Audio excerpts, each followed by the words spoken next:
Fundur settur á Alþingi. Fjarvistarskrá liggur frammi á skrifstofu.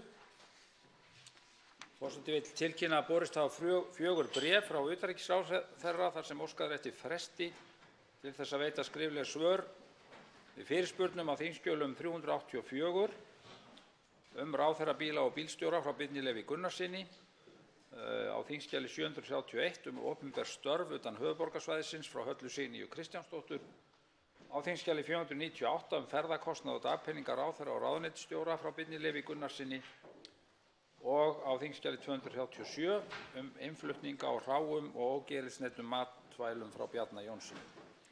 Borist hafa 2 bréf frá umhverfis- og auðlindaráðherra þar sem óskað er eftir fresti til þess að veita skrifleg svör við fyrirspurnum á þingskjölum 747 förgun eiturefna frá Hellisheiðarvirkjun frá Ólafi Ísleifssyni og á þingskjali 746 rannsóknir og mengunarvarnir vegna torfæruaksturs í Jósefsdal frá Ólafi Ísleifssyni. Loks hefur borist bréf frá fjármála- og efnahagsráðherra þar sem óskað er eftir fresti til þess að veita skriflegt svar við fyrirspurn á þingskjali 773 eftirlit fjármálaeftirlitsins með verðtryggðum lánum frá Ólafi Ísleifssyni. Útbýtt er á fundinum þingskjali 952 fjarskipti frumvarp eftir 2. umræðu, þingskjali 953 endurnot opinberra upplýsinga frumvarp eftir 2. umræðu og þingskjali 961 áhrif húsnæðisliðar vísitölu neysluverðs á lán heimila skriflegt svar fjármála- og efnahagsráðherra. Forseti vill taka fram að gert er ráð fyrir atkvæðagreiðslum afbrigði og fleira að aflokinni umræðu 9. dagskrármálið, það er að segja að lokinni sérstakri umræðu borgaralaun. Tekið er fyrir fyrsta dagskrármáli störf þingsins. Til máls tekur hv. 12. þingmaður Suðvesturkjördæmis Guðmundur Ingi Kristinsson.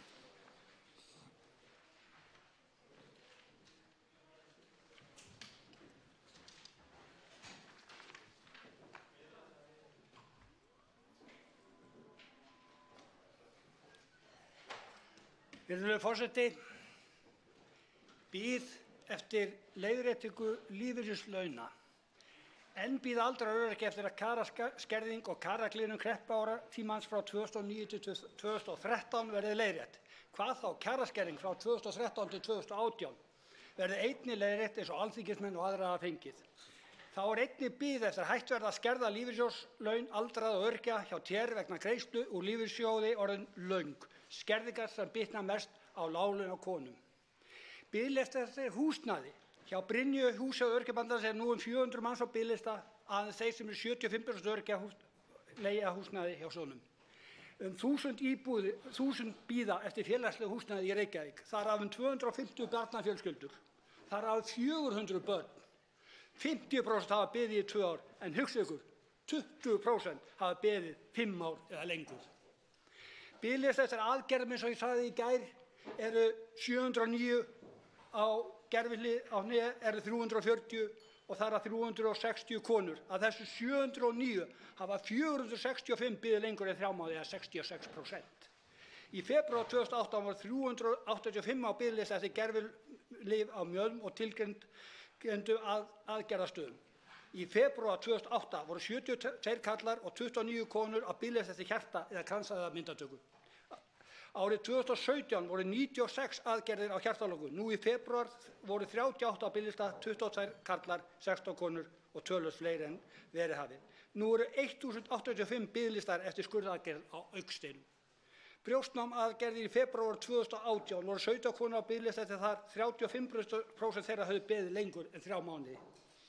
Aðgerðir til að brjóstaminnkunar í febrúar 2015, 49 á Landspítalanum eða Sjúkrahúsi Akureyrar en bíða 83. Bíð eftir brjóstaaðgerðum er ennþá fleiri. Ég spyr, hæstv. forseti, hvar er góðærið og þingmenn ríkisstjórnar? Hvert fór það? Í hvaða vasa? Þá tekur til máls hv. 6. þingmaður Norðausturkjördæmis Valgerður Gunnarsdóttir.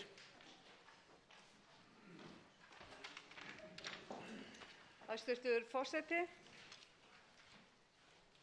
Í gær var hér í þingsal stutt umræða loftslagsbreytingar, áhrif þeirra á lífríki og mannlíf og vanda af þeim sökum sem þarf að bregðast hart við. Annar og grafalvarlegur vandi sem heimsbyggðin stendur frammi fyrir plastmengun sem ógnar lífríkinu. Höfin fljóta plastræsur af ýmsum toga og valda miklum skaða, fljóta upp að strandlengjum landa og út aftur og skaða og meiða og drepa fugla, fiska, hvali og önnur sædýr. Gegnum skólp og frárennsli af ýmsum toga berast örsmáar plastagnir til sjávar, fara inn í lífkeðjuna og enda svo í maga mannsins á endanum og valda heilsutjóni. Örplast berst til sjávar í hvert skipti sem þvottavélar okkar losa út þvotta- og skolvatn, því að í langflestum flíkum okkar að finna plast, agnir og þræði sem smám saman leysast upp og berast eins og fyrr sagði út í vatnið. Mesta plastmengunin kemur frá bíldekkjum eða 60%. Hún kemur líka meðal annars úr málningu og örplast að finna í flestum snyrtivörum. Plast þægilegt efni og því notað víða. Meðal annars höfum við ofnota plastpoka eins og allir vita og þeir nú bannaðir víða í sumum löndum. En sem betur fer að þá almenningur og stjórnvöld orðin meðvitaðri það að þetta vandi sem við þurfum að takast á. Ég vil fagna þeirri ályktun sem var samþykkt hér á Alþingi 25. apríl að rannsaka örplast í lífverum sjávar í Norður-Atlantshafi í samstarfi við Færeyinga og Grænlendinga. Og ég vil líka taka fram að umhverfisráðherrar Norðurlanda hafa samþykkt samnorræna áætlun leiðir til að draga úr umhverfisáhrifum á plast. Til máls tekur hv. 5. þingmaður Reykjavíkurkjördæmis norður, Áslaug Arna Sigurbjörnsdóttir.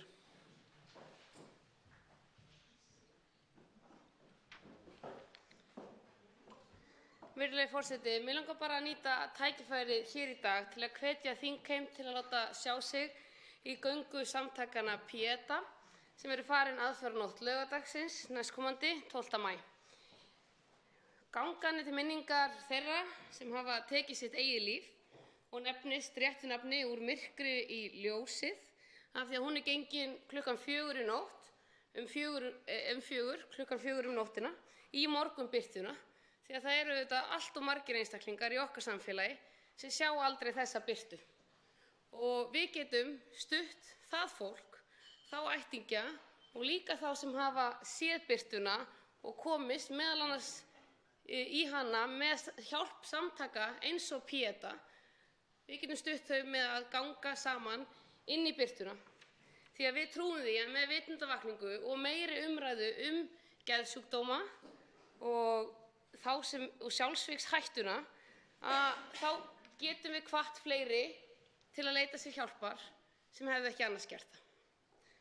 Og Pieta eru frábær samtök sem hafa úrræði fyrir einstaklinga í sjálfsvígshugleiðingum og við þetta svo afskaplega eðlilegt að styðja því að ef annar sjúkdómur eða slysahætta myndi taka frá okkur jafn marga og sjálfsvígin gera, þá myndum við varla að tala annað. Þess vegna vil ég hvetja ykkur til að taka þátt. Það voru ansi margir þingmenn sem mættu í fyrra, sem var fyrsta gangan hér á landi og það eðlilegt fyrir okkur að ganga með öðrum inn í birtuna því það eru mikil forréttindi að sjá ljósið á hverjum degi. Til máls tekur hv. 7. þingmaður Norðausturkjördæmis Bjarkey Olsen Gunnarsdóttir. Já, herra forseti, við erum greinilega á sömu slóðum, ég og hv. þingmaður. En á dögunum skilaði starfshópur á vegum embættis landlæknis tillögum til heilbrigðisráðherra að aðgerðaáætlun til að fækka sjálfsvígum á Íslandi. Að ræða aðgerðaáætlun með yfir 50 aðgerðir í 6 liðum og nær bæði til almennra samfélagslegra aðgerða eins og að efla uppeldisskilyrði barna, geðrækt í skólastarfi og áfengis- og vímuefnaforvarnir og svo sértækra aðgerða sem að beinast að sérstökum áhættuhópum og takmörkun aðgengis að hættulegum efnum og aðstæðum. Áherslurnar samræmast því að verndandi og áhættuþættir sjálfsvíga skapast yfir langan tíma í lífi einstaklinga og árangursríkar forvarnir þurfa að beinast bæði að almennum og afmörkuðum þáttum. Og þá einmitt vert að nefna Pieta sem hér var verið að fjalla áðan, þessi samtök sem hafa helgað sig því að vinna gegn sjálfsvígum og sjálfsskaða og þau bjóða upp á ókeypis úrræði fyrir einstaklinga sem eru í sjálfsvígshugleiðingum, þá sem hafa stundað sjálfsskaða og líka fyrir aðstandendur og þá sem hafa mist ástvini í sjálfsvígi.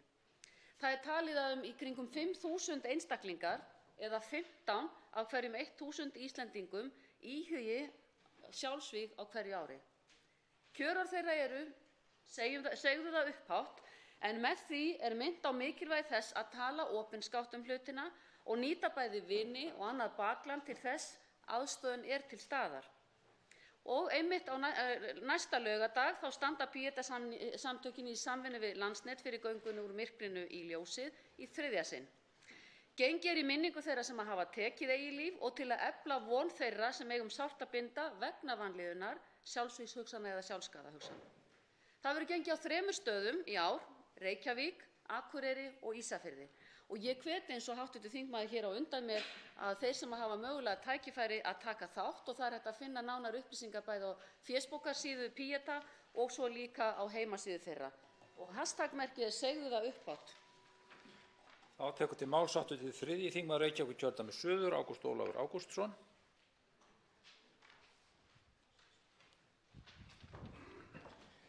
Herra forseti, Evrópudagurinn haldinn hátíðlegur í dag alla Evrópu til þess að fagna friði og einingu í álfunni.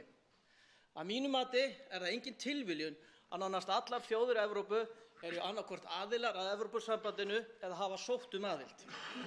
Í stuttu máli mætti segja að helstu kostirnir við aðild Íslands að ESB væru aukin áhrif, lægra matvælaverð, aukin stöðugleiki, lægri vextir, auknar erlendar fjárfestingar, minni gengissveiflur, lægri viðskiptakostnaður og engin verðtrygging. Upptaka evrunnar ein og sér myndi þýða tugmilljarða króna ávinning á hverju einasta ári. Ef við værum með evrópskt verð á peningum og norrænt verð á matvælum myndi sérhvert íslenskt heimili spara 150.000 krónur á mánuði. 150.000 krónur á mánuði, herra forseti. Ég vil einnig árétta að rétturinn til nýtingar sjávarauðlindarinnar mun ekki breytast við inngöngu ESB, meðal annars út af reglunni veiðireynslu. Á sínum tíma fékk ég staðfest frá einum af framkvæmdastjórum ESB að Ísland að taka upp 75% af meginlöggjöf ESB nú þegar. Og það sýnir ótrúlega vanþekkingu hjá utanríkisráðherra Íslands að tala að við séum einungis að taka upp 13% af löggjöf ESB. Heldur ráðherrann að 87% af ESB sé sjávarútvegur og landbúnaður, en það þau meginsvið sem eru fyrir utan EES. Heldur ráðherrann að regluverk fjórfrelsisins frjálsa för fólks, fjármagns, vöru og þjónustu sé einungis 13% af ESB og Evrópusamstarfinu. Herra forseti, stærstu fyrirtæki landsins, þar með talið sjávarútvegsfyrirtæki, hafa fyrir löngu yfirgefið krónuna og íslenska vexti. Á meðan eru íslensk heimili og venjuleg fyrirtæki látið sitja uppi með eitt sveiflukendasta gjaldmiðil í heimi og vexti á sterum. Til máls tekur hv. 8. þingmaður Reykjavíkurkjördæmis suður, Inga Sæland. Virðulegi forseti. Getur verið að barátta Flokks fólksins gegn mismunun, óréttlæti og fátækt hafi orðið til þess og allt of lágum launum verkafólks sé ástæða þess að hann útilokaður frá leiðtogaumræðum sem haldnar voru í Gamla bíói í morgun. Samtök atvinnulífsins, samtök aðila í ferðaþjónustu, samtök iðnaðarins, samtök verslunar og þjónustu buðu til fundarins þar sem rætt var sambúð borgar og atvinnulífs. Flokkur fólksins var eini flokkurinn sem á fulltrúa á Alþingi Íslendinga sem ekki var boðið. Það voru ekki mistök, nei. Það var spurt það hvort að þau hefðu gleymst. Nei, það var ekki pláss fyrir ykkur. Það voru of margir í pallinu. Eitt víst að Flokkur fólksins mun aldrei hvika frá þeirri hugsjón að bæta kjör þeirra sem höllustum fæti standa. Flokkur fólksins styður komandi kjarabaráttu verkafólks af öllum mætti. Það eru þeir með lægstu launin sem bera þyngstu byrðarnar Það eru þeir sem alltaf borga óráðsíu, gjaldþrot, sukk og svínar í elitunar og þeirra fáu sem eiga nánast allan þjóðarauðinn. Að þessi samtök skuli hunsa okkur svona gjörsamlega segir okkur aðeins eitt. Þeir vilja losna við Flokk fólksins, við erum að gera rétt. Til máls tekur hv. 6. þingmaður Reykjavíkurkjördæmis suður, Kolbeinn Óttarsson Proppé. Virðulegur forseti, mig langar að ræða aðeins hér heilbrigðismál, enda eitt af þeim risastóru málum sem við fjöllum hér í okkar daglegu störfum. Í morgun á fundi hv. stjórnskipunar- og eftirlitsnefndar ræddum við meðal annars skýrslu Ríkisendurskoðunar heilsugæslu á höfuðborgarsvæðinu. Þar kom margt athyglisvert fram sem ætti kannski ekki að koma okkur á óvart. Þar kom fram að frá árunum 2007 til 2016 hafa fjárframlög til heilsugæslunnar á höfuðborgarsvæðinu aukist 3%, meðan íbúum á sama svæði fjölgaði 11%. En útgjöld vegna sérgreinalækninga þau jukust 57% á þessum sama tíma. Þetta leiðir hugann að rekstrarformi í heilbrigðiskerfinu sem hefur nú verið rætt hér aðeins, meðal annars í þessum stól hér í gær. Því að skoðanakannanir hafa sýnt stuðning við opinbert heilbrigðiskerfi, þann hluta kerfisins sem rekinn af hinu opinbera. Fyrir nokkrum árum vildu til dæmis 80% að ríkið sæi rekstur, eða opinbera sæi rekstur heilsugæslustöðva. Þess vegna sérstaklega ánægjulegt að fylgjast með þeirri vinnu sem hefur átt sér stað í heilbrigðisráðuneytinu eflingu heilsugæslunnar sem fyrsta viðkomustaðar, þeirrar teymisvinnu hugsunar sem þar farið eftir og þeirri miklu uppbyggingu sem þar þegar hafin og verður áfram unnið að. Raunar eru margar góðar fréttir að berast úr heilbrigðisráðuneytinu þessa dagana. Ég fagnaði því mjög þegar samningar náðust við ljósmæður í heimaþjónustu og bíð spenntur eftir að hið sama gerist almennt við ljósmæður. Ég fagnaði því mjög þegar tilkynning barst uppbyggingu á enn frekari hjúkrunarrýmum að 10,5 milljarðar færu í þá uppbyggingu á næstu árum og því að farið var í útboð vegna jarðvinnu og skipaði samstarfsráð uppbyggingu vegna byggingar nýs Landspítala. Það er ýmislegt gott að gerast en við þurfum að halda betur áfram.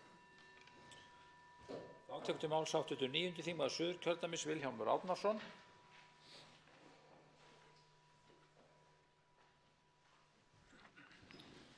Virðulegi forseti, ég hef oft komið í þennan ræðustól til að fjalla umferðaröryggi, en nú ætla ég að fara að fordæmum hv. þingmann Haraldar Benediktsson og tala netöryggi. En hann líkir einmitt þessu tvennu, hver þróunin hefur verið í umferðaröryggi hér á landi gegnum árin, hvernig við vorum frekar slöpp í því til þess að byrja með en höfum sótt í okkur veðrið þó ennþá megi margt bæta þar. En ég held að við séum svolítið þar í netörygginu. Við þurfum hér í þessum sal sem víðar að skoða hvað erum við að gera í netöryggismálum.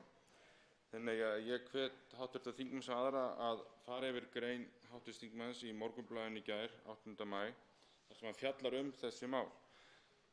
En við erum mjög framarlega Íslendingar í netnotkun eins og mörg öðru sem við tökum okkur fyrir hendur. Og þetta snertir okkur öll okkar grunnkerfi. Þetta náttúrulega inn á heimilunum hjá okkur, þetta í fyrirtækjunum, þetta í stjórnsýslunni, allar upplýsingarnar okkur þar. Og það er nú nýlega sést brestir á því þegar sveitarfélögin fóru að dæla upplýsingum okkur út á netið. Það er ein birtingarmyndin, en þetta kemur líka inn á fjarskiptakerfin sjálf.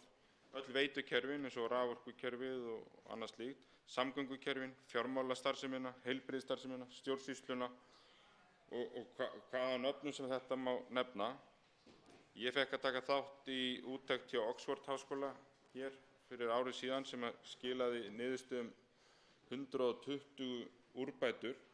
Það er eitthvað sem við þurfum að horfa til þess að verja bæði þær persónuupplýsingar, þessi kerfi og hvernig við ætlum að umgangast þessa nýju tækni sem hver eru hérna. Við þurfum því að spyrja okkur hvar eru veikleikarnir, hvaða fræðslu eru að sinna, hvað erum við bara að gera til þess að hafa þessi mál í lagi. Það er ekki nóg að vera best í tækninu og nota hana mest, við verðum líka að vera best í örygginu. Til máls tekur hv. 3. þingmaður Reykjavíkurkjördæmis norður Helgi Hrafn Gunnarsson. Virðulegi forseti, ég vil nú byrja á því að fagna ræðu hv. þingmanns Vilhjálms Árnasonar og undirstrika allt það sem hann sagði og reyndar það mitt mat að netöryggi sé sennilega akkillesarhæll vestrænnar siðmenningar. En yfir í skylt efni sem eru persónuverndarlög sem ég finna nokkuð sinnum nefnt áður. Nú komið í ljós að frumvarp ný persónuverndarlög sem eru komin af reglugerð frá Evrópusambandinu verður ekki lagt fram núna á þinginu áður en að við frestum fundum hér á Alþingi og förum í sveitarstjórnarkosningar. Þing kemur aftur saman eftir þær. Það er eftir að reglugerðin tekur gildi í Evrópusambandinu. Þetta eru verri fréttir en ég vonaðist til að þurfa að heyra á sínum tíma, en þó verður að minnast á það og ástæðan fyrir því að ég nefni þetta hér enn og aftur. Í þeirri von að aðilar í samfélaginu, félagasamtök, fyrirtæki og einstaklingar, að þeir áttu sig á því að þeir hafi færi á því að skoða drögin eins og þau verða lögð fram á Alþingi þegar sá tími kemur. Og það er gert með því að fara inn á vefinn samráðsgátt.is. Það er leitarsvæði, það er slegið inn persónuvernd, þá kemur ein niðurstaða upp, smeltir á hana, frumvarp til nýrra persónuverndarlaga og þar hægra megin á síðunni er hægt að sækja skjalið. Og þar sem þetta kemst ekki inn á þing núna, þá þýðir það að það fer ekki til umsagnar, sem mér finnst mjög alvarlegt. Þannig að þegar við förum að ræða þetta mál, þá munum við gera það í tímaþröng og við munum ekki hafa umsagnir til þess að leiðbeina okkur með framhaldið. Og það eru þegar hlutir í þessu frumvarpi sem er alveg þess virði að ræða og benda á. Þannig ég er að vona að einstaklingar í samfélaginu nýti þó tækifæri sem er að finna á samráðsgáttinni til þess að skoða frumvarpi og vera tilbúin til að senda inn umsögn þegar málið loksins kemur fyrir þingið. Við verðum að gera þetta vel. Við ætlum að verða best í persónuvernd, við ætlum að verða best í upplýsingafrelsi og eins og staðan er núna þá erum við að klúðra því. Það er mjög sorglegt og við erum að beygja af þeirri braut og aftur þar sem við vorum að ætla að vera best í þessu, ekki eftir á. Tekur til máls 89. þingmaður Suðvesturkjördæmis Willum Þór Þórsson.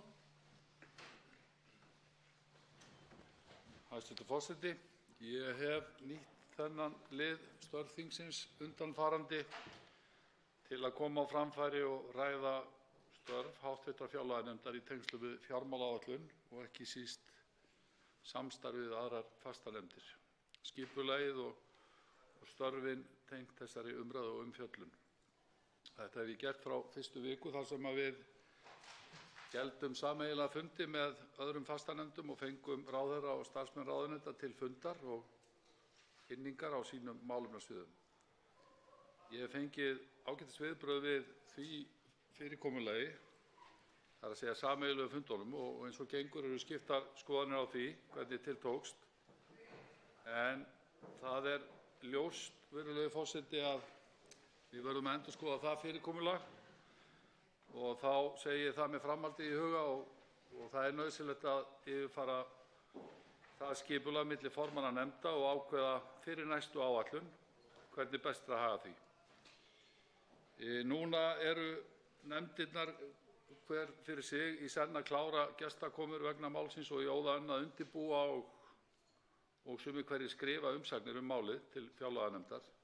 Ég hef fengið fyrirspurnir frá formönnum nefnda hvenær þær umsagnir þurfi að skila sér.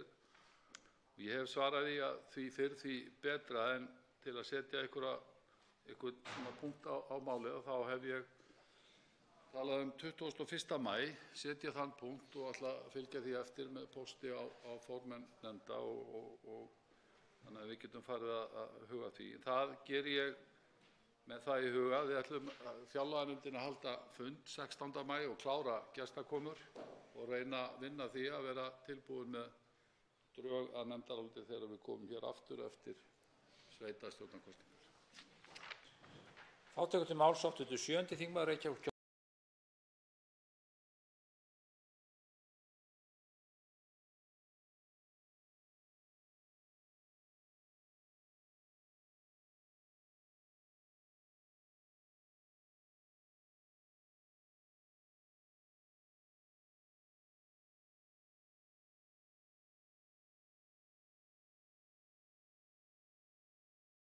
án þess að verða endilega opinberir starfsmenn. Og það er nokkuð dapurlegt að fylgjast með vegferð stjórnvalda hér og framgöngu þeirra. Það er ekki verið að uppfylla loforð stórsókn í heilbrigðismálum með því að færa fjármagnið frá þessum aðilum, þessum fagaðilum sem hafa sinnt sínu starfi með sóma lengi yfir í ríkisrekinn Landspítala eða aðrar slíkar stofnanir. Það er heldur ekki verið að styrkja Landspítalann með því að færa þangað stefnulaust þetta fjármagn án þess að hafa einu sinni yfirsýn yfir nýtingu þess fjármagns sem þegar er fyrir. Vegna þess að það þarf að muna líka að á bak við þetta fjármagn þá er fólk sem hefur fengið þjónustu og þarf að fá þessa þjónustu áfram, að minnstakosti í því formi sem hún hefur verið. Og svo í þriðja lagi, þá er alveg áhöld það hvort það sé rétt að tala um aðför að einkarekstri. Það er miklu eðlilegra, ef svo fyrir sem horfir, að tala aðför að heilbrigðiskerfinu okkar. Og ef sú verður raunin, ef þessi vegferð heldur áfram, þá er hún á ábyrgð stjórnarflokkanna. Og hún er á ábyrgð allra 3 stjórnarflokkanna. Máls tekur hv. 4. þingmaður Reykjavíkurkjördæmis suður, Þórhildur Sunna Ævarsdóttir.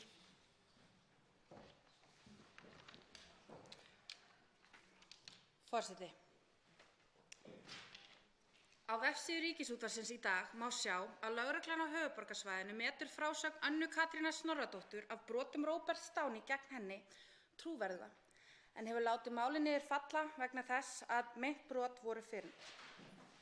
Anna Katrín kærði Róbert Downey fyrir kynferðisbrot í fyrrasumar þegar í ljós kom að hann hefði fengið uppreist æru vegna kynferðisbrota sem hann framdi gegn 5 stúlkum.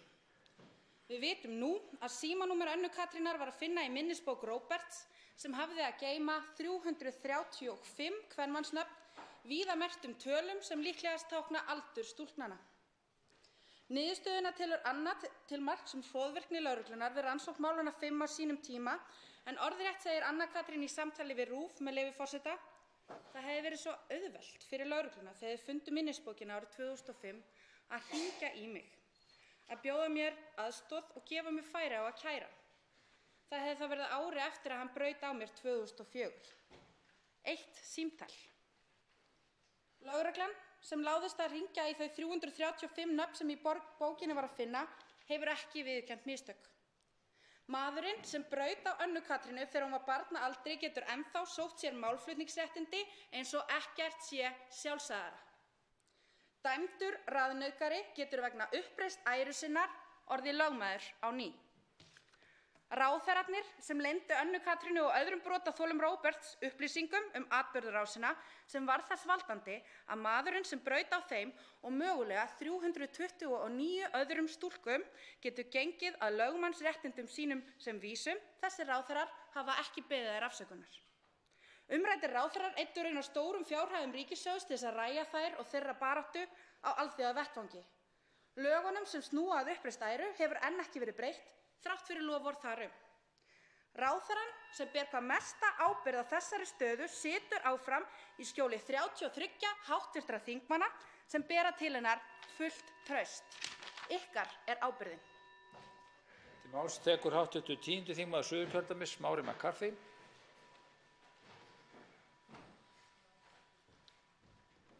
Herra forseti, nú vita allir hversu mikilvægt það er að stöðva framleiðslu og dreifingu kjarnorkuvopna. Þetta kjarnorkuvígbúnaðarkapphlaup er alþjóðlegt vandamál sem hefur verið reynt að stemma stigu við frá því að kjarnorkusprengjur voru fyrst fundnar upp og með takmörkuðum árangri. Nú er einnig þekkt mikilvægi þess að tryggja að Íran sér í lagi kjarnorkuvæðist ekki. Það er líka að öðru leyti bara mjög mikilvægt að við förum að bjóða Írönum sem hafa boðist til þess að kjarnorkuvæðast ekki inn úr kuldanum og fá þau með til þess að stunda viðskipti við heiminn á ný og vera þjóð meðal þjóða.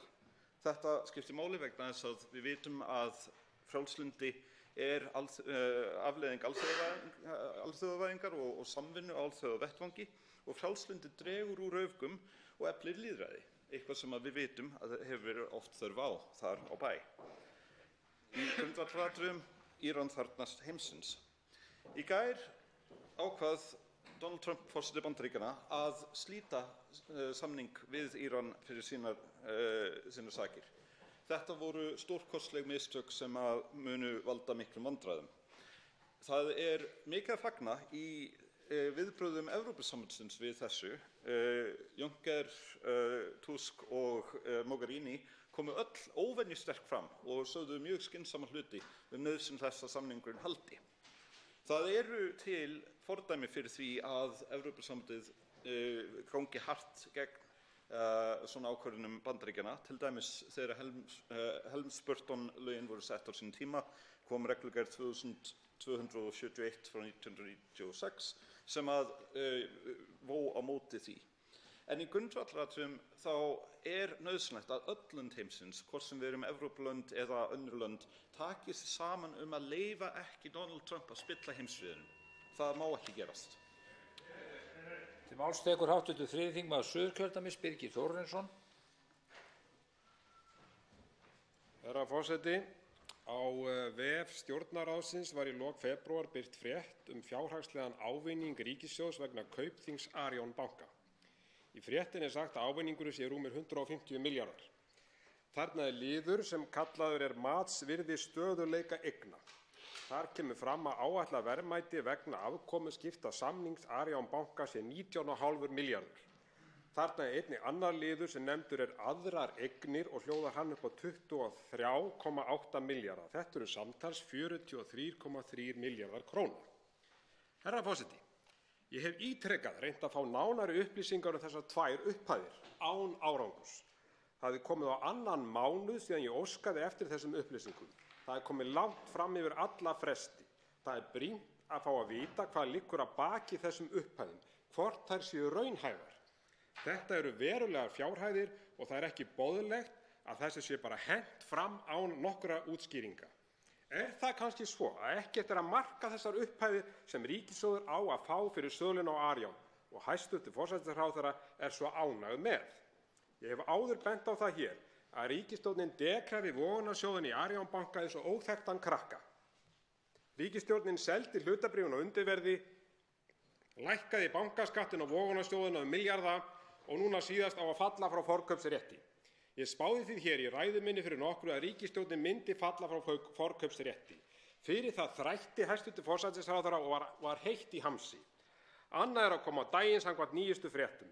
Fréttablaðið fullyrðir að ríkið sé að falla frá forkaupsrétti. Ég spurðist fyrir þetta í efnahags- og viðskiptanefnd og fékk engin svör. Þessu var heldur ekki hægt að svara á fundi fjárlaganefndar í morgun. Herra forseti, þessi leyndarhyggja ríkisstjórnarinnar í málefnum Arion banka óþolandi. Þetta eru hagsmunir almennings, það verið að sniðganga eftirlitshlutverk Alþingis. Þarna eitthvað sem þolir ekki dagsljósið? Að lokum tekur til máls og ræðir störf þingsins hv. 6. þingmaður Suðurkjördæmis, Oddný G. Harðardóttir.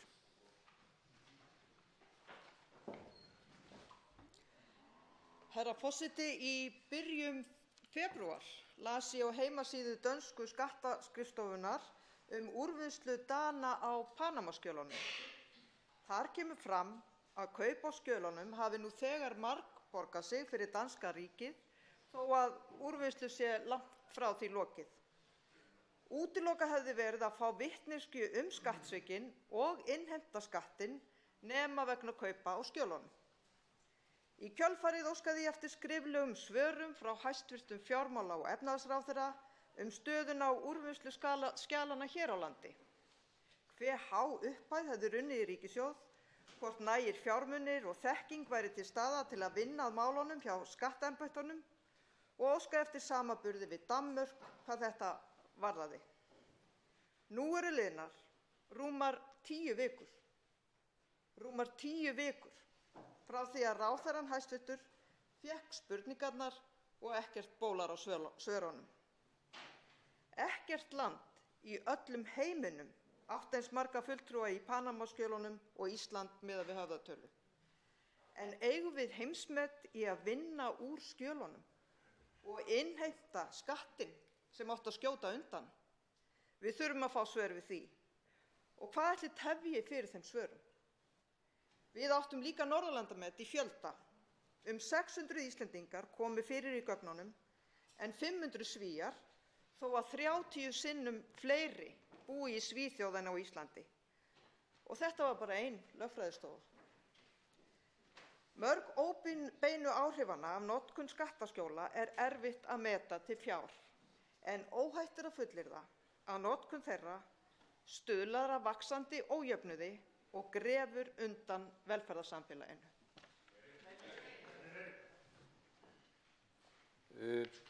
Umræðum störf þingsins lokið. Tekið er fyrir annað dagskrármálið, ábúðarlög, stjórnarfrumvarp.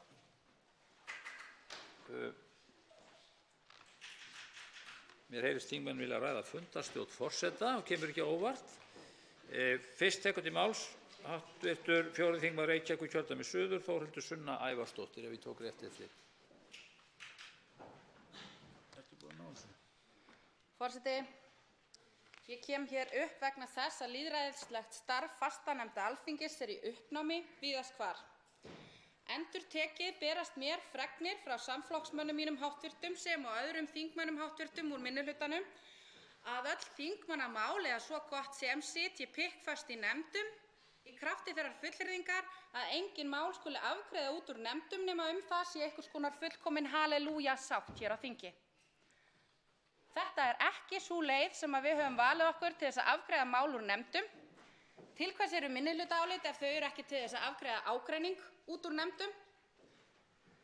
Ég fer þessu leit við hæstv. Forseta að beita sér fyrir því að nefndarmenn fara að virða lýðræðisleg störf og fara að hleypa málum í gegn sem eru tilbúin. Þetta er ekki í lagi.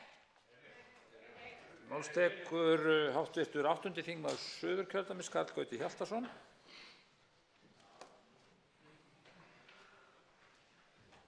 Virðulegi forseti, nú vorið er að koma. Við verðum þess vel áskynjað þegar við löpum hérna út á Austurvöll að vorið sá sannarlega að koma. Nú fyrir vetur þá ræddi ríkisstjórnin það að það ætti að efla Alþingi, það ætti að efla samstarf og samvinnu Alþingis og flokkana sem hér væru. En nú er svo komið þegar grafið er örlítið undir yfirborðið, þá kemur í ljós að það er allt gaddfreðið. Það er allt gaddfreðið. Rétt undir yfirborðinu. Jafnvel góð og gild mál sem allir eru sammála þau eru tekin í gíslingu stjórnarinnar. Allt tal samstarf og samvinnu er orðin tóm. Þá er næstur hv. 12. þingmaður Suðvesturkjördæmis, Guðmundur Ingi Kristinsson.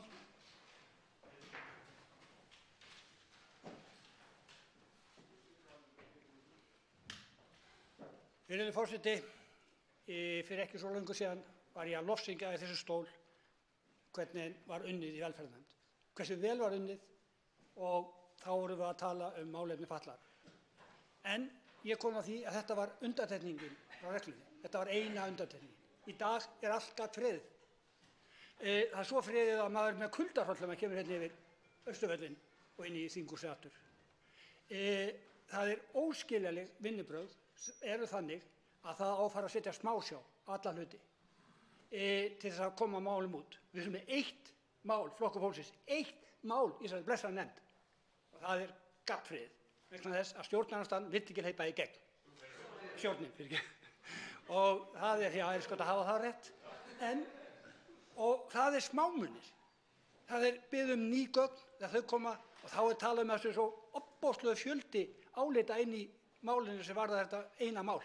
Hvað eru mörg? Voru 4, voru 5 og það 5. studdi það að mál ætti að fara út. Þá er næst hv. 11. þingmaður Reykjavíkurkjördæmis norður, Halldór Mogensen, sem ræðir fundarstjórn forseta.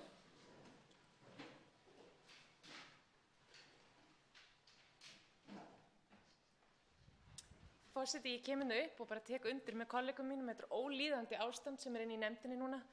Að það hefur verið talað það oftar en einu sinni að það þurfa að vera eitthvað svona sátt málin til þess að þau fái afgreiðslu út úr nefndinni og þetta er ekki í lagi. Við afgreiðum mál út úr nefnd til þess að koma þeim í lýðræðislega umræðu á þingi. Það þarf ekki að vera sátt þessi mál. Þá eru þau bara felld. Það er Alþingi sem ákveður það hvort að mál ná í gegn eða ekki. Það á ekki að svæfa þau í nefndinni og þetta er ekki vinnubrögðin sem ég bjóst við frá þessum flokkum sem eru í ríkisstjórn. Ég bjóst við að þessi meðferð yrði betri og þetta yrði faglegra. Og ég bara bið að við hættum þessu. Sumir eru bara með eitt mál sem þeir vilja fá í gegn. Og það er talað að það sé ekki hægt að afgreiða þetta út af því að það þurfa allir að vera sáttir við áliti. Það er framsögumaður málsins sem ber ábyrgð á sínu áliti. Það þarf ekki að vera sátt það. Þess vegna erum við með minnihlutaálit. og þetta gengur ekki að vinna svona, við verðum að breyta þessu. Til máls tekur hv. 5. þingmaður Norðausturkjördæmis Logi Einarsson.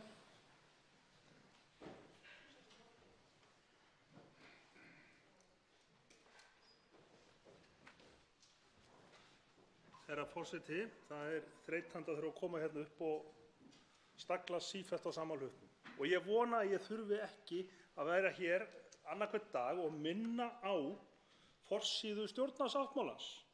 Sáttmáli Framsóknarflokks, Sjálfstæðisflokks og Vinstri hreyfingarinnar græns framboðs ríkisstjórnarsamstarf og eflingu Alþingis. Hvað hefur orðið úr því? Ekki neitt. Þetta væri ekki að gerast inn í nefndunum nema vegna þess að ríkisstjórnin hefur farið fram á það. Nú legg ég til að þau komi hingað og geri grein fyrir því hvernig ósköpunum þau ætla að virða þennan hluta stjórnarsáttmálans, að efla virðingu Alþingis, vegna þess að við munum ekki beygja okkur í duftið og láta þau fara sínu fram. Þetta ofbeldi, herra forseti, og við ætlum ekki að sætta okkur við þetta. Þá tekur til máls hv. 8. þingmaður Norðvesturkjördæmis Sigurður Páll Jónsson.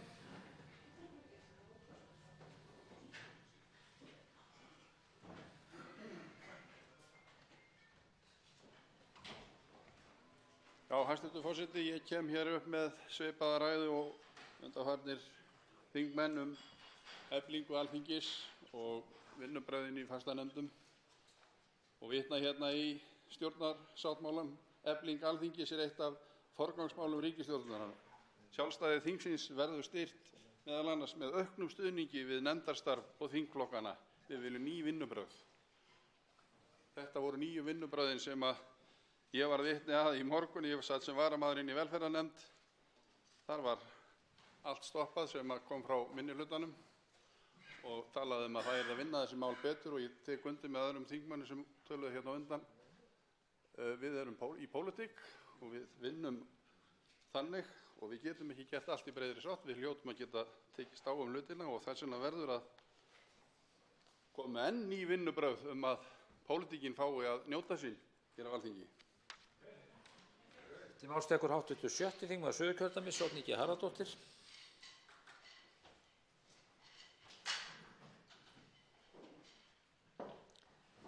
Herra forseti, lengi framan á þessu þingi voru aðeins þingmannamál hér til umræðu vegna þess að það kom engin stjórnarmál inn.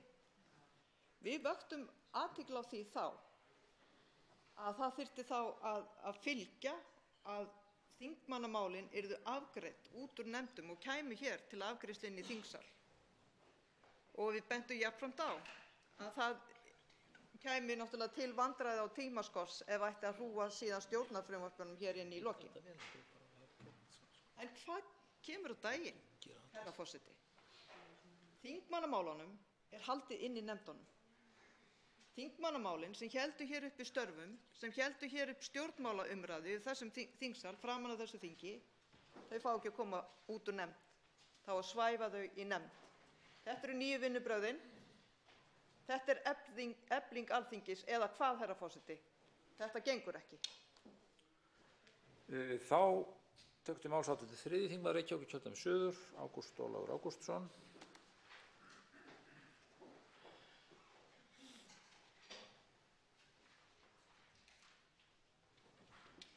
Herra forseti, í dag eru það 15 ár síðan ég lagði fram mitt fyrsta þingmál fyrir Alþingi.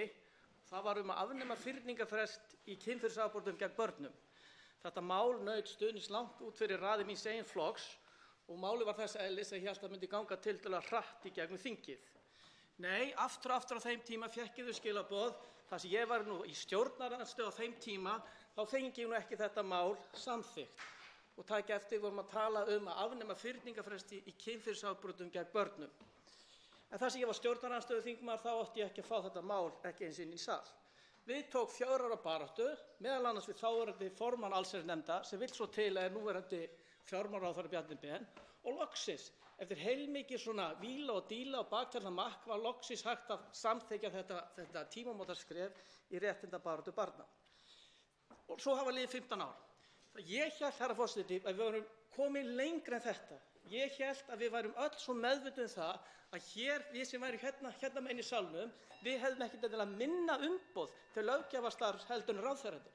En enn á ný fáum við staðfestingu á svo ekki og það sérstaklega sorglegt, herra forseti. Til máls tekur hv. 10. þingmaður Reykjavíkurkjördæmis norður, Ólafur Ísleifsson.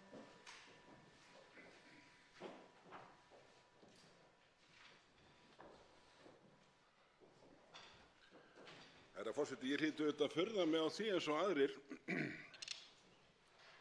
að samstarf ríkisstjórn og eflingu Alþingis skuli birtast með þeim hætti að það leggist hér eins og ísaldarjökull yfir Alþingi. Allt pikkfast og hreyfist ekki neitt.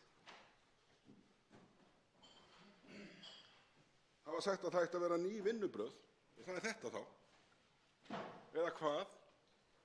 Ég leyfi mér að segja það eins og aðrir hafa sagt hér að ég hefði átt von á öðru, meira og betra frá þeim ágætu flokkum sem hafa tekið hér saman, þremur Framsóknarflokkum eftir því sem sagnir herma hér, sem tekið hafa höndum saman í þessu samstarfi. Herra forseti, þetta verður að breytast. Þetta gengur ekki að mál séu hér algjörlega frosin og pikkföst og ekkert hreyfist hérna. Til máls tekur hv. 4. þingmaður Suðvesturkjördæmis Guðmundur Andri Thorsson.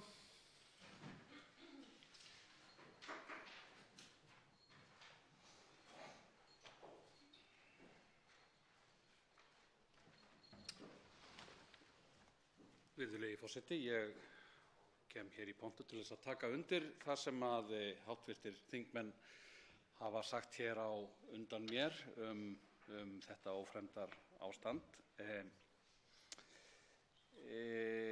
Háttvirtur þingmaður og háttvirtur nafni minn, Guðmundur Ingi, hélt hér ágæta ræðu áðan störf þingsins þar sem að hann talaði biðlista og það mikla böl sem að biðlistar eru í heilbrigðiskerfinu. Mér virðist að hér á Alþingi búum við líka við ákveðið biðlistaböl sem að eru öll þau brýnu þingmál sem að bíða þess að vera afgreidd úr nefndum og ekki sjáanleg ástæða fyrir því að þau séu höfð endalaust í bið. Þá tekur til máls hv. 8. þingmaður Reykjavíkurkjördæmis Suður, Inga Sæland. Virðulegi forseti, ég vil byrja á því að taka undir með öllum þeim sem hér á undan mér talað í sambandi við þessa gíslingu sem að málin okkar eru núna haldin inn í nefndum. Það er vægast sagt með ólíkindum að hér skuli vera ríkisstjórn þar sem að forsætisráðherra fyrir tæpum 8 mánuðum boðaði það að hér mætti ekki láta Íslendinga bíða lengur eftir réttlæti. Fátækt fólk getur ekki lengur beðið eftir réttlæti en inn í nefndum sitja sanngirnismál sem er haldið þar í gíslingum af þingmönnum hæstvirts forsætisráðherra.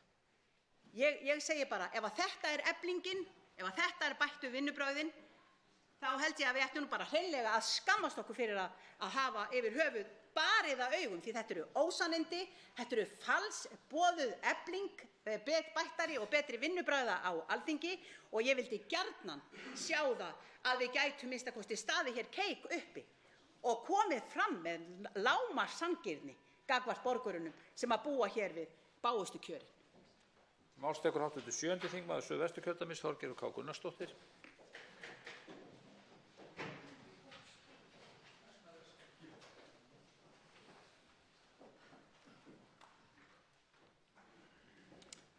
Herra forseti, hæstv. Forseti sagði að það kæmi honum ekki á óvart að þingmenn hér væru að kveða sig hljóðs undir fundarliðnum eða liðnum fundarstjórn forseta.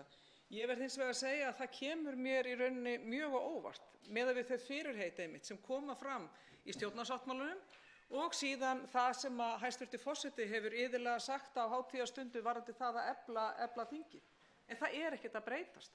Og ég verð að segja, hæstv. Forseti er mér aðeins þingreyndari, en ég verð að segja að ég hef sjaldan upplifað ástandið jafn slæmt og nú.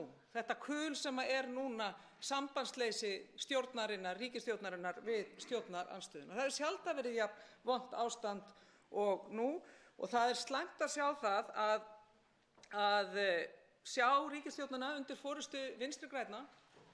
Vinstri græn eru með forystu bæði hér á þingi, löggjafarvaldið, og Vinstri græn eru líka með forystuna í ríkisstjórn. Og það breytist ekkert. Og það sem verra er, þetta bara versnar.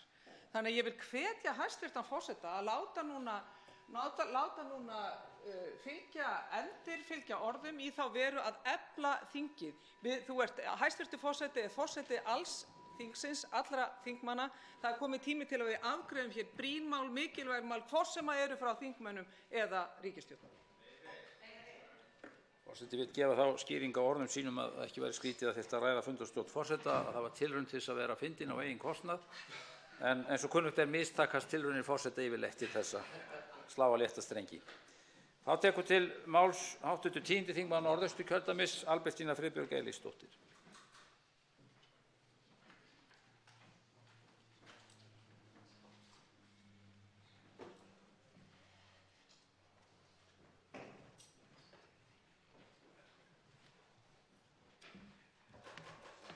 Herra forseti, ég kem hingað upp og verð að taka undir með hv.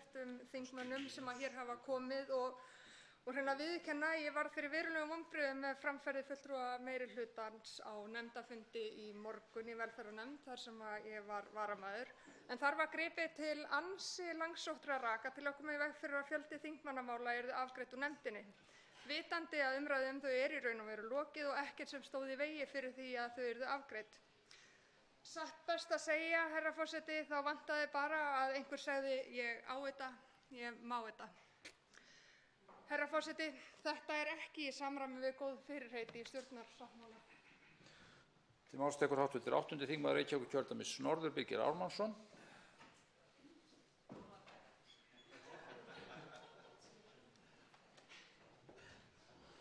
Herra forseti, ég ætla ekki að tefja þessa umræðu mikið sem hér fer fram af litlu tilefni.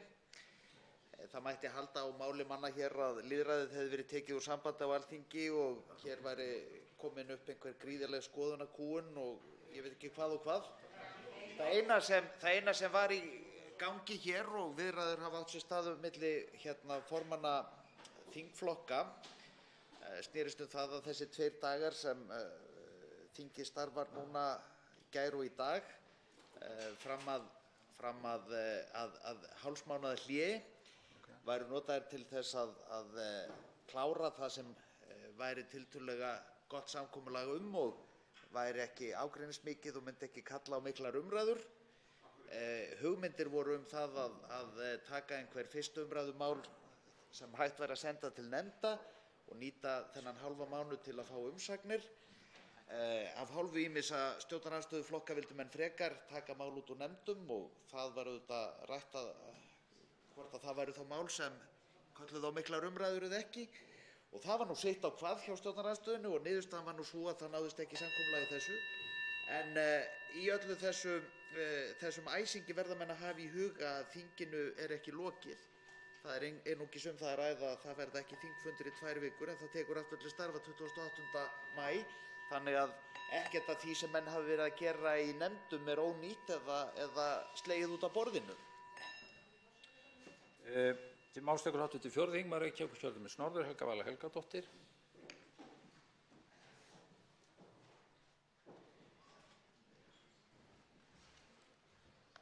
Herra forseti, ég verð að taka sömuleiðis undir þau orð sem hér hafa fallið frá hv. þingmönnum stjórnarandstöðunnar.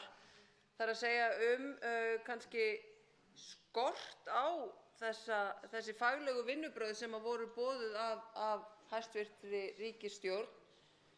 En ég verð líka að lýsa því hérna að það sætir ákveðinni furðu þegar maður upplifir það inn í nefnd eins og til dæmis umhverfis- og samgöngunefnd þar sem að svo virðist sem stjórnarliðar séu beinlínis að koma í veg fyrir að stjórnarfrumvarp komist áfram.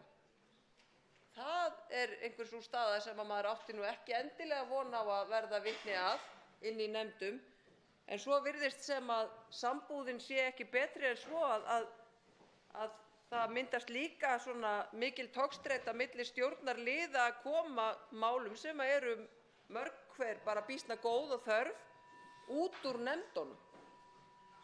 Þá spyr maður til hvers erum við eiginlega að þessu? Er þetta ekki löggjafarsamkoman sem að við erum hérna að reyna að gera gagn? Til máls tekur hv. 6. þingmaður Suðvesturkjördæmis Gunnar Bragi Sveinsson.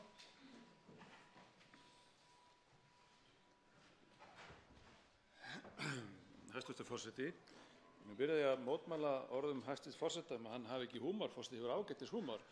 Við kannski erum ekki alltaf sammála alla hluti en húmor forseta ágætur. Mér langar, hæstv. forseti, byrjaði að taka undir orð hv. þingmanns Ingu Sæland hér varðandi þennan fund sem var í morgun. Það er mjög undarlegt að einn flokkur skuli vera skilinn út undan og það er allt í lagi að leita skýringu á því. En ástæðan fyrir ég kem hérna upp vita það ástand sem í nefndunum. Það er ekki þannig að stjórnarandstaðan hafi verið að taka einhver mál eða tefja fyrir málum stjórnarliða í nefndum Alþingis. Það er alls ekki þannig. Stjórnarandstaðan hefur liðkað til fyrir málum frekar en hitt. En á hinn bóginn hafa stjórnarliðar beinlínis tekið ákveðnar nefndir í gíslingu. Það á ekki við alla stjórnarliða sjálfsögðu, það á við einstaka stjórnarliða sem að neita að afgreiða mál út úr nefndum og þannig nánast líka við að það sé sama hvort það er stjórnar eða stjórnarandstöðumál. Velferðarnefnd er sérstaklega slæm þegar þessu kemur. Ég ætla bara að leyfa mér að segja það. Þar annar fulltrúi meirihlutans, annar fulltrúi Vinstri grænna, gjörsamlega stoppar allt sem það er. Og það er fulltrúi flokksins sem það alltaf laga og bæta. Virðulegi forseti. Til máls tekur hv. 6. þingmaður Reykjavíkurkjördæmis Suður Kolbeinn Óttarsson Proppé.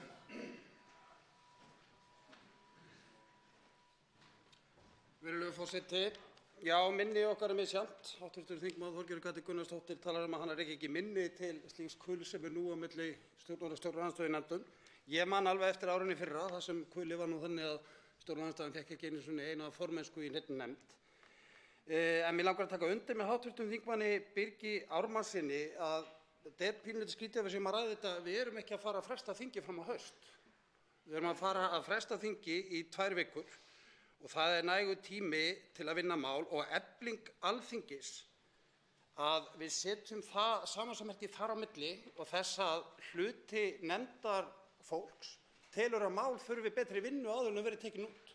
Þetta er jafna sem að ég get ekki komið saman í kollinum á mér og menn geta greipið fram í og sagt come on, en þetta er engu að síður þannig að það eru fulltrúar í nefndum sem telja sum mál þurfa betri vinnu. Það þurfa að kalla fleiri gesti, það þarf að vinna betur í umsögnum og menn geta Jesúsa sig og rópað upp yfir núna komnir í stjórnarandstöðu, kannski vanari því að vera hinum megin við borðið og fá ekki lengur að ráða alveg öllu, heldur þurfa kannski einmitt að rétta líka sáttarhönd á móti.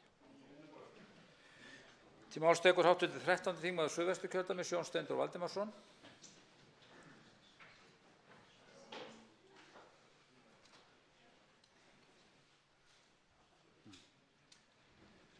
Herra forseti, ég er í 2 nefndum Alþingis og ætla að nefna hér allsherjar- og menntamálanefnd sem er mjög vel mönnuð og hefur verið stýrt af röggsemi af formanni hennar, hv. þingmanni Páli Magnússyni og hefur samstarfið gengið þar afskaplega vel og ég vil bara nota þetta tækifæri til að hrósa sérstaklega fyrir það. Það er hins vegar þannig að það eru 2 mál í nefndinni, annars vegar sem varðar aðgang að stafrænum smiðjum sem er tilbúið og öll nefndin er sammála og nefndarálit liggur fyrir og hins vegar málum þjóðarsátt bætt kjör kvennastétta. Þar reyndar hefur komið fram að fulltrúi sjálfstæðismanna í nefndinni, Birgir Ármannsson, er á móti því máli en að öðru leyti sýnist mér að það sé góður meirihluti í nefndinni fyrir málinu. Ég hef óskað eftir úttektarfundi, gerði það með pósti fyrir klukkan 9 í morgun og nú bíð ég bara eftir svari frá mínum ágæta formanni Páli Magnússyni að við höldum slíkan fund núna á eftir. Forseti leyfir sér að vekja athygli hv. þingmann á því að við erum að nálgast þann tíma þegar til stóð að hefja sérstaka umræðu. En eru 4 hv. þingmenn á mælendaskrá og við leitumst við að tæma hana. Til máls tekur fundarstjórn forseta hv. 3. þingmaður Reykjavíkurkjördæmis Norður Helgi Hrafn Gunnarsson. Virðulegi forseti, ég var ekki hérna fyrir 15 árum en ég var hérna hins vegar á þar seinasta kjörtímabili og þá í eitt skipti að þá greiddi meirihluti allsherjar- og menntamálanefndar atkvæði gegn því að taka út hið svokallaða áfengismál eða bús í búðunum sem við köllum það hérna á göngunum. Og það varð allt vitlaust. Manni voru sendir reiðipóstar og það var fyrir það að vilja ræða málið betur. Og það var bara einfaldlega sú skoðun meirihluta nefndarinnar að þyrfti fleira að koma fram. Við værum ekki búin að tæma málið. Það er mælikvarðinn, hvort að við séum reiðubúin til þess að taka afstöðu til málsins. Ekki einhverjir samningar. Og það sem að hv. þingmaður Birgir Ármannsson sagði hérna áðan staðfestir þetta sem er verið hér að kvarta undan. Ef þetta er hluti af einhverjum samningum, þá er ekki verið að fara eftir því hvort að málin séu komin á þann stað að þingmenn nefnda geti myndað sér afstöðu og lagt fram sín eigin nefndarálit. Það er nýtt. Þetta var ekki svona þar síðasta kjörtímabili. Þetta er nýtt. Og þetta er undir ríkisstjórn sem segist alltaf að efla starf Alþingis. Það er bara bull. Það er bara þvæla. Þetta er ekki efling á því. Þetta er nýtt og við erum að hafna þessu alveg strax. Og ég veit að hv. þingmaður Kolbeinn Óttarsson Proppé hefur alveg nægan tíma fyrir málin okkar í minnihlutanum. En þetta snýst ekkert það og hann á að vita það. Til máls tekur hv. 7. þingmaður Reykjavíkurkjördæmis norður, Þorsteinn Víglundsson, ræðir fundarstjórn forseta.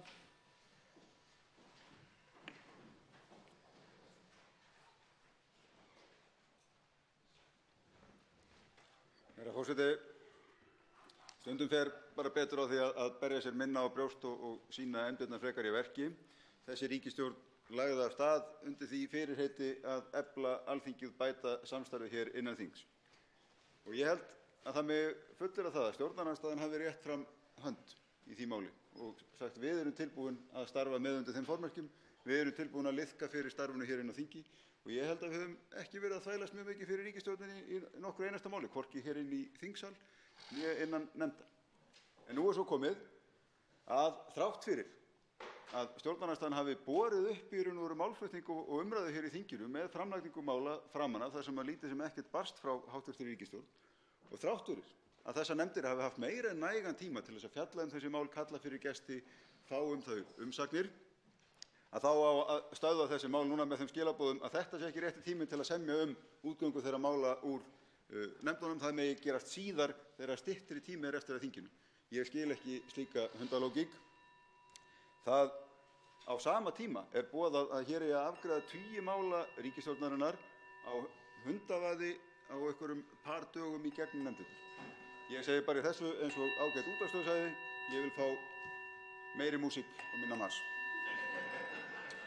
Til máls tekur hv. 8. þingmaður Suðvesturkjördæmis Jón Þór Ólafsson.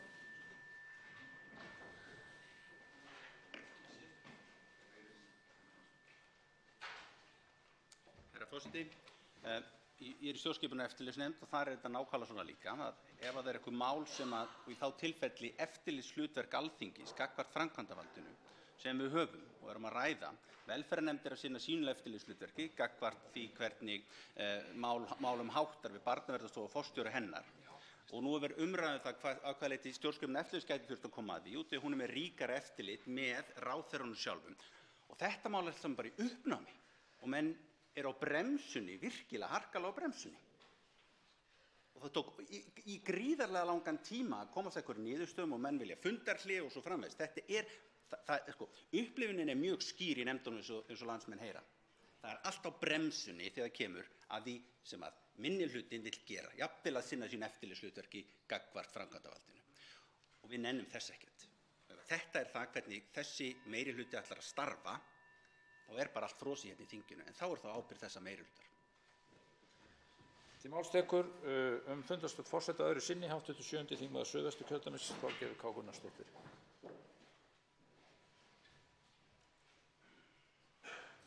Herra forseti, ég vil eindregið beina því til forseta að skrúfa alls ekki fyrir annars ágæta húmor alla jafna. En ég vil hins vegar ræða það sem við erum í rauninni að ræðum og það er af hverju er verið að stoppa mál í nefndum og af hverju ekki. Við sjáum það að það er til dæmis mál frá Miðflokknum varðandi staðarval sjúkrahúsa. Það vita allir, það hafa allir mótað sér hér afstöðu. Hvað er verið að fela? Af hverju má ekki fá málið hingað inn í þingsal og einfaldlega greiða atkvæði, að ræða það og síðan greiða atkvæði? Við hvað er ríkisstjórnin hrædd? Er hún hrædd við að þurfa að standa saman í máli sem hún hefur öndverða skoðun á? Af hverju má ekki Miðflokkurinn fá einfaldlega þetta mál sem er algjörlega búið að fara gegn í þaula? Af hverju má ekki Flokkur fólksins fá hér mál sem þeim eru kæra á dagskrá? Eðlilega. Og af hverju er ekki ríkisstjórn undir forystu Vinstri grænna að beita sér fyrir því að bæta kjör kvennastétta, að fá hér til umræðu þjóðarsátt kjör kvennastétta? Af hverju er ekki ríkisstjórnin að semja við kvennastéttir eins og ljósmæður núna? Við hvað er ríkisstjórnin hrædd Og af hverju lætur ríkisstjórn undir forystu Vinstri-hreyfingarinnar græns framboðs Sjálfstæðismenn stoppa sig í því að bæta kjör kvennastétta? Tekið fyrir 9. dagskrármálið sérstök umræða borgaralaun. Málshefjandi er hv. þingmaður Halldóra Mogensen. Hæstv. forsætisráðherra Katrín Jakobsdóttir verður til andsvara. Hefst nú umræðan og til máls tekur hv. 11. þingmaður Reykjavíkurkjördæmis norður Halldóra Mogensen. Það er hárrétt hjá ræðumanni, eða er æskilegt að forsætisráðherra sem á að vera til svara sé á staðnum. Ég hafði upplýsingar að hæstv. forsætisráðherra gengur í salinn og til máls tekur hv. málshefjandi. Forseti, undirstaða hugmyndafræðinnar borgaralaun á rót sína rekja í rit Thomas Paine frá 1797 sem nefnist Agrarian Justice. Meginhugmyndin er að verðmæti náttúruauðlinda sem ekki hafa verið framleidd af neinum en sem fámennur hópur hefur sölsað undir sig ætti að dreifast jafnt til allra. Arðinn af þessum auðlindum sem í raun sameiginleg eign allra borgara ætti að skattleggja og deila. Þessi arður eða laun væru eðlilegur og meðfæddur réttur allra borgara. Paine sagði, með leyfi forseta, það er ekki góðgerðarstarfsemi heldur réttindi, ekki ölmusa heldur réttlæti sem ég tala fyrir. Það eru einmitt þessi hugtök, réttindi og réttlæti sem liggja baki hugmyndum borgaralaun. Borgaralaun eru einnig þekkt sem skilyrðislaus grunnframfærsla. Ef við ímyndum okkur núverandi bótakerfi án skilyrða og skerðinga, þá erum við í raun að hugsa borgaralaun.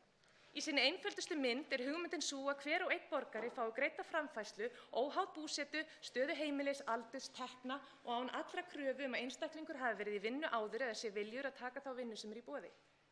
Árið 1928 spáði breski hagfræðingurinn John Maynard Keynes því að tækniþróunin yrði slík að vélar ættu eftir að gera vinnuframlag mannfólks óþarft. Eftir 100 ár þyrfti enginn að vinna fyrir afkomu sinni. Keynes sá fyrir sér að maðurinn myndi losna undan þrúgandi efnahagslegum áhyggjum. Stóra viðfangsefni komandi kynslóða yrði að nýta frítímann sem tæknin og vísindin ættu eftir að færa þeim til að njóta lífsins skynsamlega og í sátt og samlyndi. Spádómar Keynes tækniþróunina hafa meira og minna gengið eftir. Vélmenni og tölvubúnaður hafa í stórum stíl útrýmt erfiðum og einhæfum störfum. Þróunin mun halda áfram. Í rannsókn frá Oxford Háskóla voru fremstu rannsakendur gervigreindar veraldar spurðir að því hvenær þeir teldu að gervigreind muni skara fram úr mannfólki á hinum ýmsu sviðum. Norður-amerískir rannsakendur töldu að gervigreind myndi taka yfir á 74 árum, en asískir kollegar þeirra sögðu að það myndi gerast á næstu 30 árum. Hvernig sem á það er litið, áður en langt er liðið, mun gervigreind sýna af sér yfirburðaskilvirkni á flestum ef ekki öllum sviðum. Áskorunin felst í því að snúa þessu okkur í hag. Það gæti orðið mörgum til blessunar og mögulega samfélaginu öllu ef vélmenni tæki við erfiðum og einhæfum störfum. Vandamálið er að laun eru eingöngu tengd við vinnu sem gerir það að verkum að með aukinni sjálfvirknivæðingu er afkoma okkar í hættu. Með sjálfvirkni starfa dreifast tekjur ekki á sama hátt og þær hafa gert. Þegar vélarnar taka við störfum nokkur hundruð manna í fyrirtæki verður öll veltan eftir hjá eigandunum og dreifist ekki til starfsmanna. Að óbreyttu mun þessi þróun stuðla að enn frekari misskiptingu og ójöfnuði. Hvaða áhrif mun sjálfvirknivæðingin hafa á verkalýðshreyfingu í framtíðinni? Hugsið ykkur hversu erfitt það verður að berjast fyrir auknum tekjum í framtíð þar sem tæknin býður upp á ódýrari og árangursríkari lausnir en mannað vinnuafl. Bætum svo við þessar áhyggjur af hnattvæðingunni og ódýru vinnuafli erlendis. Í núverandi kerfi þar sem tekjur og þar af leiðandi afkoma er háð starfi mun vinnuafli hafa litla sem enga samningsstöðu. Tekjum mun verða haldið niðri vegna hættunar á að störfin verða annaðhvort útvistuð hjá til ódýrara vinnuafls erlendis eða til vélmanna. Ekki verður þetta til að bæta þegar mun erfiða stöðu á vinnumarkaðinum. Hvernig valdeflum við launafólk til að bæta stöðu sína á vinnumarkaðinum? Hvernig valdeflum við þá einstaklinga sem eru mestmegnis konur sem sinna ósýnilegu störfunum í samfélaginu? Mikilvægustu störf samfélagsins sem eru ekki metin til fjár í núverandi kerfi. Barnauppeldið, heimilishaldið og önnur ómetanleg sjálfboðavinna sem fer fram á hinum ýmsu sviðum samfélagsins. Vinna sem er unnin af ástríðu, þolinmæði og umhyggju. Skilyrðislaus grunnframfærsla launar þetta ómissandi framlag til samfélagsins, eykur þannig efnahagslegt sjálfstæði kvenna og lyftir fjölskyldum út úr fátækt. Þessar spurningar og áskoranir framtíðar eru jú einmitt ástæða þess að lönd víðs vegar heim eru að skoða og gera tilraunir með borgaralaun. Finnar hafa hrint í framkvæmd 2 ára tilraun með borgaralaun fyrir atvinnulausa og mun henni ljúka í desember á þessu ári. Tilraun með borgaralaun hófst í Ontario, Kanada, fyrir ári síðan og markmiðið að rannsaka áhrif á viðkvæma hópa á vinnumarkaði sem og bættri heilsu og menntun lágtekjuhópa með það í huga að tryggja að allir deili í hagvexti Ontario. 4 borgir í Hollandi hafa sett í gang 2 ára tilraunir og verið að skoða að bæta við tilraunum í fleiri borgum. Tilraun hófst í Barcelona í október í fyrra. Borgarstjóri Stockton í Kaliforníu hefur tilkynnt tilraun með borgaralaun sem mun hefjast á næsta ári. Einnig í spilunum að hefja á næstunni stærstu borgaralaunatilraun sögunnar annars staðar í Kaliforníu. Forseti, ég lýk þessari samantekt og spyr hæstv. Ráðherra hvort hún hafi kynnt sér hugmyndir borgaralaun og þær tilraunir sem hafa verið gerðar víðs vegar heim sem og þær sem eru áætlaðar á næstu árum. Nú liggur fyrir þingsályktunartillaga þess efnis að borgaralaun verði skoðuð og niðurstöður af þeirri vinnu geti orðið til þess að opna og þróa umræðu framtíð almannatryggingakerfisins. Hver afstaða ráðherra til þingsályktunartillögunnar? Þá tekur til máls hæstv. Forsætisráðherra Katrín Jakobsdóttir og verður til andsvara. Herra forseti, ég þakka hv. þingmanni fyrir að hefja máls á þessu áhugaverða efni. Hún nefndi hér Thomas Paine áðan sem upphafsmann hugmyndarinnar skilyrðislausa grunnframfærslu og það vissulega rétt, en það má segja að þessar hugmyndir hafi verið lengur til umræðu bara innan heimspeki og stjórnmála og til að mynda hlýt ég að nefna Thomas More og frægt verk hans útópíu, þar sem meðal annars var einmitt reifuð þessi hugmynd hvernig hægt væri að tryggja öllum skilyrðislausa grunnframfærslu eins og það heitir á nútímamáli, þó að það hafi kannski ekki heitið það nákvæmlega hjá More í útópíu. Og hv. þingmaður spurði þá sem hér stendur hvort hún hafi kynnt sér hugmyndir borgaralaun. Já, það hef ég svo sannarlega gert og það hafa verið gerðar tilraunir alla 20. öldina á þessu sviði. Það er sérstaklega áhugavert, ég var að lesa þessa bók sem heitir einmitt Utopia for Realists eftir hollenskan fræðimann sem hefur þótt áhugaverð fræðirit meðal annars þessar tilraunir sem hafa meðal annars átt sér stað í Hollandi, en hann rekur söguna meðal annars til Bandaríkjanna og Kanada á 7. áratugnum, þar sem ráðist var í tilraunaverkefni skilyrðislausa grunnframfærslu í tilteknum sveitarfélögum til þess að vega það og meta hvort rétt væri að fara þá leið að afnema í raun og veru þáverandi velferðarkerfi, við getum sagt það, og þá er ég auðvitað að tala atvinnuleysisbætur, örorkubætur, ellilífeyri og allt það kerfi sem við höfum byggt upp, en ráðast í staðinn í slíka grunnframfærslu. Og málið náði það langt að Richard Nixon undirbjó lagafrumvarp þetta mál sem náði hins vegar ekki fram að ganga. Þannig að þetta er ekki nýtt af nálinni þessi umræða, þó hún hafi fengið aukinn þunga núna, ekki síst vegna þess sem hv. þingmaður nefni hér sem auðvitað tæknivæðingin og hvaða áhrif hún mun hafa á okkar störf og okkar líf. Það liggur fyrir að umræðan þetta er innleggin í mjög mikilvæga félagslega umræðu sem í raun og veru bara spursmálið það hvaða breytingar muni leiða af 4. iðnbyltinginni. Nú, Jeremy Rifkin hefur fært fyrir því rök í sinni bók sem heitir einfaldlega The End of Work að borgaralaun gætu reynst nauðsynleg af því að með aukinni sjálfvirknivæðingu, aukinni vélvæðingu muni vélar og tækni taka yfir fleiri og fleiri störf og draga úr eftirspurn eftir starfsmönnum, færri verði í vinnu hjá öðrum, fleiri muni skapa sér sína eigin vinnu. En þar auðvitað eru mjög skiptar skoðanir að þetta verði niðurstaðan. Menn hafa bent á að við höfum áður gengið í gegnum iðnbyltingar sem áttu að fækka störfum en fækkuðu ekki störfum í raun, heldur eru til annars konar störf og ný störf fyrir fólk. Þannig að ég nefni það að þarna auðvitað takast fræðimenn mjög á hver raunveruleg áhrif munu verða. Nú síðan að sjálfsögðu hefur verið tekist á það hvaða leiðir eigi að vera til að mæta því þegar hefðbundin störf tapast og hvort að það muni skila sér í því að fólk skapi sér ný störf. Nú, rökin líka hafa verið þau að hinn opinberu kerfi séu flókin. Þau séu flókin, þau séu sérfræðingum og þau leggi í raun og veru snúist það að hafa vit fyrir fólki. Og þarna hefur verið mjög heit pólitísk umræða. Það sem hafa tekist á þeir sem hafa staðið fyrir því sem við getum kallað skandinavísku velferðarkerfin sem snúast það að byggja upp kerfi sem hvetji fólk til vinnu meðal annars, að atvinnuleysisbótakerfið feli líka í sér hvata til vinnu, að við styðjum sérstaklega við þá sem alls ekki geta sótt sér vinnu eins og öryrkja og það sem öðrum hætti sá stuðningur en til að mynda atvinnuleysisstuðningur, svo dæmi sé tekið, og það séu ákveðnir hvata byggðir inn í kerfið, að þeir sem halda fram borgaralaunum segja þá en með því að afnema allt þetta kerfi spörum við peninga og getum á móti greitt öllum skilyrðislausa grunnframfærslu. En þá auðvitað kemur kannski að þyngstu gagnrýninni sem hefur verið höfð uppi á borgaralaunin sem auðvitað að það hefur ekki verið sett fram kannski raunhæfar leiðir hvernig ætti að fjármagna borgaralaunin.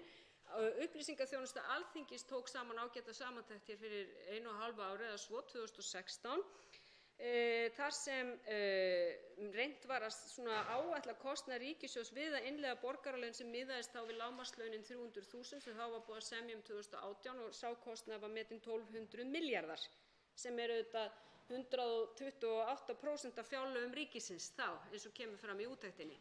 Á móti kemur að það myndi sjálfsögðu sparast kostnaður við þetta velferðarkerfi en stóru spurningarnar sem snúast það hvort að borgaralaun myndu duga til framfærslu eða hvort þessi aðferðafræði skilyrðislaus grunnframfærsla hvaða áhrif hún myndi hafa á þá hópa sem veikast standa. Ég sé að ég þyrfti hér 20 mínútur. Það er að segja til að mynda öryrkja og þá sem ekki geta sótt sér vinnu til viðbótar við þá framfærslu sem þeir hafa. Við þurfum auðvitað að svara þeirri spurningu, myndi þeirra hagur versna við það að allir fengi skilyrðislausa framfærslu. Leið þurfum við að svara þeirri spurningu hvort þeir sem búa svo vel að vera jafnvel vellauðugir eigi að fá skilyrðislausa grunnframfærslu frá ríkinu eins og hugmyndafræðin gerir ráð fyrir. Þannig að lokum, herra forseti, myndi ég vilja segja það að ég tel þetta áhugaverða umræðu sem við þurfum að taka hér á vettvangi Alþingis. Ég sé fyrir mér að framtíðarnefnd gæti til að mynda tekið þetta mál til umfjöllunar og sett þessi álitamál fram með skipulegum hætti því við þurfum að taka afstöðu til þeirra. Til máls tekur hv. 5. þingmaður Norðausturkjördæmis Logi Einarsson. Frú forseti, ég get í rauninni tekið undir margar efasemdir og vangaveltur sem hæstv. Forsætisráðherra setur fram. En það hins vegar alveg rétt eins og kemur fram hjá hv. málshefjanda að þessi nýja innbylting, hún mun leiða til þess að valdi getur færst frá vinnuaflinu til fjármagnsins. Að ágóðan af tækniþróuninni verði eftir hjá fyrirtækjunum og kjör almennings batni ekki að sama skapi. Með öðrum orðum, eignaójöfnuður aukist. Og þó það sé í rauninni gott að fyrirtæki græða, þá má það ekki draga úr möguleikum stjórnvalda til að tryggja bæði efnahagslegan en líka félagslegan stöðugleika. Og það auðvitað einhver tími í það að véla leysa öll störf mannsins á hólmi.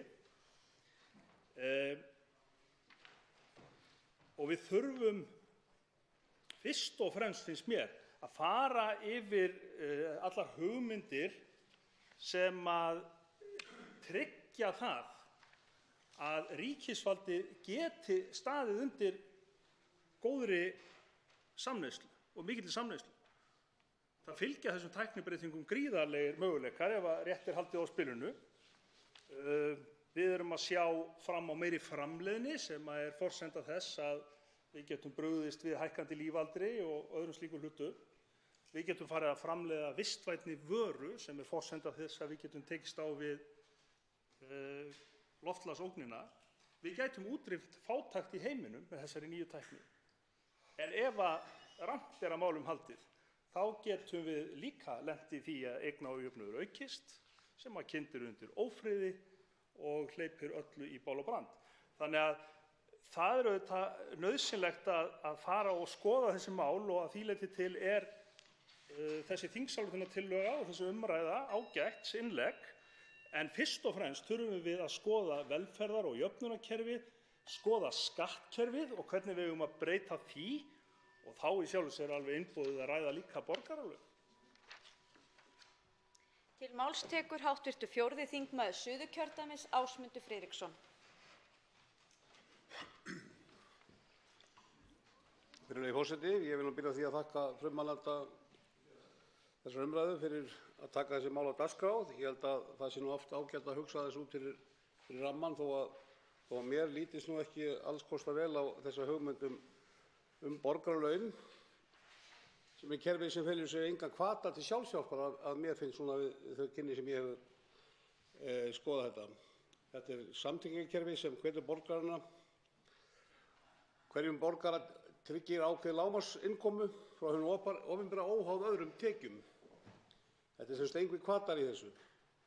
Og borgaralaunum er ætlað að leysa núverandi velferðarkerfi á hólmi og koma í stað örorkubóta, atvinnuleysisbóta, ellilífeyris, námslána, fæðingarorlofs, vaxtabóta, barnabóta og ýmissa annarra bóta sem við erum að nota í samfélaginu til þess að halda undir samfélagið og þá sem minnst hafa. Er það hugmynd málshefjanda að leggja þessi kerfi af og taka upp í staðinn borgaralaun í staðinn fyrir alla þessa málaflokka sem ég taldi hér áðan? Mér finnst það að vera augljóst af svona skammri skoðun að það kæmi þá minna í hlut hvers og eins og minnst til þeirra sem minnst hafa sín og meira til hinna sem hafa gott eins og þingmanna. Þetta myndi væntanlega bæta svona launin okkar eins og allra annarra ef ég skil þessa hugmynd rétt. Þannig finnst mér, virðulegi forseti, að borgaralaun gætu aukið misskiptingu í samfélaginu sem ég held að við flest hér viljum ekki sjá. Við erum að horfa upp á það að Finnar sem eru með tilraun með borgaralaun, þeir eru að ganga út úr því. Svisslendingar hafa hafnað borgaralaunum í þjóðaratkvæðagreiðslu og ég held að við þurfum að skoða þetta vel en sjálfsagt að skoða og líta út fyrir rammann þegar við ræðum framtíðina. Til máls tekur hv. 10. þingmaður Reykjavíkurkjördæmis suður, Þorsteinn Sæmundsson.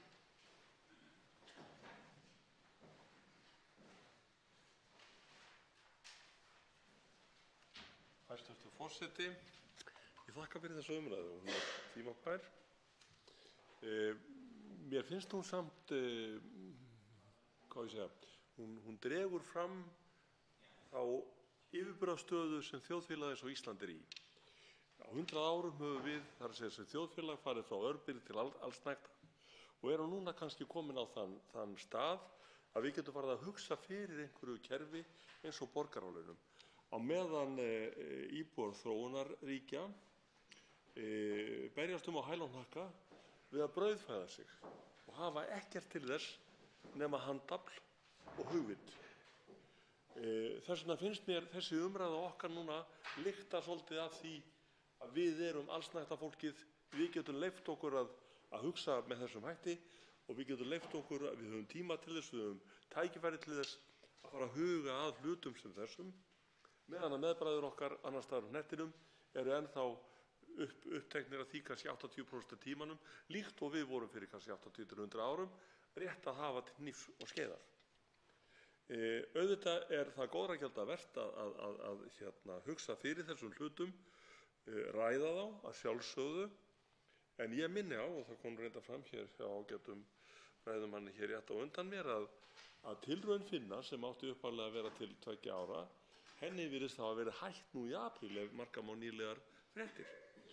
Hún var hafin sem sagt meðan að atvinnuástand var mjög bágt í Finnlandi, en nú skilst mér eftir því sem að ég hef orðið áskynja í blaðagreinum að finnsk yfirvöld hafi sér hætt þessari tilraun og hafi gert atvinnulausum það að verða sér út vinnu innan 3 mánaða ellegar að missa bætur. Þannig að þetta er greinilega mál sem á dálítið í land en auðvitað eigum við að ræða þetta mál opinskátt. Til máls tekur hv. 7. þingmaður Norðvesturkjördæmis, Halla Signý Kristjánsdóttir. Já, virðulegi forseti. Hér eru borgaralaun til umræðu sem er óskilyrt grunnframfærsla frá hendi hinu opinbera frá 18 ára aldri.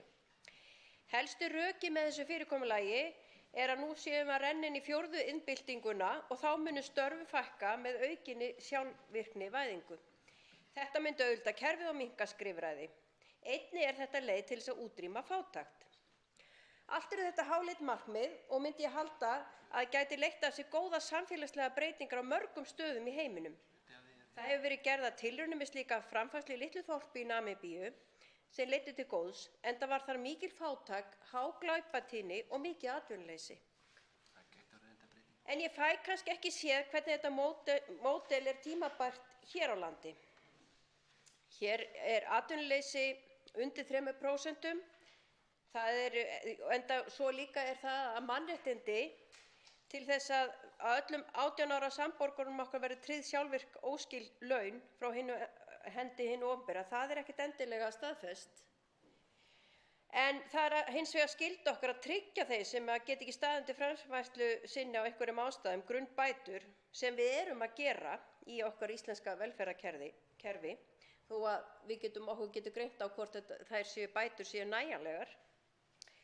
En virðulegi forseti, ef að borgaralaun yrði komið hér á landi, þá það ljóst að verulega kostnað yrði að ræða fyrir ríkið eins og kerfið í dag. Við þyrftum að fara í verulega skattahækkanir og niðurskurð á ríkisrekstri. Hvaða stefnu þetta tekur í framtíðinni óráðið, en hugmyndafræðin gömul og á rétt á sér í umræðinni þegar kemur að því að ná samfélögum og þjóðum upp úr fátæktargildrum. Til máls tekur hv. 12. þingmaður Suðvesturkjördæmis Guðmundur Ingi Kristinsson.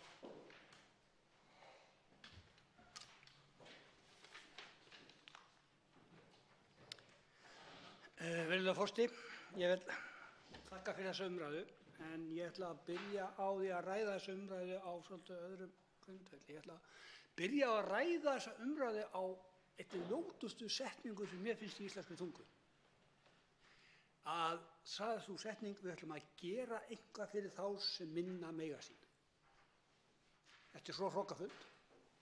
Og þess vegna segi ég að borgaralaun, þeir klinga hér á mig svo bara alltaf, það miklu fallegra að segja við fólk að það getur sagt ég að fá borgaralaun. Þess vegna getum við sett þetta í samhengi við það að eins og með öryrkjadag og aðra, að það eru örorkubætur, félagsbætur, barnabætur, vaxtabætur, húsnæðisbætur og fleira. Alltaf verið að segja nú ætlum við að bæta fólki eitthvað. Þið hafið það svo skýrt við ætlum að bæta ykkur smá. Og flestar þessar bætur skertar, teknar tilbaka. Svo koma svo styrkir, bílastyrkir, lyfjastyrkir, alls konar styrkir.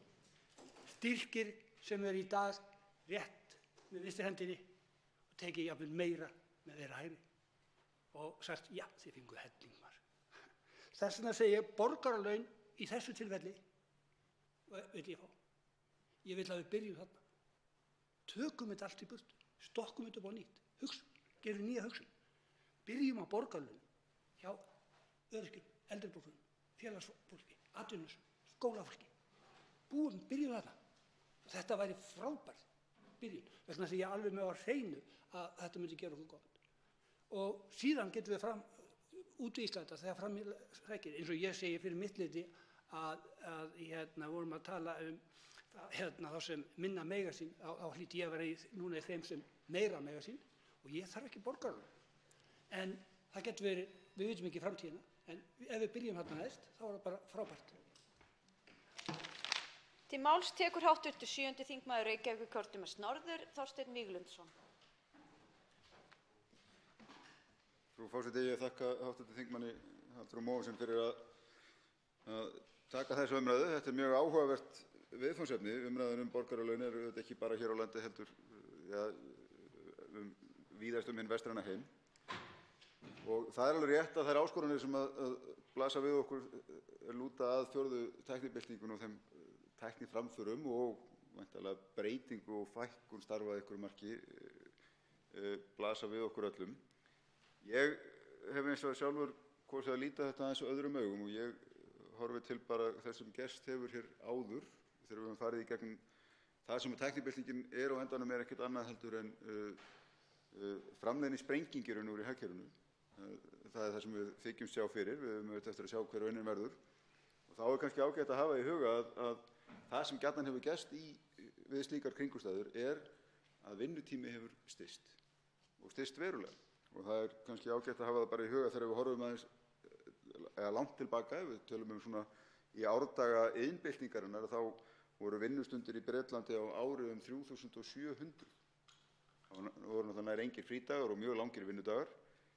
Í Bretlandi í dag eru vinnustundir 1850 ári. Það var helmingast á liðlega 2 öldum. Í Noregi á 1 öld hefur orlof starfsmanna farið úr 1 viku í 5 Og bara ef við lítum hér til Íslands þá hefur vinnutími á 40 árum styst hér úr rúmum 60 stundum á viku í rúmar 40 stundir. Ég sé allt eins fyrir mér að sú tæknibylting sem við horfum framan í muni einfaldlega leiða af sér mun styttri vinnutíma heldur en við höfum átt að venjast. Og það hefur verið tilhneigingin í raun og veru í svona framleiðniaukningu eins og hér er verið að tala að framleiðninni hefur verið skipt á milli hækkandi launa og styttri vinnutíma. Hér munum við væntanlega sjá aukna áherslu á hið síðarnefnda og horfum jafnvel á styttri vinnuviku og styttri vinnutíma innan dagsins líka. Til máls tekur hv. 11. þingmaður Reykjavíkurkjördæmis suður Björn Leví Gunnarsson.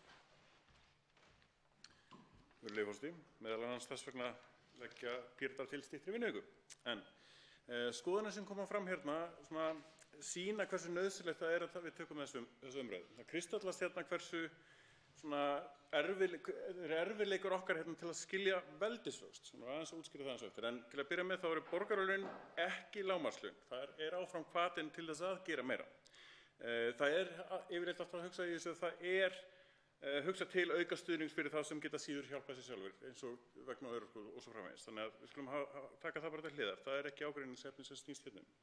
En mér langar að taka svona dæmi úr sögunni. Það er dæmi munka sem skrifuðu bækur.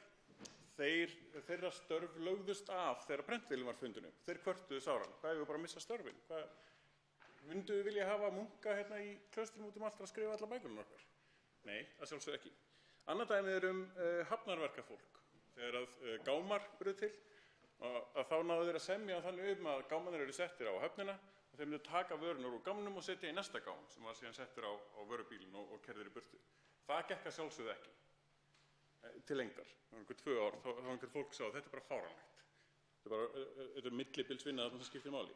Og varðandi veldisvöxtinn, tökum við dæmi hérna. Þegar munkarnir voru hérna að missa vinnuna sína, þá bar fólk ættarnöfn sem var starfið þeirra, smíður, skóari og svo framvegis. Það er ekki til núna. Og það sem við þurfum að átta okkur á hérna er hraðinn sem að tekur tæknina til að læra á ný störf verður alltaf meiri og meiri og meiri. Þannig að rökin að það verður alltaf til ný störf. Það sýnir okkur ef við áttum okkur ekki á því að jú, þessi nýju störf verður til en gervigreindin og vélarnar eru þeim fljótari að gera þessi nýju störf úreld. Vera fljótari og fljótari og fljótari að því. Það er veruleikinn sem við búum hérna við. Við getum ekki ímyndað okkur frá núverandi umhverfi því að þetta umhverfi líftíma starfa, hann verður það styttri og styttri. Til máls tekur hv. 7. þingmaður Reykjavíkurkjördæmis norður Steinunn Þóra Árnadóttir.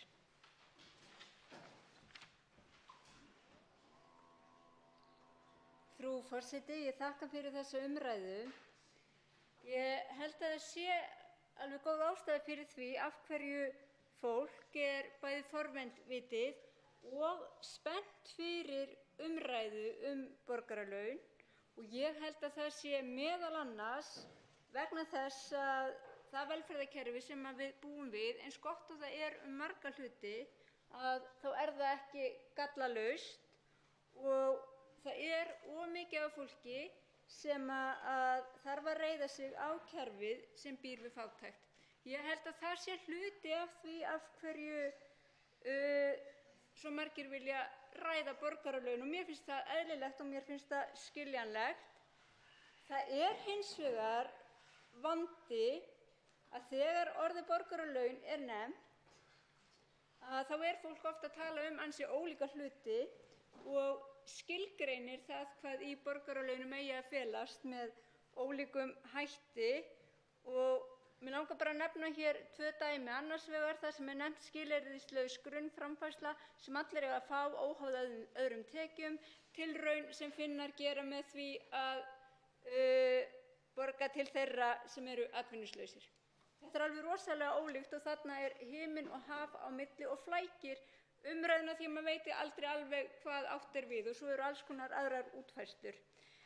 Það sem mér finnst mikilvægt er að halda til haga er það að jöfnuður næst ekki með því að allir fái jafnt frá ríkinu. eins og kom fram í máli hæstv.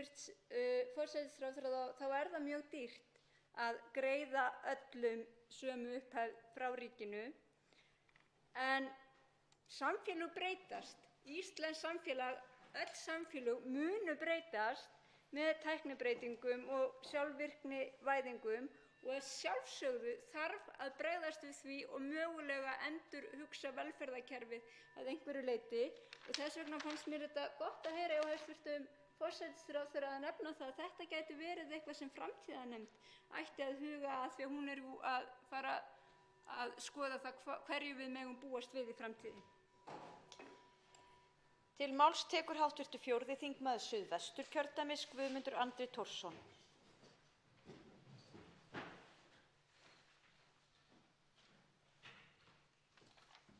Virðulegi forseti, ég þakka málshefjanda fyrir að brydda hér upp á mikilvægri umræðu sem varðar jöfnuð og lífshætti okkar og dreifinguna á byrðum og gæðum sem kannski öll stjórnmál eiga að snúast um. Sjálfur er ég staddur í spurningamerkinu miðju í þessu máli. Er óhjákvæmilegt að tæknin leiði til þess að störfum fækki svona stórkostlega í framtíðinni? Verða til ný sem við gerum okkur ekki enn í hugarlund? Þó að eitthvað sé tæknilega mögulegt er þá þar með sagt að það sé óhjákvæmilegt. Við vitum þetta sem að horfum unga á þáttinn Nýjasta tækni og vísindi í sjónvarpinu. Og þurfum við ekki að viðhalda verklegri þekkingu sem er til staðar með einhverju móti?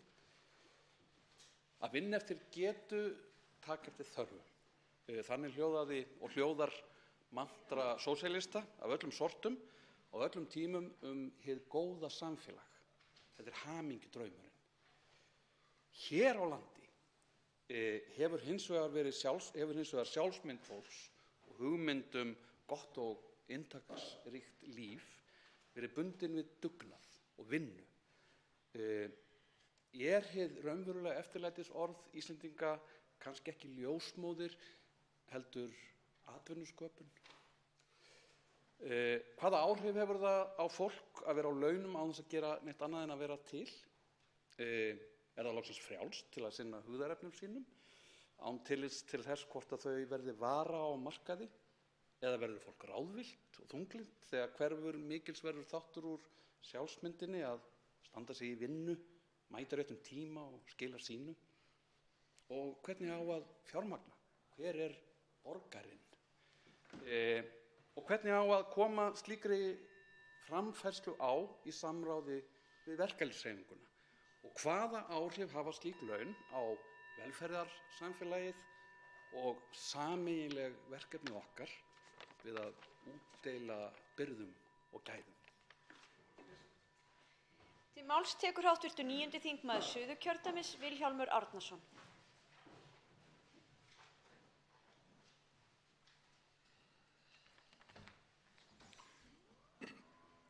Virðulegur forseti, ég vil eins og aðrir þingmenn þakka hv. þingmanni Halldóri Mogensen fyrir að hefja þessa umræðu. Hér við þessu umræðu er helstu rökin sú að tækniþróunin sé að útrýma störfunum og einhvern veginn þurfa að bregðast við því. Ég held að tækniþróunin sé einmitt stærsta tækifæri sem við höfum bara til þess að auka jöfnuðinn og til þess að tryggja það að þeir sem að þurfa á umönnun að halda geti fengið hana og hún verður veitt sú umönnun og þjónusta á hagkvæmari hátt, þannig að framtíðinni að þá munu vera til meiri fjármunir til þess að jafna kjör og hækka þá framfærslu sem að þeir sem að geta ekki aflað sér meiri tekna sjálfir geti þá fengið. Þannig að ég held að horfa á þetta svolítið þannig og ég held að við eigum að setja meiri fókus. Ef þetta er það sem er að gerast, að tækniþróun fer svona hratt fram, þá þurfum við að enn frekar hugsa það hvernig styrkjum við þá frekar lánskerfi til nemenda.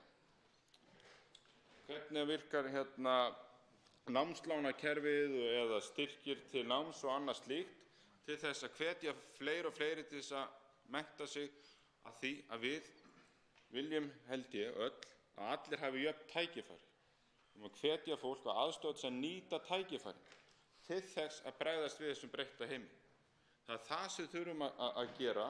Við megum alls ekki fara að setja einhver kerfi hér á til þess að draga úr hvata fólksins til þess að nýta tækifærin, sækja fram og auka verðmætasköpun í landinu til þess að auka jöfnuðinn. Ég held að með því að hjálpa fólki að nýta tækifærin þannig aukum við jöfnuðinn. Til máls tekur hv. 10. þingmaður Reykjavíkurkjördæmis suður, Þorsteinn Sæmundsson.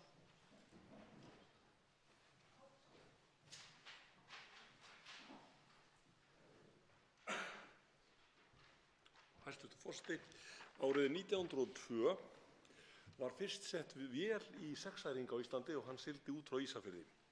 Það er ekki lengra síðan. Í dag hins vegar sigla menn sem áður á skipum sem áður þurftu 30-40 manns borð, kannski svona 10-12 kallar. Þeir annarkvort vinna aflað borð eða þeir kæla aflan án ís. Það eru róbótar sem sjáum að stafla en ekki mannshöndin. Þegar í land er komið þá skera tæknivæddar vélar aflan með vatni, nákvæmlega jafn stórar einingar til þess að hámarka hagnaðinn og hámarka arðinn af takmarkaðri auðlind. Hvað hefur þetta haft í för með sér? Þetta hefur haft í för með sér að sjómönnum hefur fækkað, alveg eins og mönnum í öðrum frumgreinum hefur fækkað, en það hefur orðið til fjölbreyttari störf. Það hefur orðið til störf sem mönnum dreymdi ekki hér fyrir 100 árum síðan. Ég tel að næstu 100 árin þá munum við sjá þessa þróun fara áfram. Það verða til ennþá fjölbreyttari störf, við munum vinna styttri vinnudag, en ég sé ekki að við munum öll setjast upp í hægjendastólinn og bíða til því að róbótar vinni alla okkar vinnu. Þannig að ég held að það sé svona dálítið lengra í burtu og ég er ekki þeim sem sagði að internetið væri bóla. En ég held að þetta taki tíma, en auðvitað er þetta mjög þörf umræða. Það er hins vegar eitt sem okkur kannski við ættum að hugsa um. Í allri þessari allsnægt sem við búum við, þá eru samt hópar hér í þjóðfélaginu sem að standa höllum fæti og sem við höfum ekki ráðið við að sjá almennilega fyrir. Og þar er ég að tala um hluta af öldruðum, þar er ég að tala um þá sem hafa takmarkaða starfsgetu, meðan við getum ekki alið önn fyrir þessu fólki, meðan að það fær ekki laun sem eru mannsæmandi og duga þeim til framfærslu, þá held ég að við skulum bíða aðeins með borgaralaun þetta öllum. Til máls tekur hv. 9. þingmaður Suðvesturkjördæmis, Willum Þór Þórsson. Hæstv. Forseti, ég vil þakka málshefjanda hv. þingmanni Halldóru Mogensen þessa umræðu borgaralaun og ég vil einnig þakka svör hæstv. forsætisráðherra og innlegg í þessa umræðu og sem þar að segja umræðan borgaralaun hefur fengið meiri athygli í heimi vaxandi misskiptingar, örbirgðar og fátæktar en hugmyndafræðin á rætur sínar að rekja til þessara þátta og eins og hv. málshefjandi rakti svo ágætlega hér í sinni framsögu og sem og hæstv. forsætisráðherra. Og það er skiljanlegt að við leitum leiða til að byggja upp velferðarkerfi á öðrum grunni en það sem við þekkjum, það öryggisnet sem við þekkjum hér. En hugmyndin skilyrðislausa framfærslu gengur lengra en það, eins og þetta hefur þróast í áranna rás, að bregðast við slíkri stöðu og snýr að réttlátri dreifingu arðs af sameiginlegum auðlindum.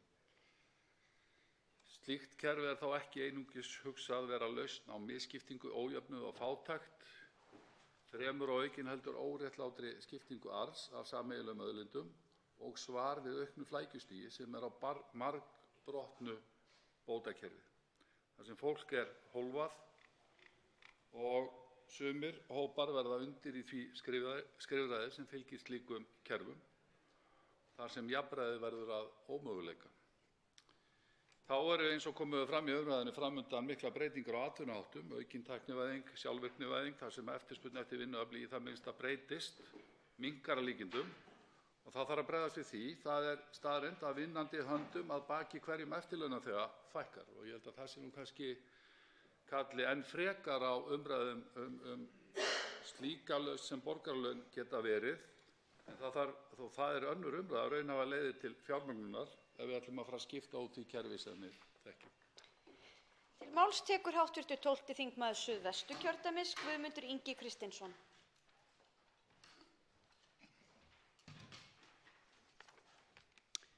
Virðulegur forseti, ég held að nýjasta dæmi sem ég veit í sambandi við borgaralaun það sem voru að gera í Bretlandi núna nýlega. Ef ég skildi það rétt þá ætluðu þeir að borga ákveðinn hóp í Bretlandi 1,4 milljónir. Þarna eru þeir að reyna að skera á 3. og 4. kynslóð fátæktar. Og þetta er auðvitað algjör snilld. Og hvað má þetta fólk gera með þennan pening? Jú, það má nota til íbúðakaupa, menntunar eða sparnar. Og það er annað í þessu sem við gleymum alltaf. Það er það ótrúlega kerfi okkar sem við erum með í dag. Tryggingastofnun ríkisins. Þannig að því all stofninu undir við það að finna út hvernig það á að skerða fólk. Hvernig það á að reyna að ná tilbaka þeim peningum eða einhvern veginn taka á því að skjólstæðingar fá ekki nógu mikla bætur. Síðan er það Vinnumálastofnun. Hún er í því að skrá út og inn og er að reikna út vinnulaun. Síðan kemur LÍN. Við erum með þessar stofnanir út allt sem eru í því að reikna saman hlutin með tilhöndukostnaði, með tilhöndum mannafla sem er í því að vinna sömu vinnuna sem væri hægt að gera einfalda með því að setja upp borgarlaun í þessu samhengi. Þess vegna segi ég það að þetta mun komið veg fyrir aukið skrifaræði, pappírsvinnu og umsýslukostnað og ýmislegan kostnað sem fylgir þessu kerfi sem við erum búin að búa til í dag. Þannig að ég segi ekkert annað, það væri bara frábært ef við bara tökum okkur til, byrjum á þessu grunni og einföldum hann svona rosalega vel og gangum þannig frá því að fólki fái viðunandi framleiðslu sem það getur lifað af með reisn. Til máls tekur hv. 7. þingmaður Reykjavíkurkjördæmis norður, Þorsteinn Víglundsson. Frú forseti, ég held að í þessari ágætu umræðu borgaralaun sé ágætt að hafa það í huga einmitt til þess að afmarka umræðuna. Við leysum ekki gjaldþrota örorkulífeyriskerfi með borgaralaun. Það mun þurfa aðrar og veigameiri breytingar þar sem er mikilvægt að ráðast í og það sem fyrst og vonandi tekst okkur hér í þinginu og á grundvelli þá þeirra vinnu sem er á vettvangi ríkisstjórnarinnar þar að leysa úr þeim vanda sem það bótakerfi er í sem er mikill. Ég hef eins og það er ekkert, eins og kannski mátti skilja af máli mínu í fyrri umræðu, ég hef ekkert ofboðslega miklar áhyggjur af því að okkur takist ekki að leysa úr þeim áskorunum sem munu fylgja tæknibyltingunni. Við vitum ekki hversu hraðar eða miklar þær verða. Við höfum tilhneigingu til þess að ofmeta þær stundum, en svo hellast það líka stundum yfir okkur óviðbúið. En það hvernig tekist verður á styttingu vinnuviku, styttingu vinnutíma yfir daginn, launahækkunum samhliða þessari miklu framleiðnu aukningu sem spáð er. Ég treysti alveg verkalýðshreyfingunni til þess að takast á við þá áskorun með atvinnurekendum og ágætt að hafa það í huga að allavega á það við hér á landi að samhliða einmitt tækniframförum, framleiðnu aukningu í atvinnulífinu, að þá hefur verkalýðshreyfingin einmitt elst, ekki veikst. Þannig að hún mun vafalítið vera vel í stakk búin til þess að takast á við það hvernig tekist verður á við þetta, hversu mikið eigi að stytta vinnutíma, hversu mikið eigi að hækka laun og svo framvegis. Það sem ég held að sé eins og vert líka að hafa í huga fyrir okkur sjálf er að þessar tæknibreytingar munu breyta viðhorfi okkar til atvinnu, það mun breyta viðhorfi okkar til menntunar og það mun raun og gera menntun að ævilöngu viðfangsefni. Við munum sífellt þurfa að vera að endurmennta okkur. Breytingarnar, ef þær ganga fram eins og spáðir, munu verða mjög hraðar og menntun verður raun og veru okkar ævistarf. Við munum sífellt, við getum ekki búist við því að vinna á sama vinnustað ævilangt eins og kannski kynslóðurnar undan okkur vöndust og við munum sífellt þurfa að tileinkna okkur nýja þekkingu og nýja færni. Til máls tekur hv. 11. þingmaður Reykjavíkurkjördæmis norður, Halldóra Mogensen.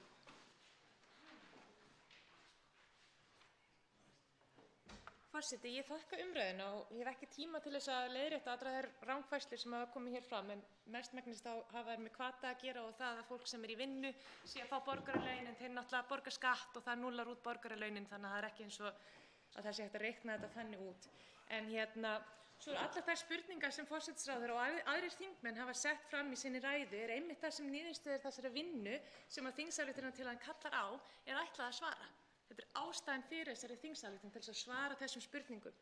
Svo þurfa borgaralaun ekki að vera viðbrögð við mögulega yfirvofandi atvinnuleysi vegna tækniframfara, heldur getur þetta verið val okkar að fara nýja leið vegna þess að tækniframfarir bjóða okkur upp á möguleikana á að gera það.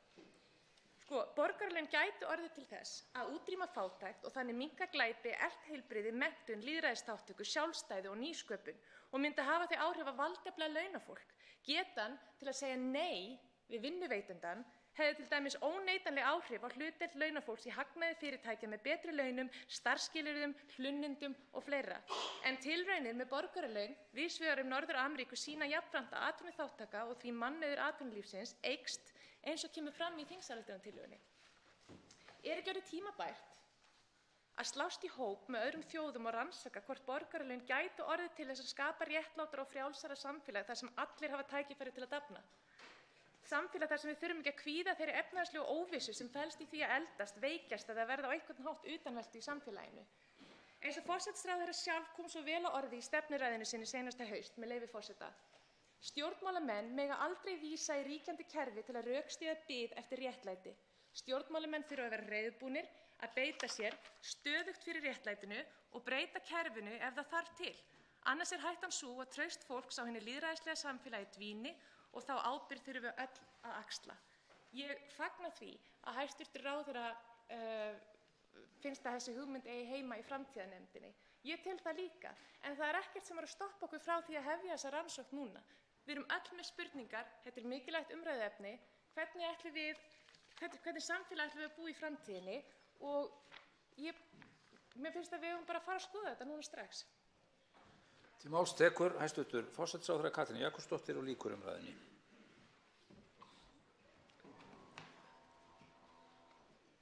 Herra forseti, ég þakka hv. þingmanni fyrir þátttöku í umræðunni og þakka hv. málshefjanda sérstaklega, ekki síst fyrir að vitna í forsætisráðherra. Forsætisráðherra finnst þetta mjög skemmtilegt hvað þingmenn eru duglegir að vitna í hana hér í ræðustól. Enda vel sagt. Ég vil nú segja það að umræðan sem hér hefur verið þetta sýnir að við erum stutt á veg komin í þessari umræðu. Og þess vegna vil ég ítreka það sem ég sagði hér í lok minnar ræðu. Ég held að sú framtíðarnefnd sem verður skipuð hér á næstu dögum ætti að taka þetta mál upp til þess að skýra betur við hvað átt. Ég tek eftir því að ýmist tölum við hér skilyrðislausa grunnframfærslu sem verði kerfi ríkisins til hvers og eins, en síðan talað það af hv. þingmanni Birni Leví Gunnarssyni að hér þurfi hins vegar líka vera velferðarkerfi til að bæta við þessa framfærslu. Eins og ég nefndi hér þá þetta kostnaðurinn bara miðað við það sem við höfum, þar sem ég vitnaði í og þá úttekt sem Upplýsingaþjónusta Alþingis sendi frá sér 2016, kostnaðurinn bara við skilyrðislausa grunnframfærslu eru 1.200 milljónir á ári. Síðan búið að ræða hér tækniframfarir og ég tek undir með hv. málshefjanda að það engin ástæða til að tengja þetta endilega og þetta hefur ekki verið tengt við tækniframfarir. Þetta hefur ekki verið tengt við tækniframfarir. Ég hins vegar sammála þeim sem hér tala. Þær kunna vera miklu hraðar en fólk telur og ég stundum velti því fyrir mig hvort þetta þing sé ekki bara einhver hluti af mínu matrixi, satt að segja. Það kann bara vel að vera, við vitum ekkert það. En við erum með ákveðna vettvanga sem ætlað að taka á nákvæmlega málum sem þessu. Ég nefni framtíðarnefndina, ég nefni samráðsvettvang aukna hagsæld þar sem einmitt farið að taka á dagskrá málefni fjórðu iðnbyltingarinnar. Mín skoðun sú við þurfum að afmarka þetta viðfangsefni betur og setja niður þær spurningar sem við viljum fá svar við, til að mynda hvort ætlunin að bæta við öðru velferðarkerfi og ná skilyrðislausa grunnframfærslu, til að mynda hvaða áhrif og hvernig við metum þau þetta mun hafa á atvinnulífið og hvata þess til þess að greiða starfsfólki viðunandi laun. Ef ríkið búið að taka á sig grunnframfærsluna í formi lágmarkslauna, mun það verða til þess að fyrirtækin munu í framhaldinu lækka launin og nýta aukinn þátt í sinni arðsemi til þess að auka við eignastöðu þeirra sem eiga fyrirtækin. Það leiðir að spurninginu sem hv. þingmaður Logi Einarsson var með, getur þetta kerfi hreinlega leitt til aukins ójöfnuðar? Það eru þessar spurningar sem ég tel mikilvægt að stjórnmálin setji niður og afmarki áður en sérfræðingar fara að vinna að þessum málum og þess vegna ítreka ég þá tillögu sem ég hef hér haldið á lofti málsmeðferð þessara mála. Þá sérstakri umræðu borgaralaun lokið. Óskar hv. þingmaður ræða fundarstjórn forseta, já. Hv. þingmaður Jón Steindór Valdimarsson ræði fundarstjórn forseta.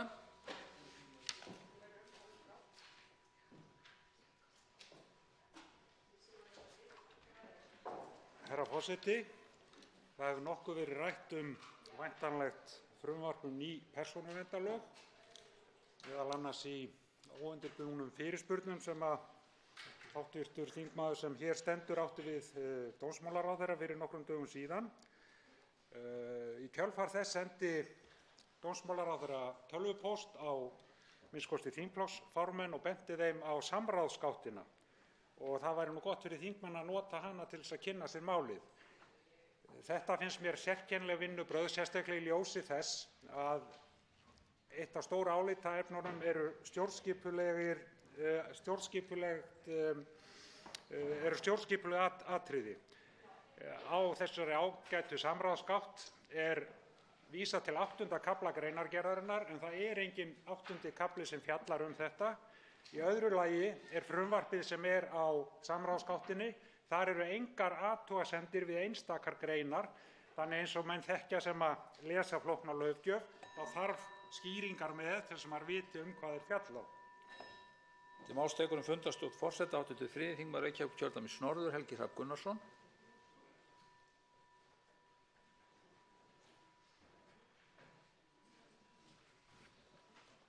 Virðulegi forseti, ábending hv. þingmanns hryggir mig, þannig að ég var að vona að þetta væri skjal sem að væri hægt að kafa í, sem að hæstv. Dómsmálaráðherra setti inn í samráðsgáttina og tjáði þingheimi frá í gær. En hins vegar þá kem ég hérna upp til þess að halda aðeins áfram með umkvartanir hérna áðan í sambandi við þingmál minnihlutans úr nefndum. Það komu hérna 2 hv. þingmenn stjórnarmeirihlutans og hvorugur þeirra svaraði þann hátt sem ég hefði viljað. Svarið sem ég hefði viljað, nú ætla ég að panta ræðu, var auðvitað eru mál tekin úr nefndum þegar nefndarmenn treysta sér til þess að mynda sér skoðun og skila nefndaráliti. Það mælikvarðinn. Það rétta svarið. Og svo geta skila nefndaráliti sem ólíkt öðrum og allt góð með það. Það hluti af hinu þinglega ferli og hversdagsleg hlutur. Ég skildi orð hv. þingmanns Birgis Ármannssonar þannig að þetta væri núna orðið eitthvað svona samningsatriði eins og við þekkjum hérna í þinglok þegar kemur á ræðutíma hér í pontu. Ef þessi hluti á líka að verða hluti af einhverju þingskapa leikfimi til þess að hafa stjórn á því á tíma og hvar mál enda hérna, þá það nýtt og það algjörlega á skjön við þær áætlanir að styrkja þingið. Til máls tekur hv. 10. þingmaður Suðurkjördæmis Smári McCarthy. Ræðir fundarstjórn forseta.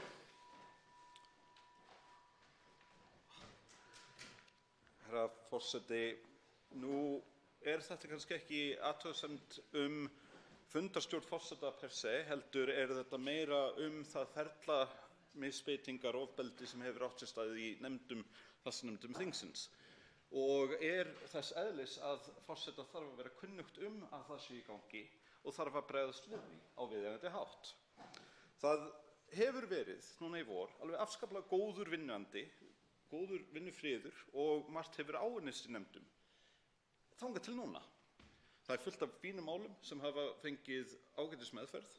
Reyndar fjölgar þeim málum stjórnarinnar sem hafa fengið mjög lélega meðferð en samt stendur til að einhvern veginn reyna að moka út á síðustu stundu og nefni ég sem dæmi frumvarp Íslandsstofu sem svo illa unnið að það mætti skrifa stutta bók.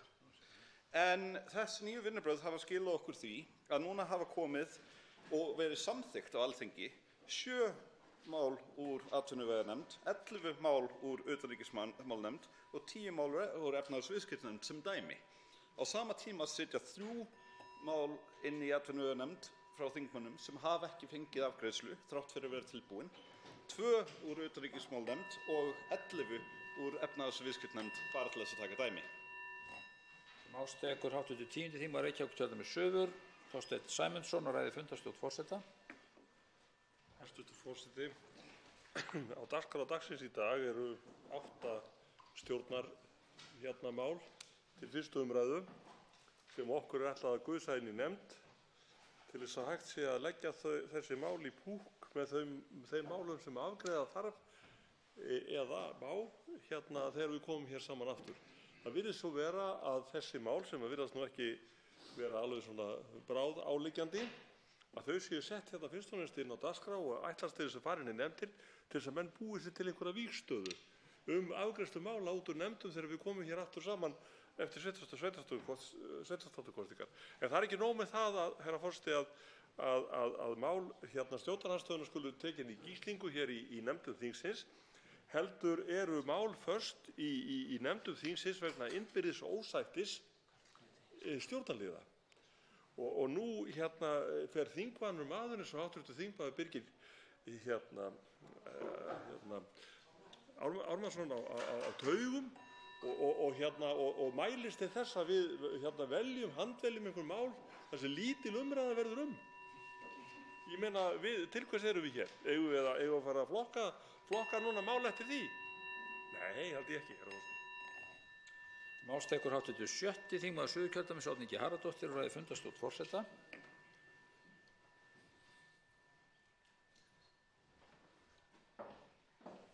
Já, herra forseti, þetta ástand í þingnefndunum er auðvitað algjörlega óþolandi og það er óþolandi að þingmannamál fái ekki eins meðhöndlun eins og stjórnarmál, þingmannamál sem eru búin að vera lengi í nefndum, gestir hafa komið og nefndarálit eru tilbúin en það er ekki hægt að taka þau út vegna þess að stjórnarliðar eru ekki til í það. Ég kvarta undan þessu, herra forseti, en ég kvarta líka undan því að á dagskrá þingsins í dag er ekki mál breytingar á kosningalögum sem er hér í miðri 3. umræðu. Það er þingmannamál sem var alveg að því komið að klárast og vera tilbúið til atkvæðagreiðslu, en það er ekki lengur á dagskrá. Ég lýsi óánægju minni með það, herra forseti, líka. Til máls tekur hv. 11. þingmaður Reykjavíkurkjördæmis suður Björn Leví Gunnarsson og ræðir fundarstjórn forseta.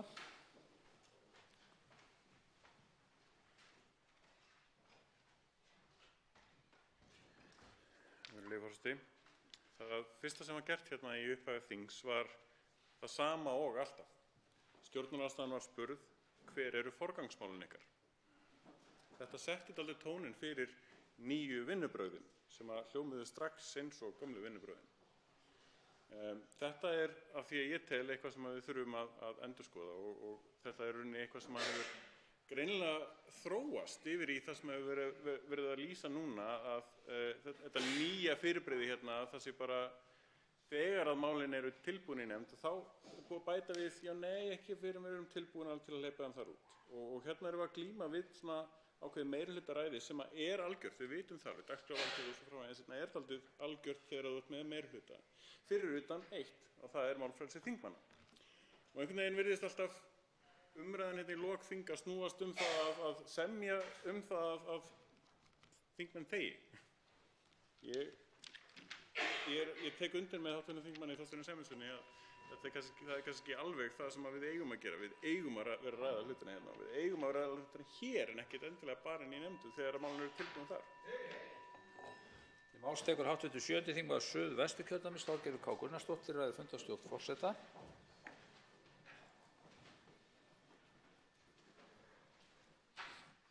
Herra forseti, já, nákvæmlega þessi síðast töluðu orð hér úr þessum ræðustól. Við eigum nefnilega að fá tækifæri til þess að ræða meira málin hér. Tala svolítið pólitík og þora að taka afstöðu í málum sem eru þverpólitísk. Það eru sumir flokkar sem eiga erfitt með að gefa upp nákvæmlega skoðun sína til dæmis á staðsetningu sjúkrahússins eða hver afstaða þeirra er til dæmis varðandi það að ná þjóðarsátt um kjör kvennastétta. Við vitum það að hluti Sjálfstæðisflokksins er algjörlega á móti því að við samþykkjum hér þingsályktunartillögu um þjóðarsátt um kjör kvennastétta meðan annar partur af þeim ágæta flokki er fylgjandi því. En af hverju getum við ekki tekið þetta í? Þetta er fullrætt í nefndum. Af hverju er ekki hægt að ræða þetta hér? Það sem ég óttast núna þegar ég er að horfa á dagskrá þingsins, virðulegi forseti, er að það er eitt mál og þetta er dæmi um það að við í stjórnarandstöðunni við viljum koma máli frá ríkisstjórninni í gegnum þingið, að það er mál sem er varðandi tolla og tollkvóta á sérostum. Það er 17. mál á dagskrá. Það sýnir það að það er ekki mikill vilji að setja ekki málið ofar á dagskrá til þess að afgreiða það. Við í atvinnuveganefnd vorum fullviss um það að landbúnaðarráðherra hæstvirtur ætlaði að klára málið, koma því í gegn. En það er ein birtingarmynd þess að það er mál hér frá ríkisstjórninni sem stjórnarflokkarnir sjálfir þora ekki að koma með inn í þingið og treysta sér ekki til að takast á við þingið með. Og það er bagalegt. Ég vil hvetja hæstvirtan forseta að færa það mál ofar í dagskránni í dag ef varðar innflyttingu á sérostum. Málstekur hv. 8. þingmaður Suðvesturkjördæmis, Jón Þór Ólafsson.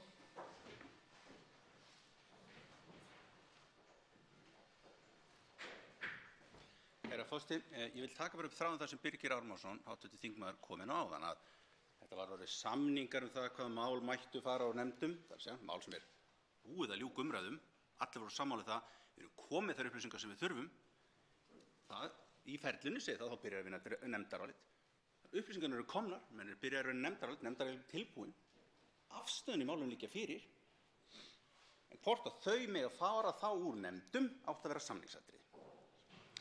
Það er skiljanlegt, en það er ekki málefnalegt. Það er ekki málefnalegt að vinna mál þannig. Og Birgir Ármannsson segir að þessi samningar náðust ekki. Og þeir náðust ekki í málum vegna þess að það voru mál sem að stjórnarflokkarnir vilja ekki ræða. Þannig að málin fara ekki út úr nefnd út af því að stjórnarflokkarnir vilja ekki að þau mál sem þeir þurfa þá að ræða hérna með í þingsál fara út. Það er ekki málefnalegt. Og þá er það hvað er hægt að gera? Er það málefnalegt að þau mál sem að forseti Alþingis ætlar að setja hérna á dagskrá þingsins, þau verða bara rædd? Við viljum líka hafa eitthvað um málið að segja og sér í lagi að það sé málefnaleg afgreiðsla þeirra mála sem þingmenn leggja fram. Málstekur hv. 8. þingmaður Suðurkjördæmis, Karl Gauti Hjaltason, ræðir fundarstjórn forseta. Virðulegi forseti, hv. þingmaður Birgir Ármannsson talaði að ástandið hjá stjórnarandstöðunni væri þannig að eins og lýðræði væri tekið úr sambandi, orðaði það. En hvað erum við að tala um hérna? Hvað erum við að tala um? Við erum ekkert að tala um það að lýðræði sé tekið úr sambandi. Við erum að tala um fyrirheit stjórnarinnar hér í upphafi þings þegar stjórn var mynduð. Við erum að tala um fyrirheit sem voru tekin úr sambandi. Það voru fyrirheitin sem voru tekin úr sambandi. Og hvernig hefur þetta verið í vetur? Við höfum upplifað skort, alvarlegan skort á stjórnarfrumvörpum, alvarlegan skort. Og við höfum oft rætt það hér undir liðnum fundarstjórn forseta. Nú, góð mál hafa komið frá stjórnarandstöðu og þetta gekk nú ágætlega eftir til að byrja með. Samið var að fyrir þeim yrði mælt og þau kemast til umfjöllunar í nefndunum sem gekk eftir. Og hvað gerist nú? Nú hrúgast inn stjórnarfrumvörp en frumvörp stjórnarandstöðunnar, þau eru fryst í nefndunum.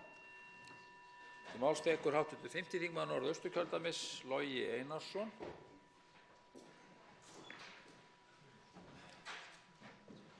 Herra forseti, fleiri hv. þingmenn hafa farið ágætlega yfir það hérna hvernig stjórnarandstaðan og þingmenn stjórnarliðsins héldu uppi svona sóma þingsins með því að koma hingað inn með mál þannig að hægt var að ræða eitthvað í þessum þingsölum. Og síðan loksins þegar stjórninni þóknast að koma með eitthvað og getur komið með eitthvað, þá á að stoppa allt frá okkur. Stundum við talað um að stjórnmál séu skák og sumir segja refskák. Í þessu tilfelli leikurinn þannig að stjórnarandstaðan fékk að leika fyrstu 4 leikina, en síðan ætlar stjórnarliðið núna að eiga síðustu 10, 12, 14 eða saman hvað það er ójafnleikur og við hljótum að mótmæla því og ég reikna bara fastlega með því að hér verði bara heldur ekkert góður framgangur hjá stjórnarliðinu nema að menn sýni þá sanngirni að hleypa þroskuðum málum hérna í umræðu þannig að þjóðin öll geti bara heyrt eins og hv. þingmaður Þorgerður Katrín Gunnarsdóttir nefndi hér áðan hvaða menn hafa skoðanir hafi á þeim, jafnvel þó það kunni að vera þeim óþægilegt. Til máls tekur hv. 12. þingmaður Suðvesturkjördæmis, Guðmundur Ingi Kristinsson. Það er fundarstjórn forseta. Virðulegi forseti, þetta er eiginlega með ólíkindum hvernig vinnubrögðin í velferðarnefndinni vegna þess að það ekki svo þetta eina mál sem Flokkur fólksins sem í nefndinni ætti að vera lögum. Nei, það átti að fara til annarrar umræðu. Og það var algjörlega tilbúið til að fara í þessa aðra umræðu. Og það með alveg stórfurðulegt hvað óttast í aðra umræðu vegna þess að á sama tíma var eitt mál sem átti ekki að fara út úr nefnd vegna þess að það var til umræðu og það geti komið eitthvað í umræðu sem þyrfti að ræða eftir á. Þannig að þetta maður bara spyr sig, við hvað maður að tala? Það er bara bergmál. Það ekkert vit í því sem kemur fram. Og ef við ætlum að reyna að hafa eitthvað virðingu fyrir Alþingi þá segja við, hjálpa okkur, þetta langt frá því að vera nokkur leið til að almenningur beri virðingu fyrir Alþingi ef að svona vinnubrögð eiga að viðgangast. Ég skil ekki svona vinnubrögð. Máls tekur hv. 7. þingmaður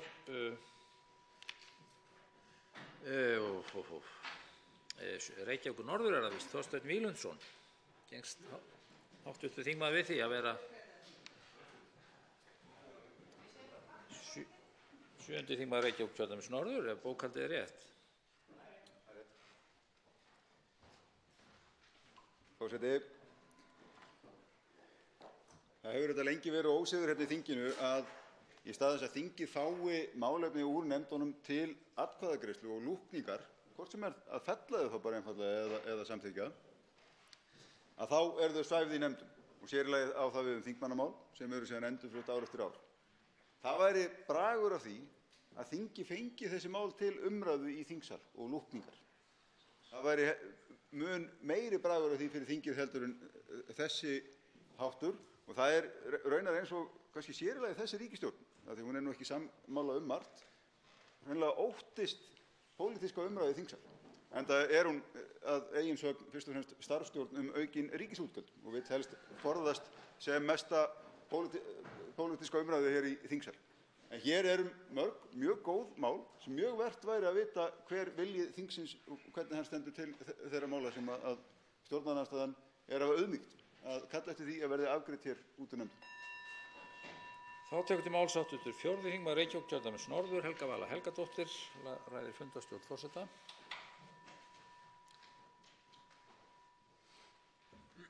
Herra forseti, ég verð að taka undir mál þeirra þingmanna sem hér hafa talað nauðsyn þess að við eflum virðingu Alþingis hér í þingsal og ekki síður að við reynum að auka virðingu landsmanna fyrir hinu pólitíska samtali.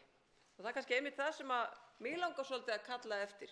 Það að við ræðum hér þessi mál, að við fáum þessi mál hingað inn, af því það eru jú ekki allir 63 þingmennirnir sem sitja hvern einasta nefndarfund og það fullt af málum í öðrum nefndum sem ég get ekki fengið að tjá mig sem ég hefði mjög mikinn áhuga á að ræða hérna.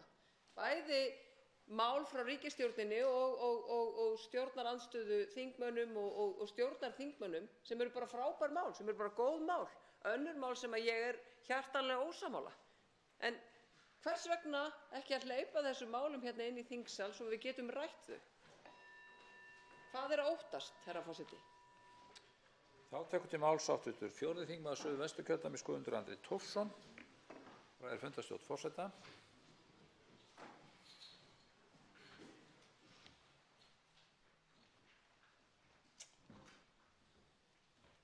Virðulegur forseti, ég ekki mikill skákmaður. Ég satt að segja mjög lítill skákmaður. Ég bara engin skákmaður, kann ekkert skák og þess vegna skil ég ekki þá skák sem hér tefld. Hún mér ofviða. Mig langar til að engar síður að taka undir það sem að hv. þingmaður Jón Steindór Valdimarsson sagði hér áðan varðandi þá nefnd sem við sitjum báðir í, allsherjar- og menntamálanefnd, og þann góða anda sem ríkir þar, þann góða samstarfsanda sem hefur ríkt þar og það vinnulag sem hefur verið til fyrirmyndar. Þar til allt í einu nú að það í gangi einhver skák sem að mér ofvið að taka þátt í og og hefur orðið til þess að tvö mikil framfaramál, tvö ágætt mál, annars vegar stafrænar smiðjur, FABLÖB svokölluð, og hins vegar kvennastéttir ná ekki hingað inn, sem að við öll þráum að fá að ræða þessi mál. Til máls tekur hv. 10. þingmaður Reykjavíkurkjördæmis norður, Ólafur Ísleifsson.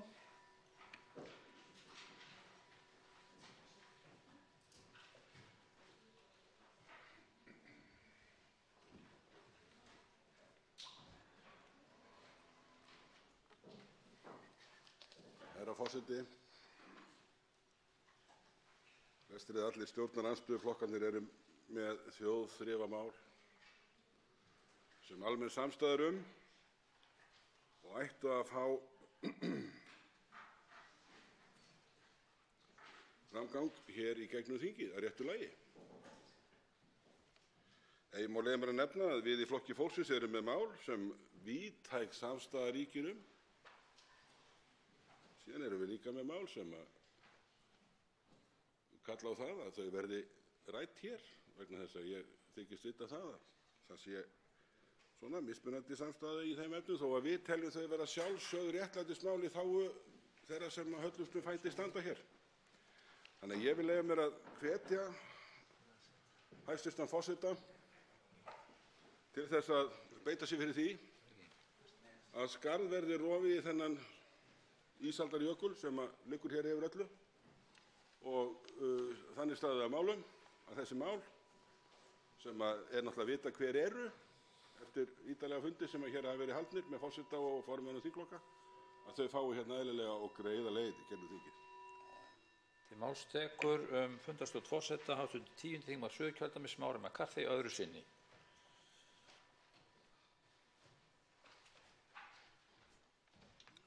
Herra forseti, nú hef ég ítrekað talað hér það að skipulagsleysi að hálfu ríkisstjórnarinnar muni ekki skapa neyðarástand að hálfu okkar. Það kemur síðan hér hv. þingmaður Birgir Ármannsson, útskýrari ríkisstjórnarinnar, og útskýrir það fyrir okkur að það séu mál sem einhvern veginn liggur rosalega mikið á að komast í fyrstu umræðu og umsagnarferli. Og nú er það svo að það eru tímatakmörk sem okkur eru sett ný mál sem er 1. apríl. Þess vegna drifum við í stjórnarandstöðunni okkur í því að koma þessum málum inn á dagskrá eða koma þeim inn í þingið fyrir 1. apríl. Vegna þess að við vorum að vonast eftir mjög eðlilegu sanngjörnu ferli. Og auðvitað ný mál eiga ekki að koma af stað eftir þann tíma. Svo allt í einu birtast fullt af málum frá ríkisstjórninni, til dæmis fríverslunarsamning við Filippseyjar sem hefur verið rætt áður. Þannig að það þurfti ekkert að vinna það neitt sérstaklega mikið frekar í ráðuneytinu. Og já, þetta allavega, það að þetta skuli vera að koma svona seint fram, þetta er vítisvert virðingarleysi ráðherra fyrir tíma og verkskipulagi þingsins og ég beini því til forseta að standa með þinginu og hafna því að setja svona mál á dagskrá. Það er nauðsynlegt að við fáum eðlilegt ferli en séum ekki alltaf einhvern veginn að gera það sem ríkisstjórnin biður hverju sinni. Til máls tekur hv. 11. þingmaður Reykjavíkurkjördæmis Suður Björn Leví Gunnarsson fundarstjórn forseta öðru sinni. Ég vil hvetja það sem að nokkrir aðrir þingmenn hafa nefnt hérna er að koma málum lækkun kosningaaldurs á dagskrá. Mér finnst ámælisvert að það sé ekki á dagskrá aftur. Nú hefur áður verið talað hérna flýtimeðferð og við höfum lent í því núna nokkrum sinnum á undanförnu að þurfa að laga lög sem hafa verið gölluð. Núna gerist það ofta, það getur alveg gerst að það sé einhverjir gallar og göt í lögum, en þessa galla mátti rekja beinlínis til flýtimeðferðar Alþingis. Það ætti að segja okkur, við ættum að reyna að forðast að hrúga málum í gegnum þingið til þess að allavega koma í veg fyrir þessa augljósu galla sem að verða fyrir það. Svona að lokum að minnast á það að þegar svona leið á þingið hérna, þá var það bil vika eftir af þingmálum í geymslu sem var biðu fyrstu umræðu. Áður en að loksins stjórnarþingmálin fóru að koma inn til þingsins til umræðu. En það má einmitt vekja athygli á því að það var bil fjöldi mála sem Píratar hafa lagt fram. Þannig að ef Píratar hefði ekki lagt fram neitt mál, þá hefði þingið einfaldlega verið búinn að ræða öll mál og ekkert geta gert í rauninni af því að engin mál biðu afgreiðslu. Til máls tekur hv. 9. þingmaður Suðurkjördæmis Vilhjálmur Árnason og ræðir fundarstjórn forseta. Virðulegi forseti. Ég vil bara vekja athygli á því þar sem að hv. velferðarnefnd hefur verið hér mikið til umræðu. Ef við tökum þann tíma sem að við höfum nýtt í nefndinni til þess að ræða þingmál, þá held ég að það sé svona á pari ef ekki meira sem við höfum rætt þingmannamál, sem að ég bara tel vel að við séum að vinna þau mál sem þar eru vel. Og þetta snýst líka virðingu þingsins sem við höfum verið að ræða hér, að hvað hlutverk nefndanna, fara yfir málin og fá einhvern skilning, svo það nefndin og nefndamenn sem koma svo með ráðgjöf og upplýsingar til þingsins í síðari umræðu eða annarar og þriðju umræðu. Og það það sem við höfum verið að ræða í nefndinni, hvaða mál séu tilbúin og hvað önnur ekki, og mörgu þeirra bara að vera tilbúin og eru vel úr garði gerð út af því mikla tíma sem við fengið fyrir nefndinni, önnur minna. Og ég bara spyr, stjórnarandstaðan að kalla eftir því að við klárum öll þessi mál sem hafa verið nefnd hér í dag til þess að ræða hér á síðasta degi áður en þingið fyrir hlé? Það stóra vandamálið að við viljum fá að ræða málin en samt allt á einum degi, öll þessi mál, þá það ekki mikil og upplýst umræða þessi mál. Til máls tekur fundarstjórn forseta hv. 7. þingmaður Reykjavíkurkjördæmis Suður, Hanna Katrín Friðriksson.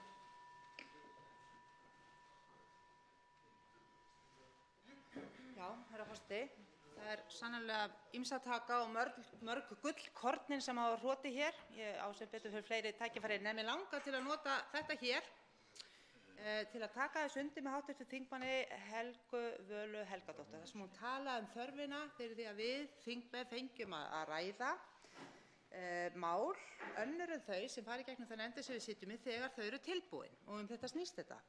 Og mig langar kannski hérna, því hefur verið töluvert rætt það að það þurfa að hafa ríkja sátt mál, og menn eru svona misjafnlega á því hverjir það eru sem eiga að vera sáttir hverju sinni. En mig langar til að nefna hérna ákveðið dæmi, og þannig að í umhverfis- og samgöngunefnd var afgreitt mál út, þingmannamál, í alveg dásamlegri ósátt.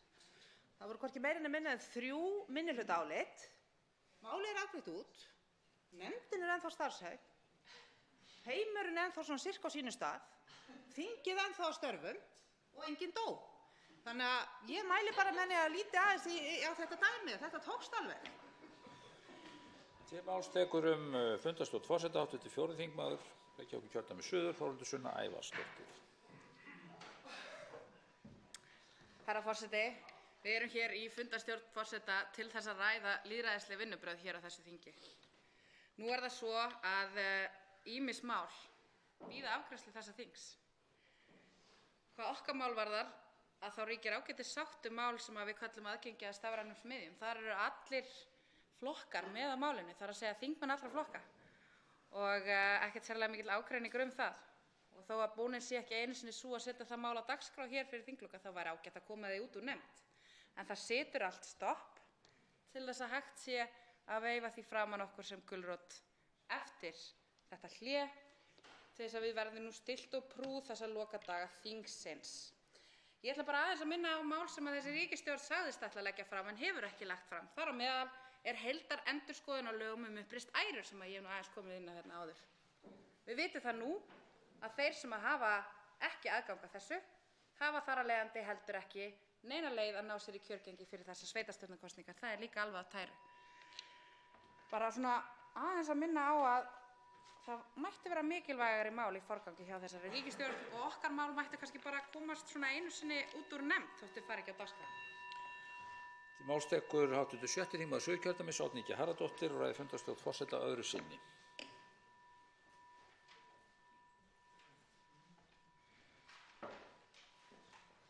Herra forseti, fyrirsögn eða yfirskrift stjórnarsáttmálans að það ætti að efla þingið alveg sérstaklega, það svona vakti upp ykkur vonir breytt vinnubrögð, og ég segi fyrir mig í þeirri nefnd sem ég seti í hefur verið ágætis vinnufriður og hlutirnir gengið ágætlega fyrir sig. En hins vegar, og kannski einmitt þess vegna, verða svo mikil vonbrigði þegar að á hólminn er komið, þegar að aðeins eru eftir 7 þingdagar samkvæmt starfsáætlun, þá eru eins og í dag 22 mál hér á dagskrá og 1 þingmannamál í 1. umræðu. Ekkert annað. Og það eru örfáir dagar eftir að þessu þingi og það er alveg augljóst að það á að salta þingmannamálin inn í nefndum. Halda okkur góðum framan af, taka þau til umræðu, kalla inn gesti, en ekki hleypa þau út nefndinni, en hins vegar á að græja stjórnarmálin. Þau eru öll hér á dagskrá. Til máls tekur hv. 8. þingmaður Suðvesturkjördæmis Jón Þór Ólafsson, ræðir fundarstjórn forseta öðru sinni.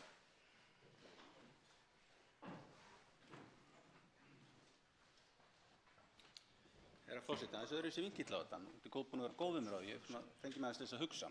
Nú er ég varaforseti og þarf stundum að sitja hérna í stóli forseta og fer þar að lendi með allt forsetavaldið. Það fer svona með handabandi á milli okkar eftir því sem við stígum upp. Með forsetavaldi gæti ég gert ýmsa hluti. Ég geti bara lokað umræðum það mál sem er í gangi. Heimildi til þess. En segja nú allir, heyrðu, það var nú svolítið kannski að misbeita valdi sínu að gera það. Og sjálfsögðu það væri að misbeita valdi sínu. Það var ekki málefnaleg meðferð á málinu að beita því valdi. Nú er meirihluti nefnda og það er stjórnarþingmenn eru meirihluti í öllum nefndum, 5 meðan að minnihlutinn með 4. Og þeir eru að beita valdi sínu að stöðva málefnalega framgangu mála þegar það er búið að vera málefnaleg umræða, henni er lokið, búið að ljúka, henni líkur við gestakomum, búið að vinna nefndarálit í málunum og þeir eru að stöðva að málið fái málefnalega framgangu. Ég myndi segja klárlega, þetta er misbeiting á valdi.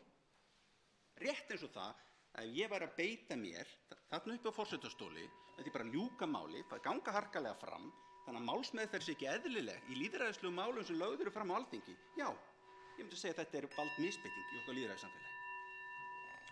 Til máls tekur hv. 6. þingmaður Suðvesturkjördæmis Gunnar Bragi Sveinsson, ræðir fundarstjórn forseta.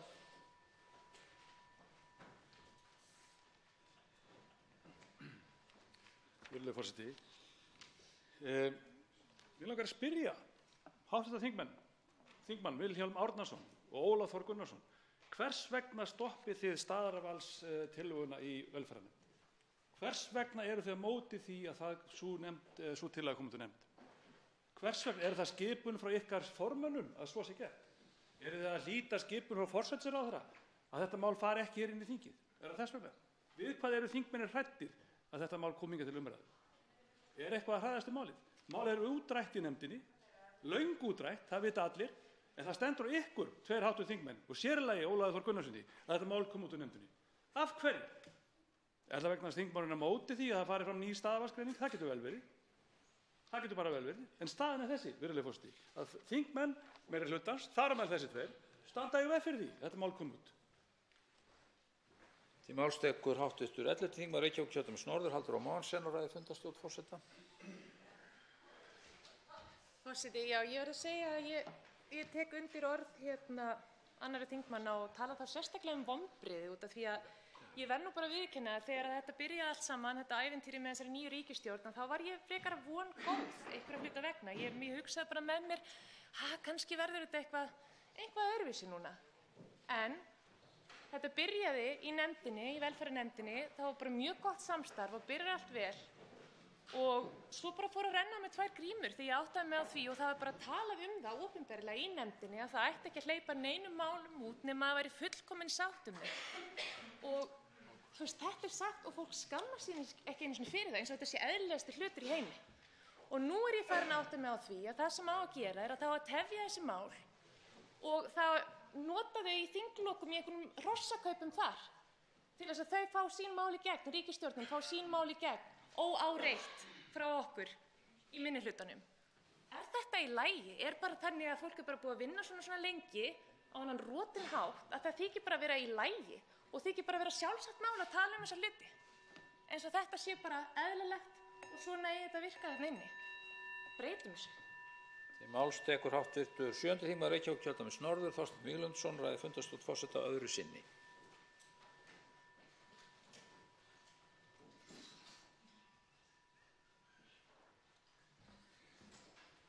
Virðulegur forseti, ég er nýgræðingur á þessu sviði og verð að segja að vinnubrögðin koma mér dálítið óvart. Í flestum þeim störfum sem ég hef tekið að mér hingað til, þó að menn geti verið í ágreiningi, þá setjast menn niður og einfaldlega leysa hann. Ræða sér til niðurstöðu og klára málin. Það er ekki eitthvað sammála, en það er hægt að ljúka málin. Hér er alltaf farið í einhverja refskák. Hér er alltaf farið í eitthvað leikrit. Hér er alltaf farið í einhverjar æfingar til þess að drepa málum og dreif. Það er ekkert annað heldur en það sem er á ferðinni hér. Nákvæmlega eins og margoft hefur komið fram í málum stjórnarandstöðuþingmanna hér, það á að geyma þetta samningsatriði til síðustu daga þingsins. Það er alltaf snemmt að fara að leyfa stjórnarandstöðunni að fá okkur núna. Það er hefðbundið leikrit hér í þessum sal. Og þá er talað um það að skyndilega þurfa að ræða þessi mál miklu betur. Mál sem eru búin að vera marga mánuði inn í þessum nefndum mörg hver.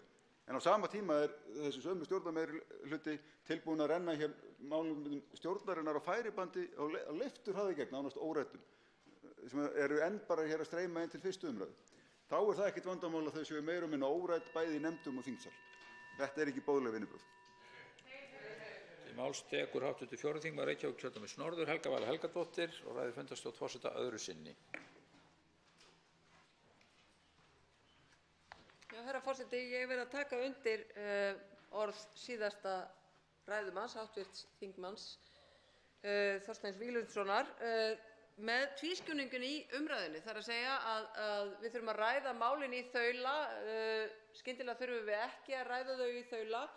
Og ég vek athygli á máli sem var á dagskrá þingsins í gær, sem heldur betur er búið að ræða í þaula.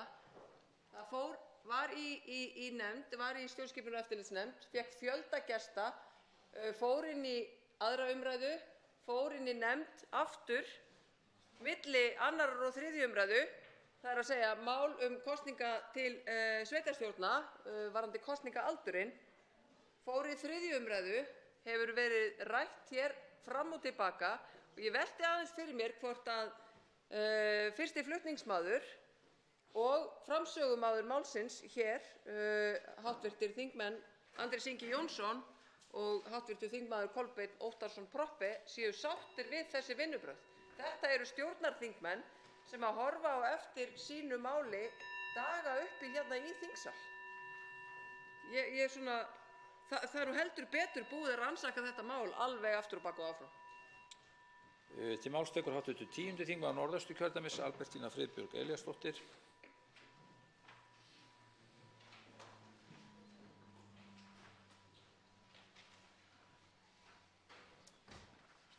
Herra forseti, hér hefur verið talað átök og hér hefur verið talað ósætti mál og hér hefur verið talað pólitíska refskák. En mig langar að koma hér upp og einmitt taka undir með hv. þingmönnum, sérstaklega hv. þingmanni Þorsteini Víglundsssyni með það að þetta eru alveg stórfurðuleg vinnubrögð og komandi beint af vinnumarkaðnum, bæði opinberum vinnumarkaði og hjá sveitarfélögunum, þá verð ég að segja að þessi vinnubrögð eru ekki þinginu til sóma. Við gætum verið að halda svo miklu betur á spöðunum og við gætum verið að nýta tíma þingsins og þingmanna og starfsmanna þingsins miklu betur heldur en við erum að gera. Og það er ekki minnihlutanum að kenna. Það er meirihlutanum að kenna sem að beið með að koma inn með stjórnarþingmál lengi vel og ég vil benda hv. þingmanni Vilhjálmi Árnasyni að ástæðan fyrir því að nefndirnar eru að ræða þingmannamál en ekki stjórnarþingmál er einfaldlega sú að stjórnin skilaði ekki inn sínum frumvörpum á góðum tíma. Til máls tekur hv. 7. þingmaður Suðvesturkjördæmis Þorgerður K. Gunnarsdóttir og ræðir fundarstjórn forseta öðru sinni. Herra forseti, ég viðurkenni það alveg og þá voru margir sem hnykkluðu brýnnar að ég batt ákveðna vonu við það að það myndi margt breytast með þeirri ríkisstjórn sem að lítur núna á forystu Vinstri grænna og ekki síst þegar 2 af 3 megingreinum okkar stjórnskipunar, löggjafarvaldið annars vegar og framkvæmdarvaldið hins vegar er undir forystu Vinstri-hreyfingarinnar græns framboðs. En hvað gerist? Það breytist ekkert og það sem verra er þetta er að versna, vinnubrögðin, samtalið, að því í rauninni eru hér mál á ferðinni sem að við getum náð algjörlega sátt hvernig eru afgreidd. En það er ekki einu sinni viðleitni til þess að rétta út höndina og ég segi núna þegar við erum núna að fara bara á eftir eða í kvöld eða í nótt í ákveðið frí eða hlé fram að sveitarstjórnarkosningu, þá er þetta líka ákveðin skilaboð út í sveitarstjórnarkosningar. Hvernig þessir flokkar vinna. Hvaða skilaboð er verið að senda til dæmis kvennastéttunum? Af hverju er ekki þingsályktunartillaga um þjóðarsátt varðandi kjör kvennastétta afgreidd? Af hverju er hún ekki afgreidd? Hvar sjáum við tillögur ríkisstjórnarinnar að reyna að ná þverpólitískri sátt auðlindagjald í sjávarútvegi? Bólar ekkert á því. Hvar sjáum við til dæmis eitthvað að spilin varðandi uppreist æru sem sprengdi hér samfélagið á síðasta ári? Það er ekkert sem kemur frá ríkisstjórninni og það segir mikið þá sem í ríkisstjórninni og það mun fólkið meðal annars fyrir sveitarstjórnarkosningar hafa í huga þegar það gengur að kjörborðinu. Þá tekur til máls hv. 11. þingmaður Suðvesturkjördæmis Ólafur Þór Gunnarsson. Herra forseti, ég kem hér upp þar sem að orðum var beint til mín úr þessum ræðustól áðan og láti það því liggja að ég væri vondi kallinn í velferðarnefnd sem er út af fyrir sig ágætis stað að hafa. Varðandi það mál hins vegar sem hv. þingmaður nefndi, að þá er þess einu sinni verið freistað að ná viðkomandi máli út úr nefndinni. Þá taldi meirihluti nefndarinnar málið ekki vera tilbúið. Síðan hefur í rauninni ekkert breyst í því máli. Nefndarálitið hefur ekki breyst neitt, það hafa ekki verið kallaðir til fleiri gestir og svo framvegis. Seinast var málið á dagskrá í nefndinni í morgun en fundið var slitið áður en það tekið til umræðu. Til máls tekur hv. 9. þingmaður Suðvesturkjördæmis Vilhjálmur Árnason öðru sinni. Virðulegi forseti, mér langar kannski að spyrja herra forseta að því hver hlutfallið er af málum sem þingmannamálum sem hafa verið samþykkt á þessu þingi þegar ennþá er tæpur mánuður til þingloka miðað við önnur þing, hvort hann hafi eitthvað um það. Ég held að það sé bara nokkuð hátt. Ég vil líka upplýsa hv. þingmann Albertínu Friðbjörgu Elíasdóttur um það að það hafa verið stjórnarfrumvörp allan tímann inn í velferðarnefnd. Og svo er líka gaman að sjá hér marga háttvirta þingmenn tala um það mikilvægi að þingið fái að ræða málin og greiða um það atkvæði. Þegar þessi þingmenn hafa ekki verið að greiða fyrir öllum þeim málum sem ég hef lagt fram hér á þingi og haft langar ræður um þau og sé til þess að þau fari seint og illa út úr nefndum og komist seint og illa til atkvæðagreiðslu hér. En varðandi það mál sem hv. þingmaður Gunnar Bragi Sveinsson spyr að þá er það rétt að nefndin hefur fengið alla þá gesti sem hún taldi í því máli en hún hefur aldrei rætt málið innbyrðis og allir gestirnir sem komu hafðu sikkort skilningin málið og á hv. velferðarnefnd að bjóða þinginu upp á það að koma hér með tillögu og greiða atkvæði sem allir með sikkort skilningina. Til máls tekur fundarstjórn forseta öðru sinni hv. 4. þingmaður Reykjavíkurkjördæmis suður Þórhildur Sunna Ævarsdóttir. Herra forseti, ég vil kannski leyfa mér að svara spurningu hv. þingmanns Vilhjálms Árnasonar með svarinu já. Til þess er þessi salur gerður að við getum greitt atkvæði þau mál sem ágreiningur stendur á. Svo einfalt er það. Við eigum að kynna okkur málin, mynda okkur afstöðu og taka svo á hér í þessum salum þessi mál. Og þetta er ferli sem að meirihlutinn hefur verið að hamla í öllum málum sem að einum stjórnarþingmanni eða tveimur mögulega finnst óþægilegt. Hér að ræða kosningaaldurinn sem einhvern veginn ekkert voðalega þægilegur biti til að kyngja þannig að hann hverfur af dagskrá. Hér að ræða borgaralaun sem á að henda inn í einhverja framtíðarnefnd í staðinn fyrir að ræða bara hér og klára skoðun á því. Hér að ræða einhverja hluta vegna verða stafrænar smiðjur fara eitthvað í taugarnar á meirihlutanum. Það að segja að framhaldsskólanemar og aðrir hlutaðeigandi geti fengið aðgengi að því að læra nýjustu tækni og vísindi. Þetta er eiginlega bara stórkostlega merkilegt. Jú, og einmitt, bættaðist það að kvennastétta. Það hlýtur að fara í taugarnar á einhverjum á stjórnarheimilinu líka. Til máls tekur hv. 7. þingmaður Reykjavíkurkjördæmis suður Kolbeinn Óttarsson Proppé. Það er fundarstjórn forseta. Já, virðulegur forseti. Það er alltaf gaman að koma að vera hissa reglulega og það er bara fínt. Lífið er skemmtilegt. Það hv. þingmaður Vilhjálmur Árnason spurði þingmannamál. Það 6 þingmannamál sem hafa fengið fulla afgreiðslu hér. Það hafa verið 3 frá stjórnarandstöðunni, öll frá sama flokkinum, Viðreisn. Það er áhugavert að heyra fulltrúa Miðflokksins kalla til því að mál komi hér inn bara til atkvæðagreiðslu sem hafa haldið hér langar ræður að til dæmis 16 ára kosningamálið megi nú ekki koma í þetta atkvæðagreiðslu heldur verða að vísa ágreiningsmáli eins og slíku til ríkisstjórnarinnar. Og ég held að hv. þingmenn Helga Vala Helgadóttir og Þórhildur Sunna Ævarsdóttir ættu nú aðeins að tala betur við kollega sína í stjórnarandstöðunni ef þeir eru að ýja því að það sé stjórninni að kenna að 16. málið er ekki lengur hér á dagskrá. Ég myndi spyrja kollega minna í stjórnarandstöðunni í þeirra sporum. Í gær höfðum við hér fínan tíma til að ræða ýmis mál og stjórnarandstaðan talar dálítið eins og hún sé bara ekki með í neinu. Í gær voru áðan voru sérstakur umræður borgaralaun, það voru 2 þingmannamál í gær til umræðu, 1 frá Viðreisn, óundirbúnir fyrirspurnir, það búið að lengja þær, svo stjórnarandstaðan hafði meiri tíma. Og svo höfðum við nú langan tíma, 4 tíma, til að ræða afléttingu tolla á vanþróuðustu heims. Við tókum okkur 4 tíma í það í gær, stjórnarandstöðuflokkar. Þannig að ræðum endilega saman, fram með nótt, þetta er gaman. Til máls tekur hv. 3. þingmaður Reykjavíkurkjördæmis suður Ágúst Ólafur Ágústsson.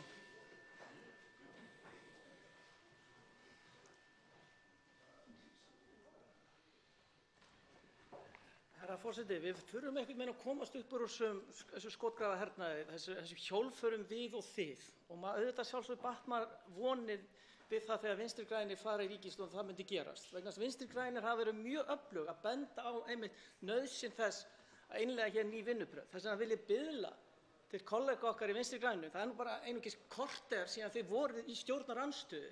Þið vitið nákvæmlega hvað við erum að tala um.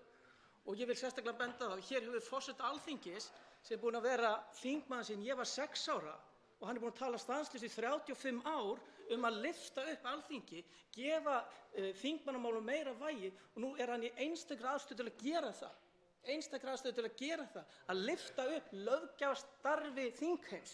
Þingheimur er einmitt þingheimur. Þetta á ekki að vera einhver stimpilstofnun ráðherranna og þess vegna biðla ég enn og aftur til Vinstri grænir. Nú eru þið við stjórnvölinn, breytu þessu. Þetta er einstakt tækifæri fyrir ykkur, útláta lítið að ná fram þessum breytingum sem þið sjálf hafi verið að kalla eftir löngum þess að fyrir áður að hreyfingin eitthvað var stofnuð. Til máls tekur þá hv. 11. þingmaður Reykjavíkurkjördæmis norður Halldór Mogensen og ræðir fundarstjórn forseta öðru sinni. Forseti, ég má til að leiðrétta hérna smá misskilning sem kom upp hjá hv. þingmanni Ólafi Þóri Gunnarsssyni varðandi ástæðum þess að ekki náðist að ræða staðarvalsgreiningamál Miðflokksins í velferðarnefnd í morgun, en það var út af því að fundi var slitið, er sagt hér. En það má kannski segja frá því sannleikurinn er sá að það sem gerðist í morgun í velferðarnefnd er að við afgreiddum mál ríkisstjórnarinnar, stjórnarmál, og svo fórum við í það að tala þingmannamál og þá bara varð svo mikil umræða og það þurfti að taka fundarhlé og það þurfti að ræða svo rosalega margt að tíminn bara rann út og ég bara sleit fundi á nákvæmlega þeim tíma sem átti að slíta fundi. Til máls tekur hv. 12. þingmaður Suðvesturkjördæmis Guðmundur Ingi Kristinsson ræðir fundarstjórn forseta öðru sinni. Virðulegur forseti, ég neita því sem hér var sagt að ég hafa á nokkurn hátt staðið fyrir einhverju að koma í veg fyrir að mál kæmist út úr nefndum eða vera að vinna gegn því að mál væri tekin fyrir og rædd í nefndum. Það bara, það kemur ekki til að. En málin sem við erum með í nefndinni, sem óttast að komi hérna inn, eru mál það að eldri borgarar mega vinna án skerðingar. Það er þegar til lög þar sem þeir mega vera á hálfum lífeyri og hálfum bótum sem eru algjör ólög, sem miklu verri. Síðan erum við með lög inni það að öryrkjar eigi ekki að vera skattaðir styrkir, lyfjastyrkir og fleiri styrkir. Það er kannski erfitt að ræða það, vegna þess að þarna er verið að rétta með vinstri hendinni og taka meira með hægri. Ég segi að það var einhver sagði að það hefði engin dáið, en ég held að þessi gamlu draugar hérna á ferð sem eru búin að heldaka umræðuna. Vegna þess að þeir eru að leyna allt sem þeir geti til þess að stoppa í nefndum og ég held við þurfum bara að fá prest og vígt vatn. Til máls tekur hv. 10. þingmaður Reykjavíkurkjördæmis norður Ólafur Ísleifsson og ræðir fundarstjórn forseta öðru sinni.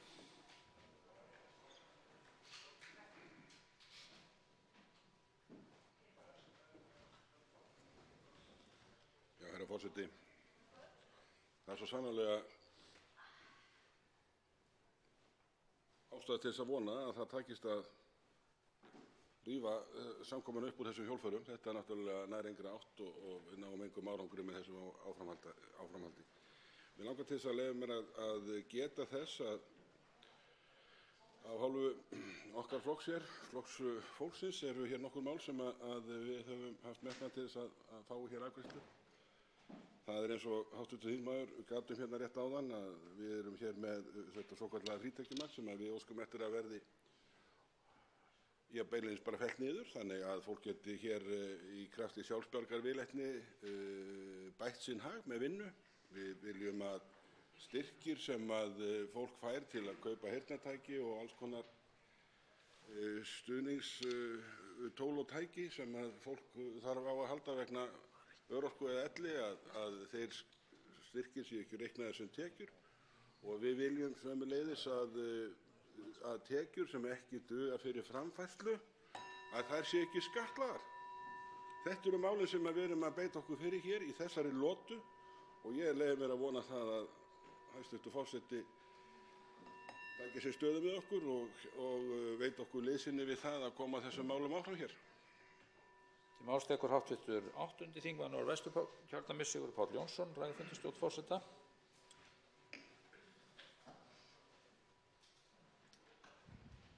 Já, hæstv. Forseti, ég kem hérna upp til að bregðast við orðum hv. þingmanns Vilhjálms Árnasonar og hv. þingmanns Ólafs Gunnarssonar málið með staðarval á nýju þjóðarsjúkrahúsi.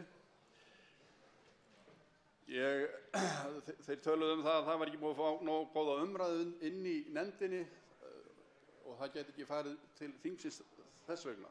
Það eru umsagnir í nefndinni sem eru ekki allar á sama hátt og þess vegna þarf þetta að koma hérna inn til þess að fá pólitíska umræðu, til þess að við getum útkljáð málið. Þetta er ekki, það getur ekki komið með breiðri sátt hér inn svona mál. Þjóðin kallar eftir því að þetta fái þá umræðu sem það þarf að fá. Þetta er ekki eitthvað hérna sem við getum kallað inn og svo bara greiðum við atkvæðum það 1, 2 og 3. Þetta þarf að fá pólitíska umræðu. 1, 2 og 3. Til máls tekur hv. 4. þingmaður Norðvesturkjördæmis Bergþór Ólason og ræður fundarstjórn forseta. Virðulegur forseti, ég vil fá að koma hér upp örsnöggt til þess að bregðast við orðum hv. þingmanns Vilhjálms Árnasonar hér áðan, þar sem hann sá töluverðum ofsjónum við því að afgreiða mál staðarvalsgreiningu vegna nýs Landspítala út úr nefnd vegna þess að það væru mismunandi sjónarmið uppi. Þetta leysa menn auðvitað bara með minnihlutaálitum eins og hv. þingmaður Hanna Katrín Friðriksson kom inn á hér áðan. Þá afgreidum við mál út úr umhverfis- og samgöngunefnd nýlega þar sem voru 3 minnihlutaálit ef ég man rétt og það gerðist ekki, hvað segirðu? Og enginn dó, einmitt, og enginn dó. Þannig að þetta er auðleysanlegt vandamál. En varðandi það sem hv. þingmaður Kolbeinn Óttarsson Proppé kom inn á hér áðan, þá stendur hann enn einu svona á gati, en við skulum nú reyna að leysa það. En ég vil bara að það komi fram að leggja að honum þykir skrítið að mönnum þykir það lítið mál að mál séu afgreidd í ósátt tiltekin gerð út úr nefnd, en afsakaðu, það var nú ekki ætlun mín. Ég þarf sennilega að koma upp aftur og taka snúning á þér. Þá tekur til máls hv. 7. þingmaður Suðvesturkjördæmis Gunnar Bragi Sveinsson og ræður fundarstjórn forseta öðru sinni.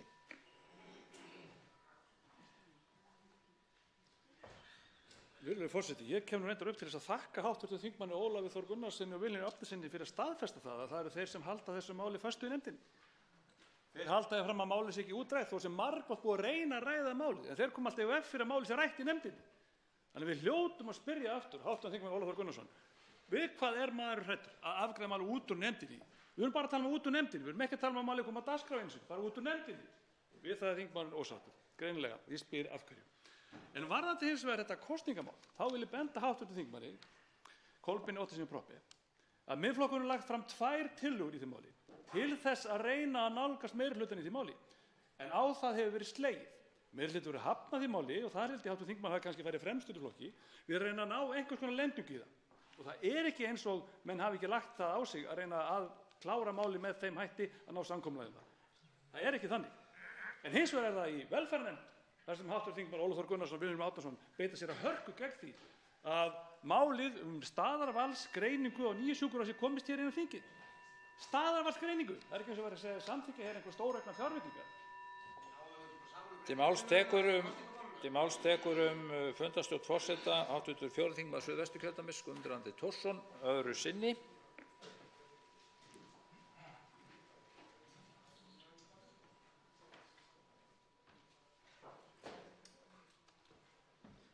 Virðulegur forseti, mig langar aðeins að bregðast við orðum hv. þingmanns Kolbeins Óttarssonar Proppé hér áðan þar sem hann talaði stjórnarandstöðuna sem kollega og átti við í merkingunni samherja og að stjórnarandstaðan sé nokkurs konar her sem gangi í einum takti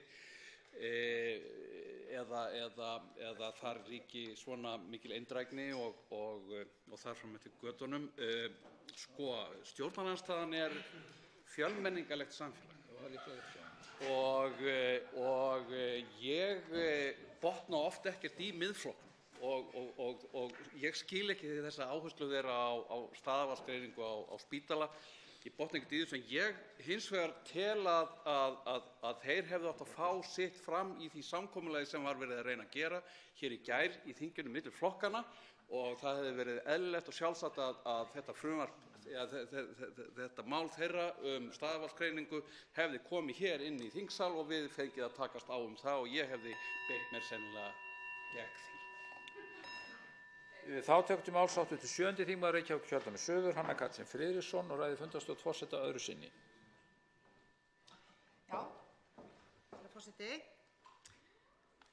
Háttvirtur þingmaður Kolbeinn Óttarsson Proppé var svo elskulegur að minna mig á það áðan, ekki að þess hafi nú verið sérstaklega þurft að Viðreisn er búin að ná ákveðnum málum í gegn, og kollegi minn hér, góðum málum, kollegi minn hér er nú búin að eiginlega færa formanni háttvirtrar allsherjarnefndar þakkir fyrir það sérstakar.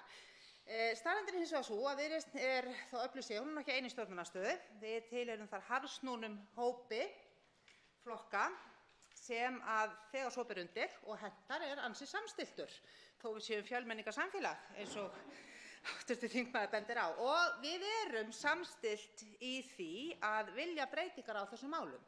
Og mér langar til þess að benda á að þessar upplýsingar sem var kallað hér eftir og komið fram þau þingmannamál sem hafa náðst í gegn, þá var ansi fróðlegt líka að sjá upplýsingar fjölda þingmannamála sem lögð hafa verið fram. Þannig að hér liðu vikur og mánuðir þar sem að stjórnarandstaðan hélt uppi þingstarfinu.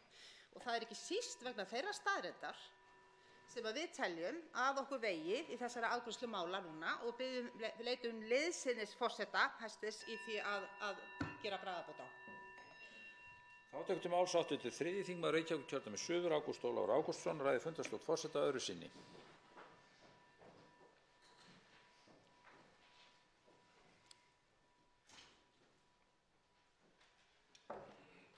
Virðulegur forseti, maður fylgdist með fjárlög þegar fjárlög 2017 voru sett. Þá var engin meirihluti í landinu og þannig fannst maður oft það svolítið lifna yfir Alþingi, því þá þurftu allir flokkar að vinna þvert á flokkslínur. Og ég man eftir viðtali við hæstv. forseta þar sem hann var að tala þessi nýju vinnubrögð, hvað þetta var góður bragur að menn þurfti að gera málamenni þvert á flokka og síðan sem tókst fólki að lenda jafn stóru máli eins og fjárlögum á þess að hafa neitt meirihluta í landinu. Þetta er einmitt svona vinnubrögð sem við eigum að beita okkur meira fyrir. Við eigum að vinna þvert á flokkslínur. Við eigum að heimila fleiri þingmannamálum inn í þennan sal, en þau eru oft pólitískari og fjölbreytilegri heldur en stjórnarfrumvörpin sem oft eru óttalega tæknileg og samin af embættismönnum og oft grútleiðileg. Við erum hér kosin til að tala pólitík, og af hverju megum við ekki draga pólitíkin okkar sem við eigum, þessar pólitísku samræður sem við eigum hérna út í sal og í aðdraganda kosninga, af hverju má hún ekki eiga sér stað í þessum sal í æ meira mæli, og svo leiðum við það bara til lykta með atkvæðagreiðslu. Það er lýðræðislegt og það er líka miklu skemmtilegra. Til máls tekur fundarstjórn forseta hv. 11. þingmaður Suðvesturkjördæmis Ólafur Þór Gunnarsson öðru sinni. Herra forseti, enn er kallað á mig í pontu og það er ágætt. Menn hafa rætt hér að hér hafi komið fyrir mál stjórnarandstöðunnar og enginn dó. Og menn hafa líka verið að ræða hér staðarskreiningu sjúkrahúss. Það einmitt mál upp á líf og dauða. Og það kemur einmitt fram í umsögnum þá tillögu að 8 af 11 umsögnum eru einmitt á þá leið. Það mál má engan tíma missa.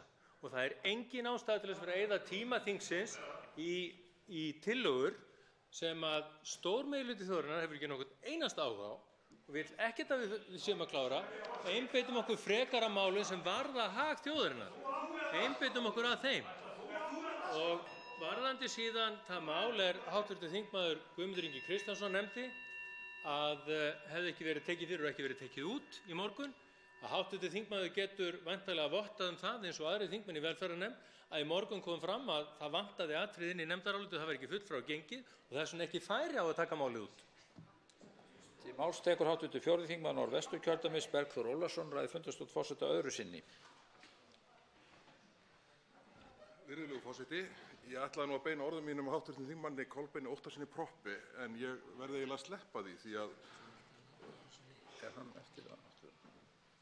oflátungsháttur hv. þingmanns Gunnars Þórs Ólafssonar er auðvitað með þeim hætti, Ólafs Þórs Gunnarsson er auðvitað með þeim hætti að það er ekki góður bragur á því starfi sem virðist í gangi inn í háttvirtri nefnd. Ef þetta er afstaða þess manns sem hér stæri sig að því að vera vondi kallinn í nefndinni, virðist hróðugur yfir því að bera þann titil. Ég verð að viðurkenna að mér er eiginlega bara hálfbrugðið. Ég skora á hv. þingmann Ólaf Þór Gunnarsson að gera bragarbót hvað þetta varðar, því að þetta er fyrir neðan allar hellur, algjörlega. Til máls tekur hv. 7. þingmaður Reykjavíkurkjördæmis suður Kolbeinn Óttarsson Proppi og ræður fundarstjórn forseta öðru sinni. Virðulegur forseti, já, ég kem hér til að fagna þeim upplýsingum sem framkomu og játa á mig bara auðmjúklega misskilning fram að þessu.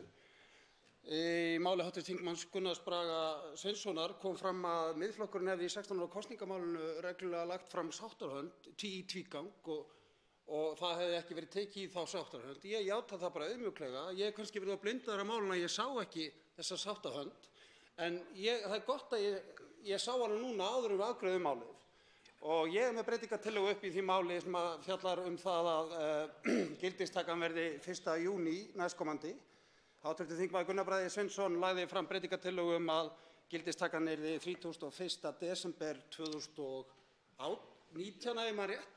Þannig að ég bara velti fyrir mig hvort við eigum ekki bara sameinast að koma málinu sem fyrsta dagskrá og samþykkja þá breytingartillögu og það ég skal taka bara auðmjúkur í þá sáttahönd og við getum samþykkt 16 ára kosningaaldurinn núna fyrir þinglok. Við skulum muna það, við erum ekki að fresta þingi á morgun, við erum að fara í hlé og með þeirri gildistöku sem hv. þingmaður lagði til er ég. Til máls tekur hv. 3. þingmaður Reykjavíkurkjördæmis norður Helgi Hrafn Gunnarsson, ræður fundarstjórn forseta öðru sinni.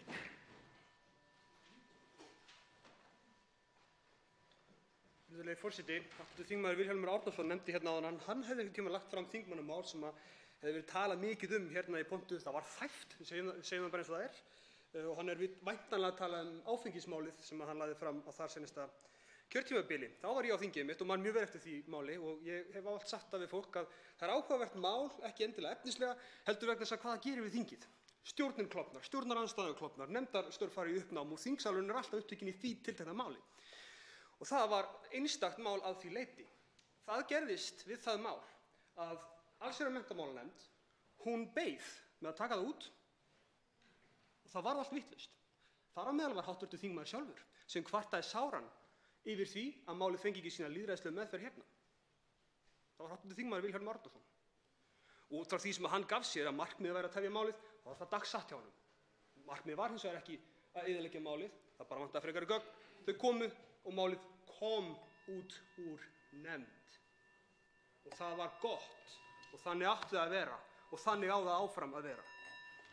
Til máls tekur hv. 8. þingmaður Suðurkjördæmis Karl Gauti Hjaltason, ræður fundarstjórn forseta öðru sinni.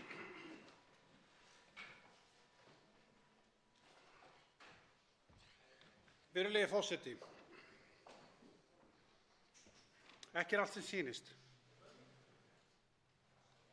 Af hverju ertu með svona stór augu? amma mín. Það til að geti séð þig betur. Akkur er með svona stór eyru? Það til ég heyrt betur í þér. Akkur með svona stóra munn? Það til ég geti gleypt þig, elskan mín. Ekki allt sem sýnist.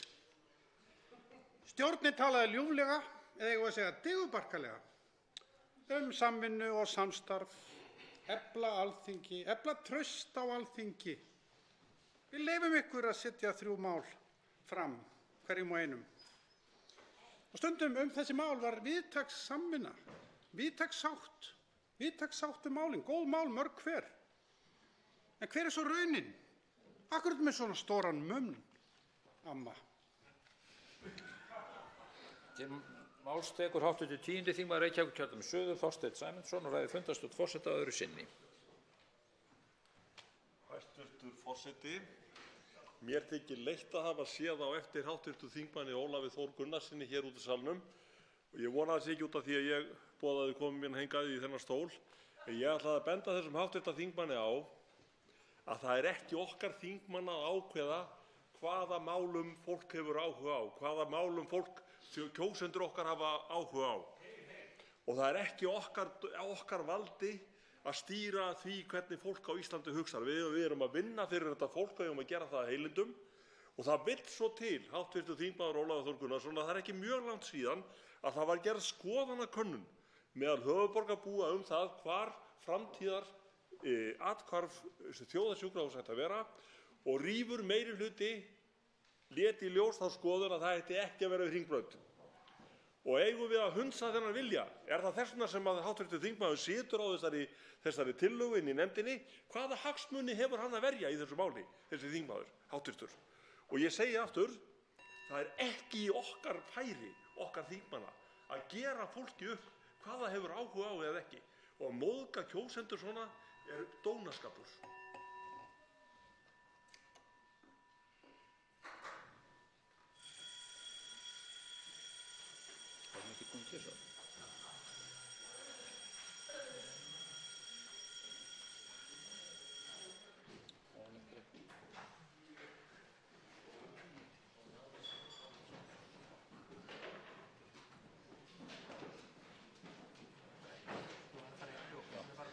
Til máls tekur fundarstjórn forseta hv. þingmaður Jón Steindór Valdimarsson. Hann átti á eftir síðari rétt sinn til að ræða fundarstjórn forseta. Herra forseti, þetta er nú búin að vera býsna róleg umræða. Ég lýsti ánægju minni með störf allsherjar- og menntamálanefndar og lipra og góða stjórn á henni. Formaðurinn hefur nú vikið úr sal en er nú kannski væntanlegur en ég er svo heppinn að hinn fulltrúi stjórnarinnar í stjórn nefndarinnar er hér og mig langar bara til þess að segja það ég vona þau rísi undir mínu hrósi. Nú eru liðnir 9 klukkutímar síðan ég óskaði eftir úttektarfundi í hv. allsherjar- og menntamálanefnd og tilskilinn fjöldi nefndarmanna hefur tekið undir ósk mína. Þannig að ég reikna nú með því að ég hef séð að þau hafa nú verið ágætlega verið að hlusta og grúft sig yfir tölvur sínar. Þannig að ég reikna fastlega með að þau séu að semja fundarboðið og boða fund í nefndinni. Hv. þingmaður Sigmundur Davíð Gunnlaugsson, 3. þingmaður Norðausturkjördæmis, tekur til máls fundarstjórn forseta. Virðulegur forseti, hér hefur fjöldi þingmanna komið upp til þess að lýsa yfir vonbrigðum sínum með það að ríkisstjórnin skuli ekki hafa staðið við mikil fyrirheit að efla Alþingi sérstaklega. Ég var ekki fyrir neinum vonbrigðum með ríkisstjórnina hvað þetta varðar. Ég þekki þetta fólk. Ég vissi að þau væru að plata. Gerði mér alltaf grein fyrir því. En virðulegur forseti hlýtur hins vegar að viðurkenna það með mér að það ber vott einstaka ósvífni að boða sérstaka eflingu Alþingis en ganga svo fram með þeim hætti sem við horfum nú upp á. Taka brýnustu mál stjórnarandstöðunnar í gíslingu og svo koma menn hér upp eins og þeir Hringbrautarbræður, hv. þingmenn Ólafur Þór Gunnarsson og Vilhjálmur Árnason og viðurkenna það að þeir ætli bara ekkert að hleypa málun út af því þeir telja að kjósendur eigi ekkert að fá þetta afgreitt. Og ég verður reyndar að taka sérstaklega fram að hv. þingmaður Ólafur Þór Gunnarsson hefur nú gengið sínu lengra og reyndar miklu, miklu lengra heldur en hv. þingmaður Vilhjálmur Árnason í yfirlýsingu hvað þetta varðar og raunar út yfir allan þjóðarbálk. Útbýtt á fundinum Viðlagatrygging Íslands, breytingartillaga frá Óla Birni Kárasyni. Svo háttar til 17. dagskrármálið að frumvarpinu var útbýtt eftir 1. apríl og ekki eru liðnir 5 dagar frá útbýtingu þess og þarf því að greiða atkvæði hvort taka megi málið á dagskrá. Fer nú fram atkvæðagreiðsla afbrigðin. Jæja, hún hafin. Hv. þingmaður gerir grein fyrir atkvæði sínu. Hv. 10. þingmaður Suðurkjördæmis Smári Karli gerir grein fyrir atkvæði sínu. Eru það fleiri? Herra forseti, ég ræddi það hér áðan að það rosalega slæmt þegar það verið að halda úti tveimur mjög ólíkum reglum. Annað fyrir stjórnarandstöðu, hitt fyrir stjórnarmeirihlutann og sér í lagi ríkisstjórnina. Að það sé verið að leyfa málum sem koma seint fram að flæða í gegn bara á einhverjum svona samþykki í staðinn fyrir það að standa með þinginu og tryggja það að mál fái meðferð með eðlum og hætti. Það eru mál sem eru á dagskrá í dag sem að hafa verið tilbúin í meira en ár inn í ráðuneyti og samt eru þau að koma fram hér með afbrigðum bara vegna þess að ráðherra hafði ekki nægilega virðingu fyrir þinginu til þess að koma með þau fram á réttum tíma. Þetta er algjörlega óásættanleg vinnubrögð og það á að stoppa svona lagað í fæðingu. Þá gerir grein fyrir atkvæði sínu hv. 6. þingmaður Suðvesturkjördæmis Gunnar Bragi Sveinsson.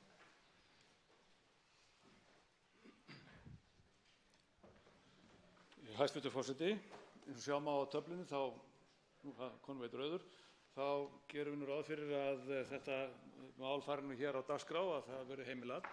Það er hins vegar vitanlega óþolandi að mál sem þetta skuli koma hérna núna á síðustu sekúndurunni áður en við förum í smá leyfi fyrir kosningarnar, sveitarstjórnarkosningarnar. Og við vitum alveg líka hvernig það verður. Það verður svo pressa á það að þetta mál verði afgreitt núna fyrir þinglok, því það er eðlilega pressa á málið. Við hljótum því að spyrja okkur hvers vegna ósköpunum ráðherra kemur ekki fyrr með þetta mál inn í þingið þegar það er löngu búið að benda á það þeim sem áhugasamir þessa osta, löngu búið að benda á það að það er ekki verið að standa við ákveðin fyrirheit sem voru gefin. Virðulegur forseti, við getum ekki unnið eilíft með þessum hætti hér í Alþingi, við verðum að fara að taka okkur á. Atkvæðagreiðsla stendur yfir, atkvæðagreiðslunni lokið, afbrigðin eru samþykkt með 44 atkvæðum, 7 greiða ekki atkvæði.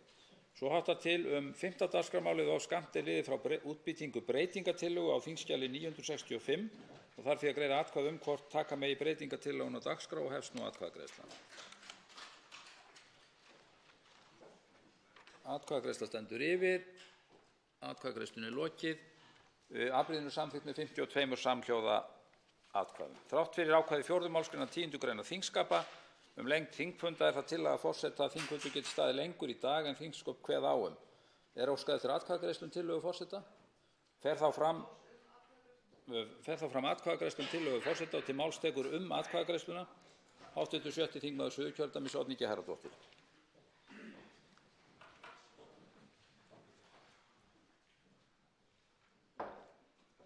Herra forseti, ég á móti því að við förum að setja hér á kvöldfund til að ræða mál frá ríkisstjórninni sem að koma allt of seint inn. Við í stjórnarandstöðunni vöruðum við einmitt þessum aðstæðum mörgum sinnum hér í upphafi þessa þings að þetta gæti gerst og við myndum ekki una því að vera síðan fram á nætur að ræða stjórnarþingmannamál sem að koma allt of seint inn. Ég hvet þingmenn til þess að bera bara meiri virðingu fyrir störfum þingsins og neita þessu vinnubrögðum og ýta rauða takkann þegar að atkvæðagreiðslan fer fram hér lengdan þingfund núna, daginn fyrir hálfsmánaða hlé. Þetta er hneyksli. Til máls tekur atkvæðagreiðsluna hv. 4. þingmaður Reykjavíkurkjördæmis suður, Þórhildur Sunna Ævarsdóttir.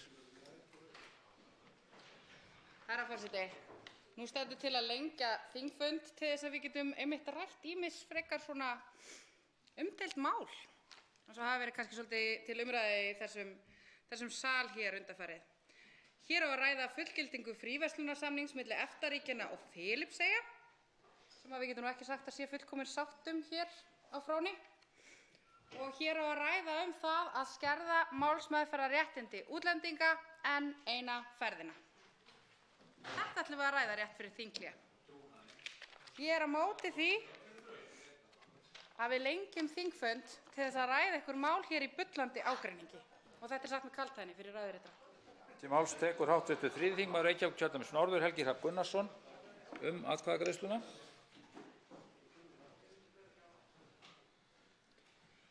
Virðulegi forseti, miðað við umræðuna sem átt sér stað í dag það hvernig og á hvaða forsendum skuli koma málum úr nefnd, þá lít ég svo á að það sé ágreiningur hér á þingi það hvernig eigi að fara með málin, ekki bara efnislega málin sjálf, heldur hvernig við ætlum að vinna að því að veita þeim framgangi nú eða stöðva þau eins og ber undir. Þetta eru ný vinnubrögð á hálfu meirihlutans frá því sem ég þekkti frá þar seinasta kjörtímabili, en þar var svona brögðum ekki beitt. Og með hliðsjón af þessari stöðu þá greiði ég atkvæði gegn því að lengja þingfund. Venjulega greiði ég atkvæði með því, að það er að segja ef ég get sjálfur verið kvöldi, vegna þess að ég vil ekki hafa aðra á kvöldin og næturnar jafnvel án þess að ég sé reiðubúinn til að leggja mitt af mörkum líka og ég aðstöðu til þess. En í ljósi þessarar stöðu sem við erum búin að tala hérna í dag, þá get ég ekkert verið hlynntur því að við lengjum hér þingfund til þess að greiða þessum málum brautargengi sem á dagskrá þingsins í dag. Og ég legg til að þegar þing kemur aftur saman eftir þetta hlé að þá ræðum við bara heiðarlega og einlæglega saman það hvaða viðmið og hvað okkur finnst boðlegt, hvar séu línunar í vinnubrögðunum þegar kemur að framgangi mála. Kannski komið tími til. Til máls tekur hv. 8. þingmaður Suðvesturkjördæmis Jón Þór Ólafsson atkvæðagreiðsluna.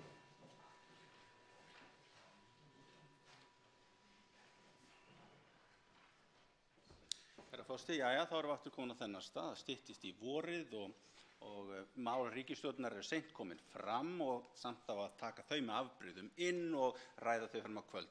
Gott að vel, við skulum alveg lengja þingfundi til þess að ræða mál. En þá ræðum við líka málin sem minnihlutinn hefur, mál sem á núna ekki að taka einu út úr nefnd. Á málefnilegu forsendum er ekki verið að beita þar, það er basically verið að segja, verið að segja í raun það að jafnvel þó að málin hafi verið unnin og nefndarálitið eru tilbúin, þá ætlum við ekki að taka út í nefndina og við ætlum ekki að ræða þau hér. Það sem þetta þýðir í rauninni er það að valdið sem forsetinn hefur til þess að lengja þingfundi og biðja meirihlutann hérna það að lengja þingfundi, valdið er þar. En það verður ekkert úr þessu nema þessi samstaða hérna í þinginu það að við ætlum að vinna málefnalega. Það verður ekkert úr þessum tíma. Það verður bara nákvæmlega sama gerist alltaf á vorin. Það verður bara rætt hérna fram á kvöld, fram á nótt, eftir ég er að skipta. Ég veit þættir þetta svona tólleiti, en það verður bara rætt og það verður ekkert úr þessu. Það græðir enginn á þessu, nema jú, þá eru meirihlutin eitthvað þreyttur í málinu og svo framvegis og endanum gerist eitthvað. En það verður ekkert málefnalegt úr þessu öllu saman. Það verður bara sami dansi, nákvæmlega sami dansi. Leiðin út úr þessu er það að við ræðum saman það að vinna málefnaleginn á þingi. Við höfum kallað eftir því. Fyrsta skrefið er hjá forseta að kalla eftir að mál sem eru búin að ljúka sín umræðu í nefnd og eru komin nefndarlátum fara úr nefnd. Forseti hefur valdið til að gera það. Ég geti kannski gert það þegar ég fer á forsetastólinn eftir, en þá er ég líklega misnota valdinu mínu. Forseti hlýtur að taka fram þegar rætt vald hans til þess að leggja fyrir salinn tillögu lengd þingfundar að þegar undirbúið var þinghald þessara viku og það rætt á fundum með formönnum þingflokka og í forsætisnefnd á mánudag var gengið út frá lengdum þingfundi og ekki var hreyft andmælum við því. Þannig að forseti leggur fram tillögu sína í samræmi við það sem hann boðaði á samráðsfundum með formönnum þingflokka og í forsætisnefnd á mánudaginn var. Til máls tekur fundarstjórn forseta hv. þingmaður Björn Leví Gunnarsson. Rétt skal vera rétt. Atkvæðagreiðsluna. Virðulegi forseti, það hefur kannski ýmislegt gerst síðan á mánudag en það er kannski hv. Þingmaður Jón Þór Ólafsson getur farið yfir það betur hérna sem hann veit hvað gerðist innan þeirra nefndar.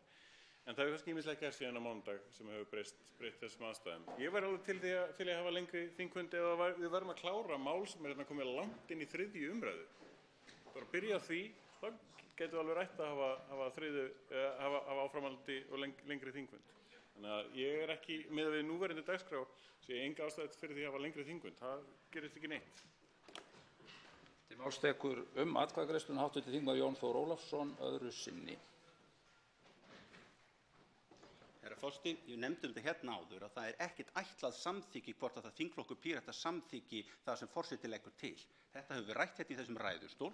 Þetta var líka sérstaklega nefndi það sérstaklega á forsætisnefndarfundi þegar var að tala þetta, að það ekki ætlað samþykki frá þingflokki Pírata það hvort það megi lengja þingfundi eða hvað. Þú þarft alla þingflokka til þess að samþykkja það.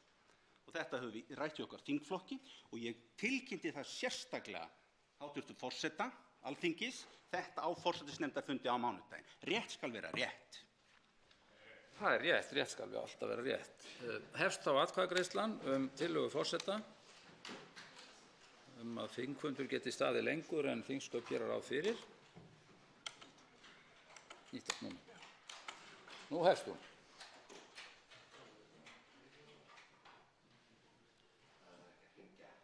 Það kannski rétt að aðvara menn það. Atkvæðagreiðsla stendur yfir.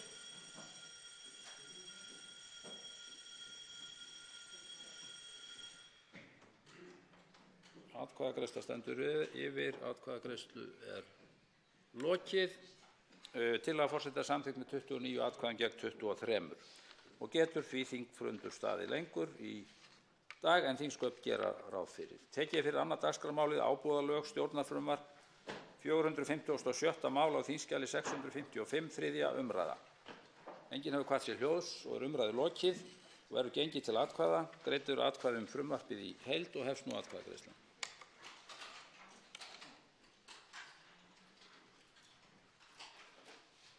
Atkvæðagreiðsla stendur yfir. Atkvæðagreiðslunni lokið. Frumvarpið samþykkt með 52 samhljóða atkvæðum og verður sent hæstvirtri ríkisstjórn sem lög frá Alþingi. Tekið fyrir þriðja dagskrármálið fjarskipti stjórnarfrumvarp 390. mál á þingskjali 952 þriðja umræða. Enginn hefur kvatt sér hljóðs og umræðu lokið og verður nú gengið til atkvæða. Greidd eru atkvæði frumvarpið í heild og hefst nú atkvæðagreiðslan. Atkvæðagreiðsla stendur yfir. Atkvæðagreiðslunni lokið. Frumvarpið samþykkt með 52 samhljóða atkvæðum og verður sent hæstvirtri ríkisstjórn sem lög frá Alþingi. Tekið fyrir fjórða dagskrármálið endurnot opinberra upplýsinga stjórnarfrumvarp 264. mál á þingskjali 953 þriðja umræða. Enginn hefur kvatt sér hljóðs og umræðu lokið og verður þá gengið til atkvæða og greidd eru atkvæði frumvarpið í heild og hefst nú atkvæðagreiðslan. Atkvæðagreiðsla stendur yfir. Atkvæðagreiðslunni lokið. Frumvarpið samþykkt með 52 samhljóða atkvæðum og verður sent hæstvirtri ríkisstjórn sem lög frá Alþingi.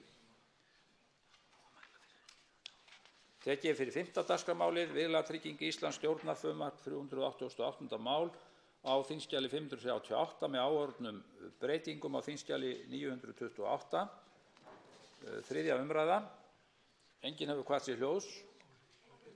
Háttvirtur þingmaður Óli Björn Kárason hefur óskað eftir því að taka til máls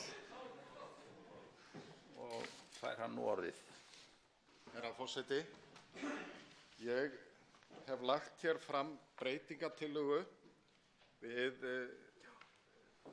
efnismálsgrein 16. greinar á þingskjali 965. Ástæðan fyrir því að ég legg þessa breytingartillögu fram að það kom í morgun ábending frá fjármálaráðuneytinu að við hefðum í meðförum málsins lagt fram breytingu og gert breytingu efnahags- og viðskiptanefnd sem gengi kannski fulllangt og lagt til að við gerum breytingu. Það að segja að það sem við vorum búin að samþykkja Náttúruhamfaratrygging Íslands skal notast við skilvirkt kerfi áhættustýringar. Síðan kom í viðbót og tryggja að nægir fjármunir séu til staðar til að standa straum af mögulegum bótakröfum að frá og með og tryggja nægir fjármunir séu til staðar falli út. Ástæðan auðvitað öllum augljós að ef að hér gerist eitthvað svo stórkostlegt sem að við eigum nú kannski ekki von á, að þá stenst ekki þessi grein í sjálfu sér. Ég vil bara bæta því við að Náttúruhamfaratryggingar Íslands, eða gamla Viðlagatrygingin, er gríðarlega sterkt fyrirtæki og með greiðslugetu upp á liðlega 80 milljarða og er heimilt að taka 34 milljarða að láni með ríkisábyrgð. Þannig að greiðslugetan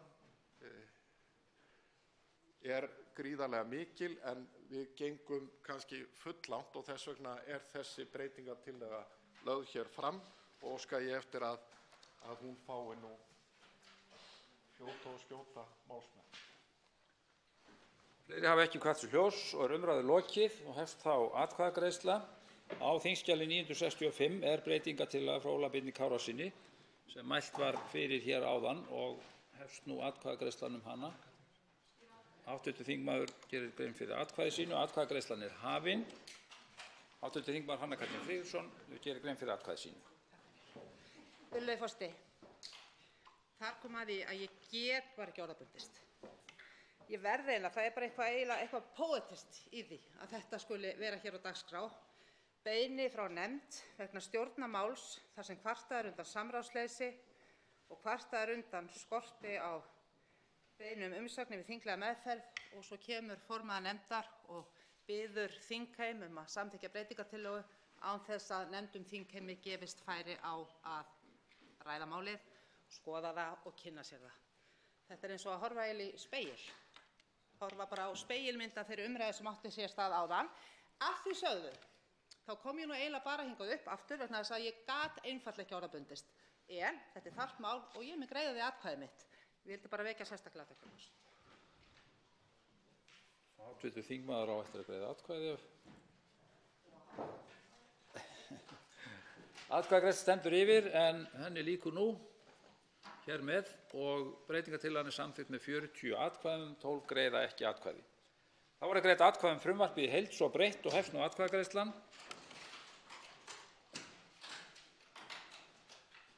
Frumvarpið í heild, atkvæðagreiðslunni er lokið. Frumvarpið í heild svo breytt er samþykkt með 50 atkvæðum, 2 greiða ekki atkvæði og verður sent hæstv. Ríkisstjórn sem lög frá Alþingi. Fyrir er tekið 7. dagskrármálið markaðar tekjur, stjórnarfrumvarp 167. mál á þingskjali 241 með áorðnum breytingum á þingskjali 924, 3. umræða. Enginn hefur kvætt sér hljóðs og er umræðu lokið og verður nú gengið til atkvæða. Greidd eru atkvæði frumvarpið í heild og hefst nú atkvæðagreiðslan. Atkvæðagreiðsla stendur yfir. Atkvæðagreiðslunni er lokið. Frumvarpið er samþykkt með 50 atkvæðum, 2 greiða ekki atkvæði og verður sent hæstv. Ríkisstjórn sem lög frá Alþingi. Tekið fyrir 7. dagskrármálið brottfall laga lífeyrissjóð bænda, stjórnarfrumvarp 424. mál á þingskjali 606, breytingartillögur á þingskjali 949, 3. umræða. Til máls tekur hv. 3. þingmaður Reykjavíkurkjördæmis norður Helgi Hrafn Gunnarsson.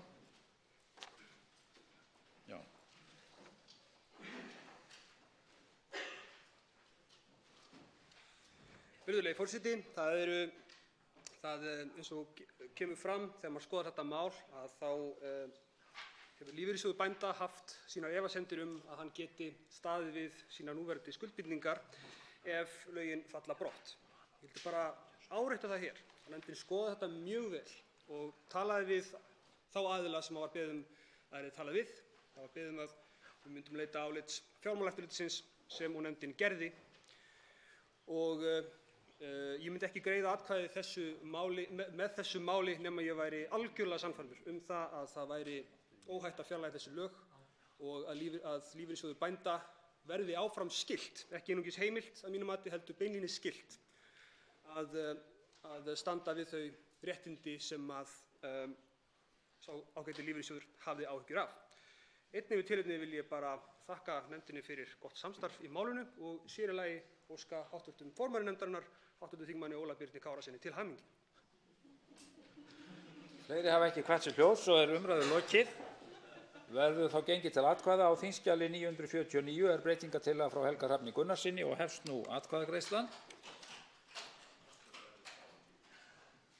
Atkvæðagreiðsla stendur yfir. Atkvæðagreiðslunni er lokið. Breytingartillagan er samþykkt með 50 atkvæðum. Einn greiðir ekki atkvæði. Verða þá greidd atkvæði frumvarpið í heild svo breytt og hefst nú atkvæðagreiðslan. Atkvæðagreiðsla stendur yfir. Atkvæðagreiðslunni er lokið. Frumvarpið er samþykkt með 50 atkvæðum. Einn greiðir ekki atkvæði og verður sent hæstvirtri ríkisstjórn sem lög frá Alþingi. Tekið fyrir 8. dagskrármálið landhelgi, aðlag belti, efnahagslögsaga og landgrunn. Frumvarp 418. mál á þingskjali 592, 3. umræða.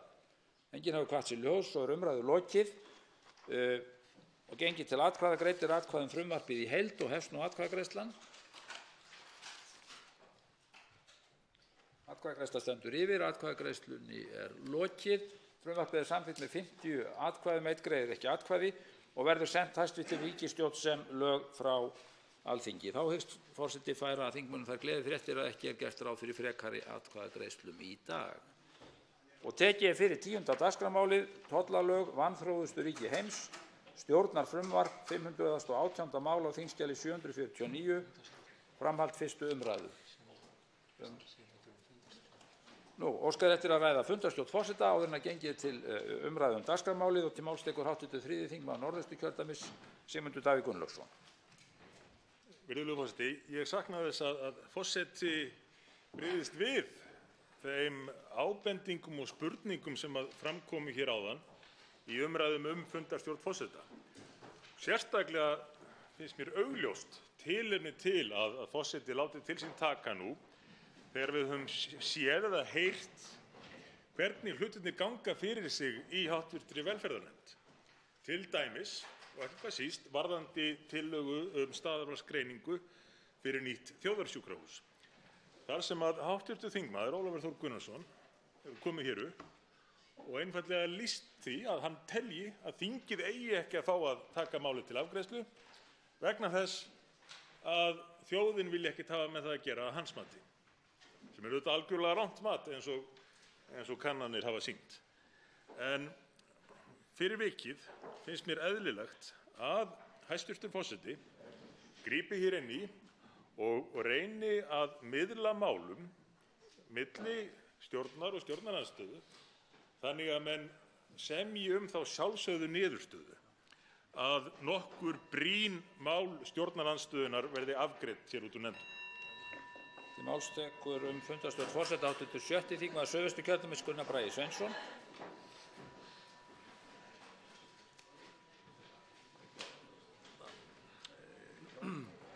Hæstvirtur forseti, ég kem hér upp til þess að biðja hv. þingmann Ólaf Þór Gunnarsson til að endurskoða hug sinn til þess að máls sem við ræðum hér, staðarvalsgreiningu á nýju þjóðarsjúkrahúsi. Það er held ég með einstemmum eða eindæmum, í það minnsta man ég ekki eftir því frá 2009 að hér hafi þingmaður staðið þessu ræðustól með jafn óbilgjarna yfirlýsingu eins og hv. þingmaður Ólafur Þór Gunnarsson að það skipti engu máli hvernig mál er rauninni, hann ætlar sér bara að stoppa af því hann telur að þjóðin sé á móti. Þrátt fyrir að á það verið bent að það sé nú einfaldlega ekki þannig að allan að kannanir sýna allt annað. Þannig við hljótum að hvetja núna til þess að hreinlega það verði bara gert hlé á þessu fundi þannig að nefndin geti komið saman velferðarnefnd og afgreitt málið út. Og þingmenn sem hafa verið að stoppa það og sérlagi hv. þingmann sem lýsti sig hér sem helsta hvatamann og andstæðing þessa máls og stærti sig af því að stoppa málið geti þá breytt skoðun sinni og klára málið út úr nefnd. Ég ger mér svo sérstaklega vonir að málið komist á dagskrá hér í kvöld en hins vegar mætti við vel ræða það hér eftir hlé. Þannig að þetta er nú svona mín ábending, hæstvirtur forseti. Máls tekur fundarstjórn forseta hv. 8. þingmaður Suðvesturkjördæmis Jón Þór Ólafsson.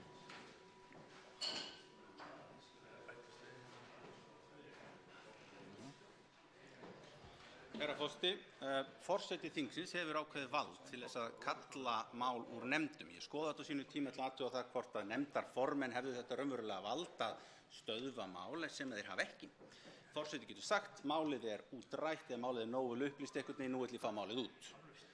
Þetta vald aftur á móti vill ég bara svona byrja að nefna núna og tala út af því að við viljum ekki lenda í því að ef að mál er ennþá í umræðu, minnihlutinn ennþá að kalla eftir upplýsingum í málum, sem á ekki við þessi mál sem er búið að klára umræðum og vinna nefndaráliti og við erum að tala um það að ekki vera að hleypa úr nefndum þá, heldur áður en að mál er útrætt, áður en þessu fullu upplýst, eins og til dæmis fjármálaáætlun.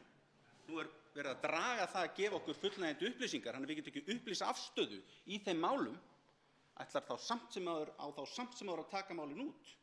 Það er hægt að stöðva því nema að forseti, það er að segja, við viljum bara ræða málin áður en þessi afgreitt, þá stöðva umræðan okkar að ræða áður en þessi samþykkt út í nefndinni, ætlar forseti að kalla eftir því að fá málinu nefnd okkur tilteknum tíma. Skulum horfa til þessarar valdheimilda sem eru til staðar og mögulega valdmisnotkunar á þeim til þess að líður núna á lok þingsins. Málstekur fundarstjórn forseta, hv. 6. þingmaður Suðurkjördæmis, Oddný G. Harðardóttir.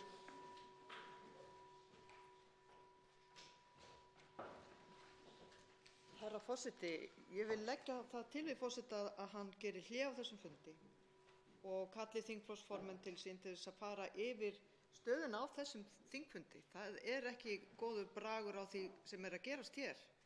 Það er verið að samþykkja lengdan þingfund vegna stjórnarfrumvarpa sem hafa komið allt of seint inn. Það er verið að henda hér inn breytingartillögum sem enginn hefur séð og í bara atkvæðagreiðslu 1 fyrir 10 án umræðu í nefnd eða í þingsal. Og síðan eru nefndur með þingmannamál í frysti. Og ég held, forseti, að við verðum að setjast niður og fara yfir það hvernig við ætlum að halda áfram inn í kvöldi. Fyrst það er búið að samþykkja hér að halda áfram þessu þingfundi, þá verðum við að finna út því hvernig við ætlum að lenda þessum málum sem hér eru á dagskrá. Til máls tekur hv. 10. þingmaður Reykjavíkurkjördæmis norður, Þorsteinn Sæmundsson, og ræðir fundarstjórn forseta suður. Hæstv. forseti, mig langar til þess að skora á hv. þingmann Ólaf Þór Gunnarsson að hann upplýsi þingheim það hvaða könnun eða hvaða upplýsingar liggja til grundvallar þessum orðum hans sem hann hafði hér áðan að þjóðin hefði engan áhuga á framtíðarstaðsetningu þjóðarsjúkrahúss, vegna þess að líkt og ég gat í ræðu minni, þessu innskoti minni hér áðan, að þá er rífur meirihluti höfuðborgarbúa, nota bene, sem að vilja að nýtt þjóðarsjúkrahús rísi á nýjum stað en ekki við Hringbraut, og ég þori að fullyrða að ef öll þjóðin hefði verið spurð, þá hefði þetta verið ennþá meira afgerandi. Þannig að ef þetta er bara byggt á hugboði hv. þingmanns, þessi einkunn sem hann gaf kjósendum hér áðan, þá hlýtur hún að byggjast á hroka og yfirgangi. Til máls tekur hv. 3. þingmaður Reykjavíkurkjördæmis suður, Ágúst Ólafur Ágústsson, og ræðir fundarstjórn forseta.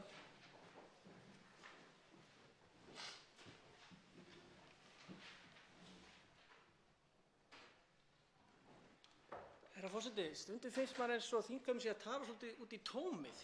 Við vorum hérna að ræða í 1,5 klukkustund við fundarstjórn forseta og við beindum ítrekað spurningu til forseta Alþingis sem situr hérna fyrir aftan okkur og síðan bara og fáum lítil sem engin svör, síðan bara haldið áfram.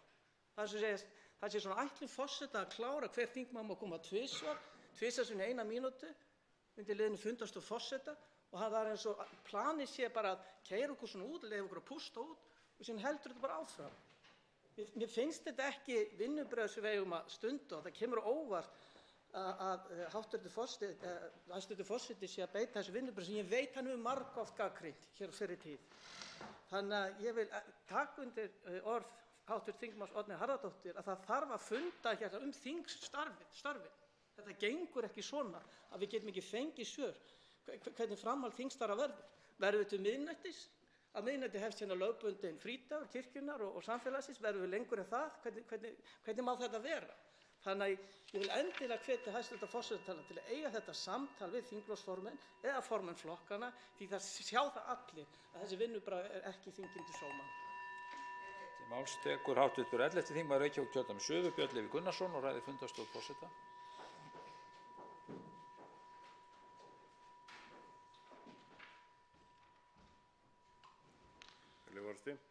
Langar að minnast aðeins á aftur málið kosningaaldurinn. af því að það var notað í því máli þau rök að það væri ekki nú ekki hægt að afgreiða það í bullandi ágreiningi sem var kallað.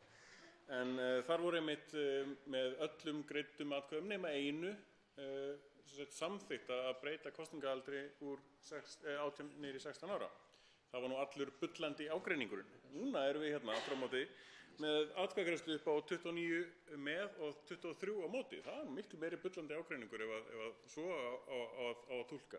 Það er stjórnin í rauninni á móti stjórnarandstöðinni. Það ef eitthvað ætti kannski að teljast bullandi ágreiningur. Þannig að með sömu rökum og voru notuð til þess að reyna að koma í veg fyrir að lækkun kosningaaldurs kæmi í gegn, að þá myndi maður ætla að fólk myndi stoppa og segja nei, ég ætla nú ekki að vera með hræstni hérna.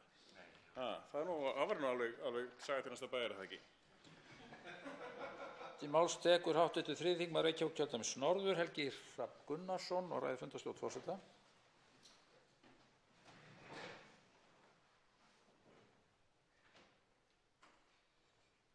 Virðulegi forseti, mér finnst að eftir þessa umræðu sem hefur átt sér stað hérna í dag, fundarstjórn forseta, að það verði að ræða milli þingflokksformanna og forseta hvernig þetta eigi að vera.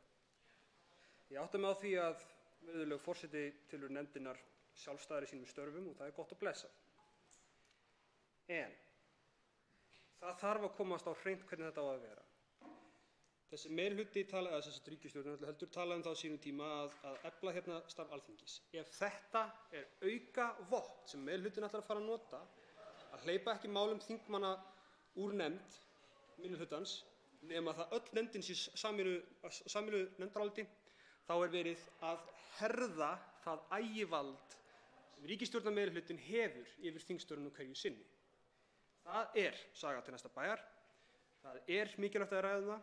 Og ég tek undir þá tillögu að þessum þingfundi verði gert hlé á honum og forseti hittist með þingflokksformönnum að ræða þessi mál. Það er enn 4-5 á mælendaskrá og óskert að ræða fundarstjórn forseta, en forseti hyggst bregðast lítillega við því sem að honum hefur verið beint þegar að sú mælendaskrá er tæmd. Til máls tekur hv. 4. þingmaður Reykjavíkurkjördæmis norður, Helga Vala Helgadóttir.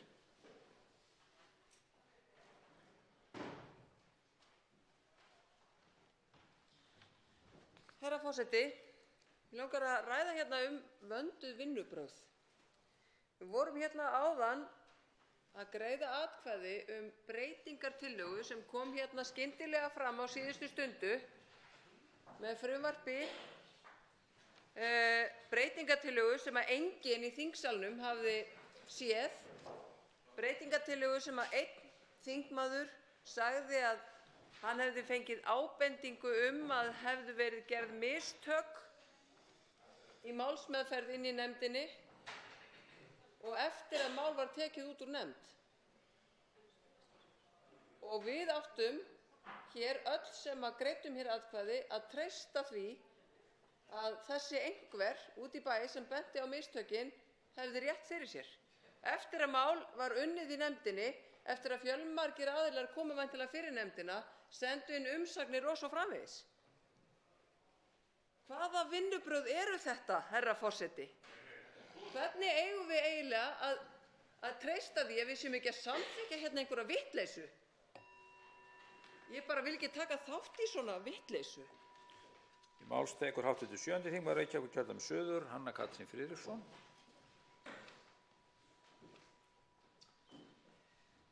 Virðulegur forseti, ég kem eitthvað upp til að taka undir mjög svo eðlilega og brýna beiðni þingflokksformanns Samfylkingarinnar, háttvirts, að forseti geri hlé á fundi og setjist niður með okkur, og ég hjó líka eftir því að forseti sagðist ætla að bregðast við þessari beiðni þegar mælendaskrá væri tæmd. Þannig ég ætla nú eiginlega ekkert að tefja frekar hér, heldur bíða spennt bara eftir viðbrögðum forseta. Ég held að það sé meira en mál til að við setjumst niður og förum yfir þetta til þess að koma einhverju skikki á þessi störf hér í þingsalnum. Já, það hefur þurft að ræða fundarstjórn forseta umtalsvert í dag og forseti ætlar ekki að leggja stein í götu þess að þeir fái orðið sem það kjósa það málefni. Hv. 7. þingmaður Reykjavíkurkjördæmis norður, Þorsteinn Víglundsson, tekur til máls og ræðir fundarstjórn forseta. Hv. þingmaður fellur frá orðinu. Þá er það hv. 10. þingmaður Suðurkjördæmis, Smári McCarthy.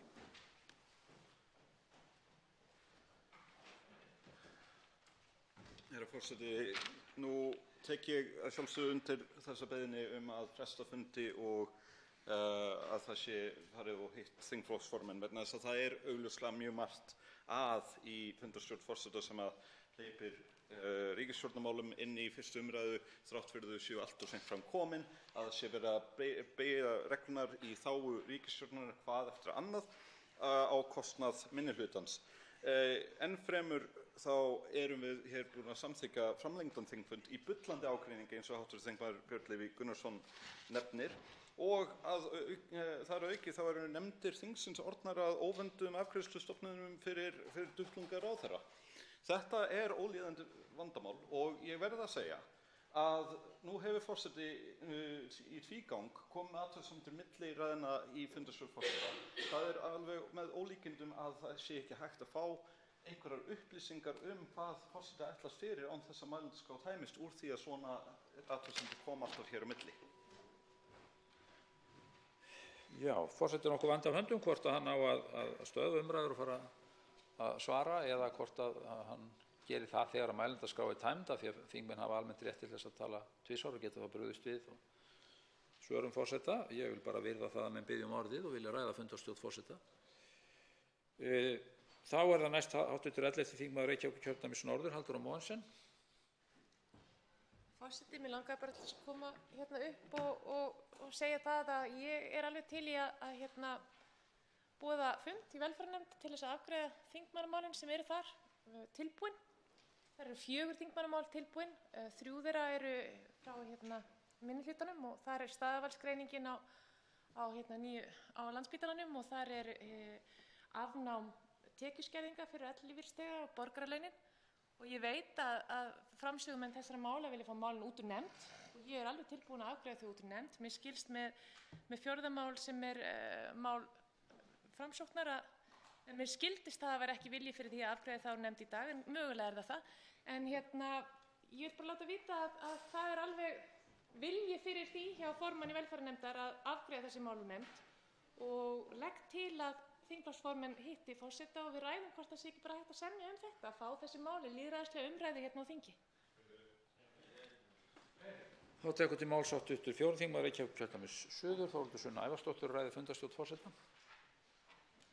Herra forseti, ég vil einfaldlega koma hér upp til þess að taka undir ósk um hlé á þingfundi og fund með hæstv. Forseta til þess að ræða þinghaldi framundan. Ég vil líka til þess að nokkuð mál bíða úttektar í allsherjar- og menntamálanefnd háttvirtri sem hefur verið bara beðið með einhverra hluta vegna því að við erum ekki búin að vera nú stillt hérna í stjórnarandstöðunni þannig að mál sem eru tilbúin inn í nefnd er ekki tekin út úr nefnd og mér þætti fullt tilefni til þess að formaður háttvirtrar allsherjar- og menntamálanefndar færa góðu fordæmi formanns velferðarnefndar, hv. þingmanns Halldórs Mogensen og boðaði fund hér í hléinu verði það vilji forseta. Til máls tekur hv. 3. þingmaður Suðurkjördæmis, Birgir Þórarinsson.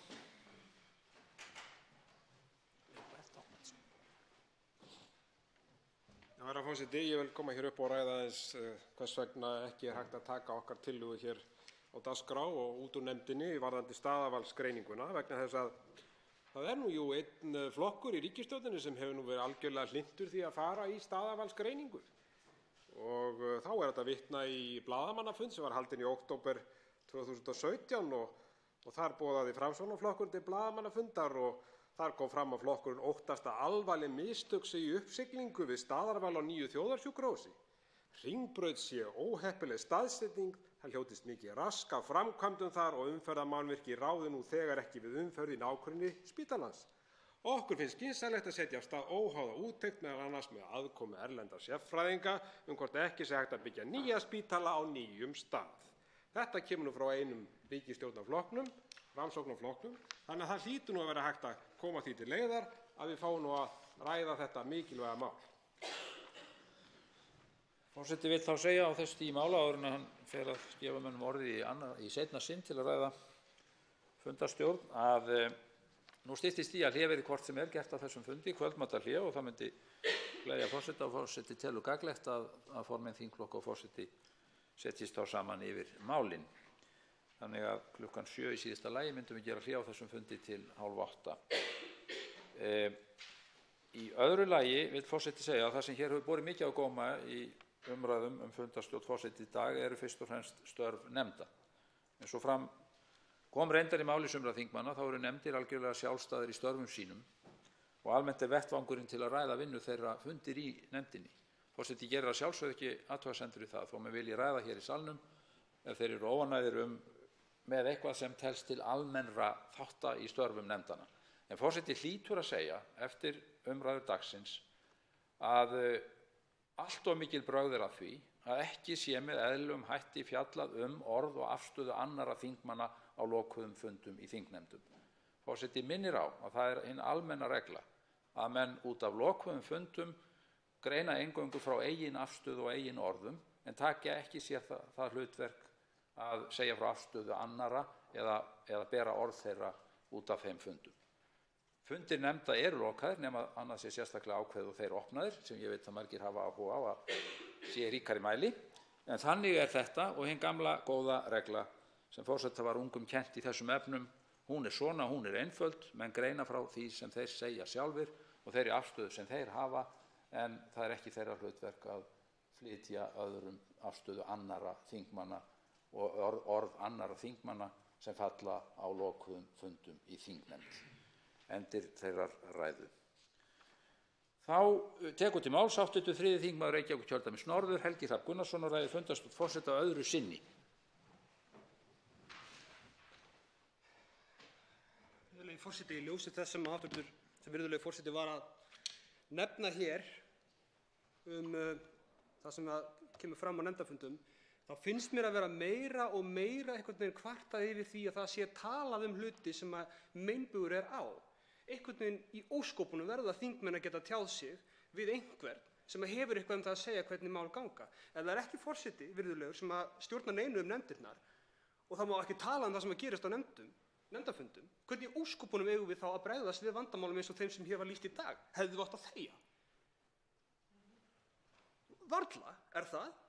Við þurfum að geta talað það sem er að. Mér finnst að vera aukast bara einhvern veginn almennt ekkert bara í þessu máli, þessi krafa að mikið tala nokkuð skapaðan hlut.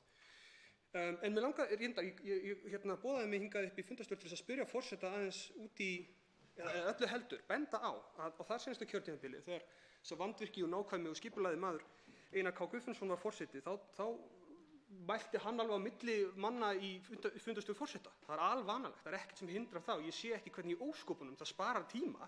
Ég sé þvert á móti hvernig það sóar tíma að bíða það til að öll runan er komin og svara síðan. Það verður miklu betra fyrir alla að það verður bara svara strax og mér langar að spyrja virðulegan forseta hvers vegna hann kýs að hafa þennan háttinn á.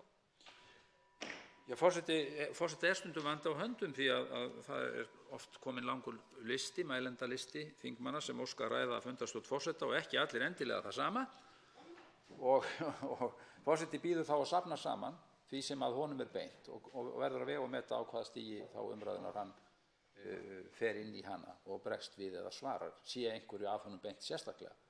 Stundum beina þingmenn til forseta ýmsu sem að hann sér ekki ástæðu til að svara, einfaldlega vegna þess að það er ekki í hans valdi að gera neitt með það sem þar er sagt. Varðandi starf þingnefnda hefur forseti að sjálfsögðu almenna skyldu til að sjá til þess að þingstörf fari fram með góðri reglu og í samræmi við þingsköp.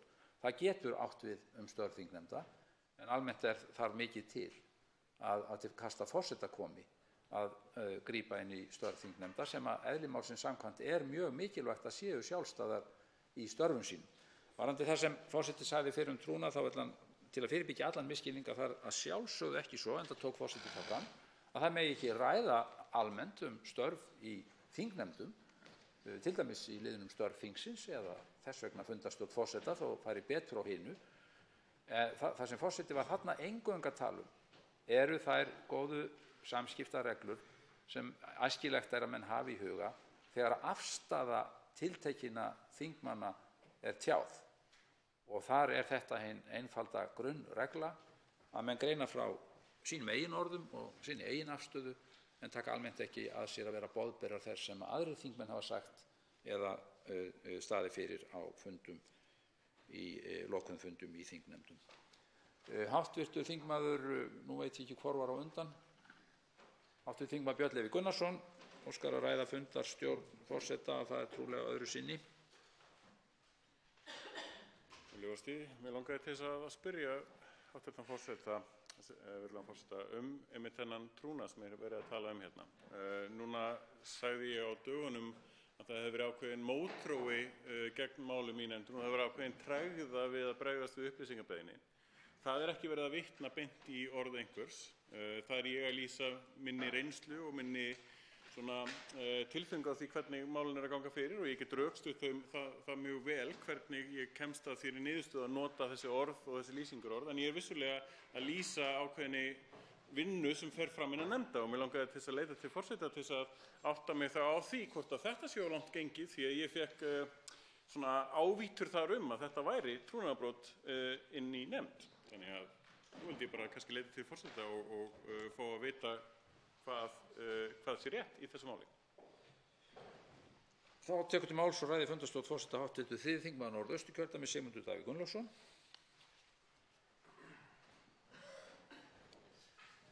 Virðulegur forseti, hvað varðar trúnað í nefndum hefur minn skilningur verið sá að það væri óheimilt að vitna beint orðrétt í menn, en að sjálfsögðu þurfum menn að geta rætt það sem að fram fer í nefndum.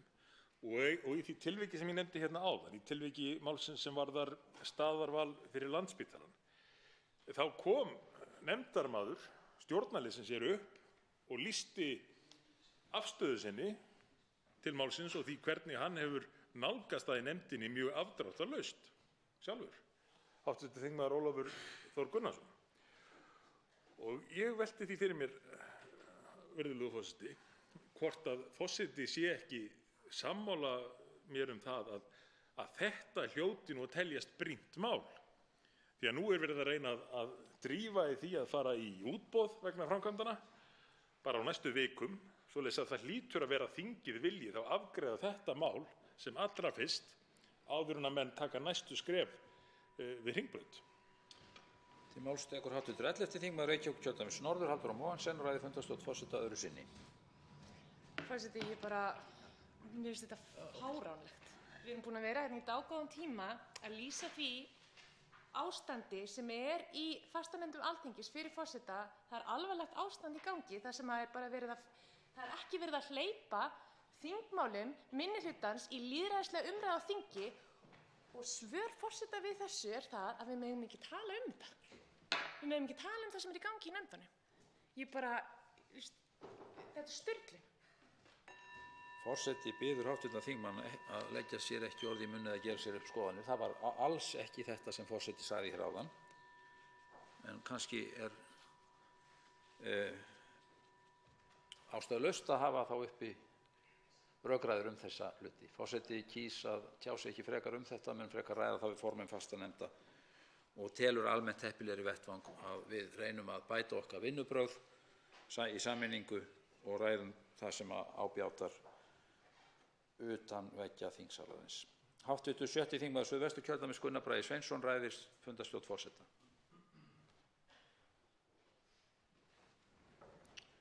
Virðulegur forseti, forseta er nokkuð vandi á höndum þar sem að klúður það sem við ræðum hérna helst er í nefndum þingsins. Vissulega er heildarumgjörðin á herðum forseta og mikilvægt að það gangi allt vel. Varðandi orð forseta með að segja frá því hver afstaða manna er, að þá kemur fram í 19. grein þingskapa að ekki megi vitna beint til orða alþingismanna eða gesta á fundum, ef ég las það rétt hér áðan. Sko, nú er það smá vandi á höndum þegar við ræðum viðbrögð eða hvernig þingmenn bregðast við eða eru að haga sér í nefndum. Hvaða vettvangur er til að ræða það þá ef það er ekki hér? Störf þingsins gagnast voða lítið í þessu vegna þess að sá tími er svo stuttur og afmarkaður. En það kann að vera að við, og forseti kannski að beina því til okkar, að beina orðum okkar í svona á annan hátt til þingmanna. Það er að segja getur verið að hv. þingmaður hafi verið á móti og staðið í vegi fyrir. Það er kannski leiðin sem verður að fara, en ég tek forseta nokkuð vorkunn í þessu máli. Máls tekur hv. 4. þingmaður Reykjavíkurkjördæmis norður, Helga Vala Helgadóttir, og ræðir fundarstjórn forseta öðru sinni. Já, herra forseti. Forseta er vissulega vandi á höndum, en hér erum við að ræða einmitt störfin og inn í nefndunum, og ég verð aftur að gera að umræðuefni ástand inn í annarri þeirri nefnd sem að ég er í, það er að segja umhverfis- og samgöngunefnd, af því þar er ekki um að ræða að meirihlutinn samþykki ekki að mál minnihluta fari út úr nefndinni, af því það eru engin þingmannafrumvörp inn í þeirri ágætu nefnd, heldur virðist meirihlutinn vera að koma í veg fyrir að stjórnarmál fari út úr nefndinni. Það virðist vera einhvern veginn sem að það sé einhvern veginn slík tregða að það eru 20 mál sem að ennþá á eftir að ljúka út úr þeirri nefnd. Og þetta er auðvitað ákveðið áhyggjuefni þegar svona fáir dagar eru eftir áður en að þingið fer í sumarfrí. Máls tekur hv. 4. þingmaður Norðvesturkjördæmis Bergþór Ólason og ræðir fundarstjórn forseta. Virðulegur forseti, ég vildi hér fá að koma örstutt upp og segja frá þeirri upplifun minni að nú hefur hæstv. Forseti sagt að menn þurfa að fara varlega í að tjá sig það sem á sér stað í nefndum. Miðað við það hvernig hv. þingmaður Ólafur Þór Gunnarsson tjáði sig hér áðan, finnst mér alveg með fullkomnum ólíkindum hvað nefndarmenn í þeirri nefnd hafa talað varlega framgöngu hans í nefndinni. Ég heldur bara að þetta kemur fram hér. Máls tekur hv. 8. þingmaður Suðvesturkjördæmis Jón Þór Ólafsson og ræðir fundarstjórn forseta. Herra forseti, þetta eru gagnlegustu lærdómstímarnir í þessu á þingi yfirleitt. Það segir í 19. grein laga um þingsköp meðal annars að óheimilt er að vitna til orða nefndarmanna eða gesta sem falla á lokuðum nefndarfundinni með leyfi viðkomandi, með leyfi forseta. Þarna segir að megi vitna beint til orða. Ég var í forsætisnefndinni og ónefndur, nú ætla ég ekki að vitna til hver það var, ónefndur starfsmaður benti á það að það var eitthvað sem heitir Chatham House Rule. Það er að segja, í því tilfelli, ég fer hérna og finn það, í því tilfelli segir að fundir sem eru undir þeim reglum að þá er öllum viðkomandi frjálst að nota upplýsingarnar sem komu fram, en þeir benda ekki á það hver það er í rauninni sem að til hafði þessar upplýsingar. Þetta er þrengra heldur en það sem segir í lögum um þingsköp. Þar segir ekkert maður ekki vitna til afstöðu einhvers. Við gerum það með alla gesti sem koma fyrir nefndina. Við vitnum í afstöða þessa hagsmunaaðila sem kom fyrir nefndina var þessi og þessi. Það er ekkert sem bannar okkur að vitna til afstöðu einhverja annarra þingmanna. Og ef svo afstæða er ekki skýr og hvernig menn er að beita sér í málum og beita sér fyrir málsmeðferð, þá er það bara mjög mikill halli, lýðræðishalli á það að landsmenn viti hvernig þeirra kjörnu fulltrúar að starfa og jafnvel að misfara með valdið sitt. Þannig að það er ekkert sem bannar okkur þetta. Forseti tók fram að hann talaði gamlar og góðar hefðir og þannig er það hér innan húss að eitt er lög og reglur og síðan eru ríkar hefðir margt sem framfer hér sem gjarnan mega óskrifaðar reglur sem gjarnan mega vera í heiðri hafðar. En nú eru ekki fleiri á mælendaskrá fundarstjórn forseta sem stendur og þá er bara upplagt tækifæri til að gera kvöldmatarhlé og fundi þessum nú frestað í rúma hálfa klukkustund til klukkan 19:30. Fundinum er frestað.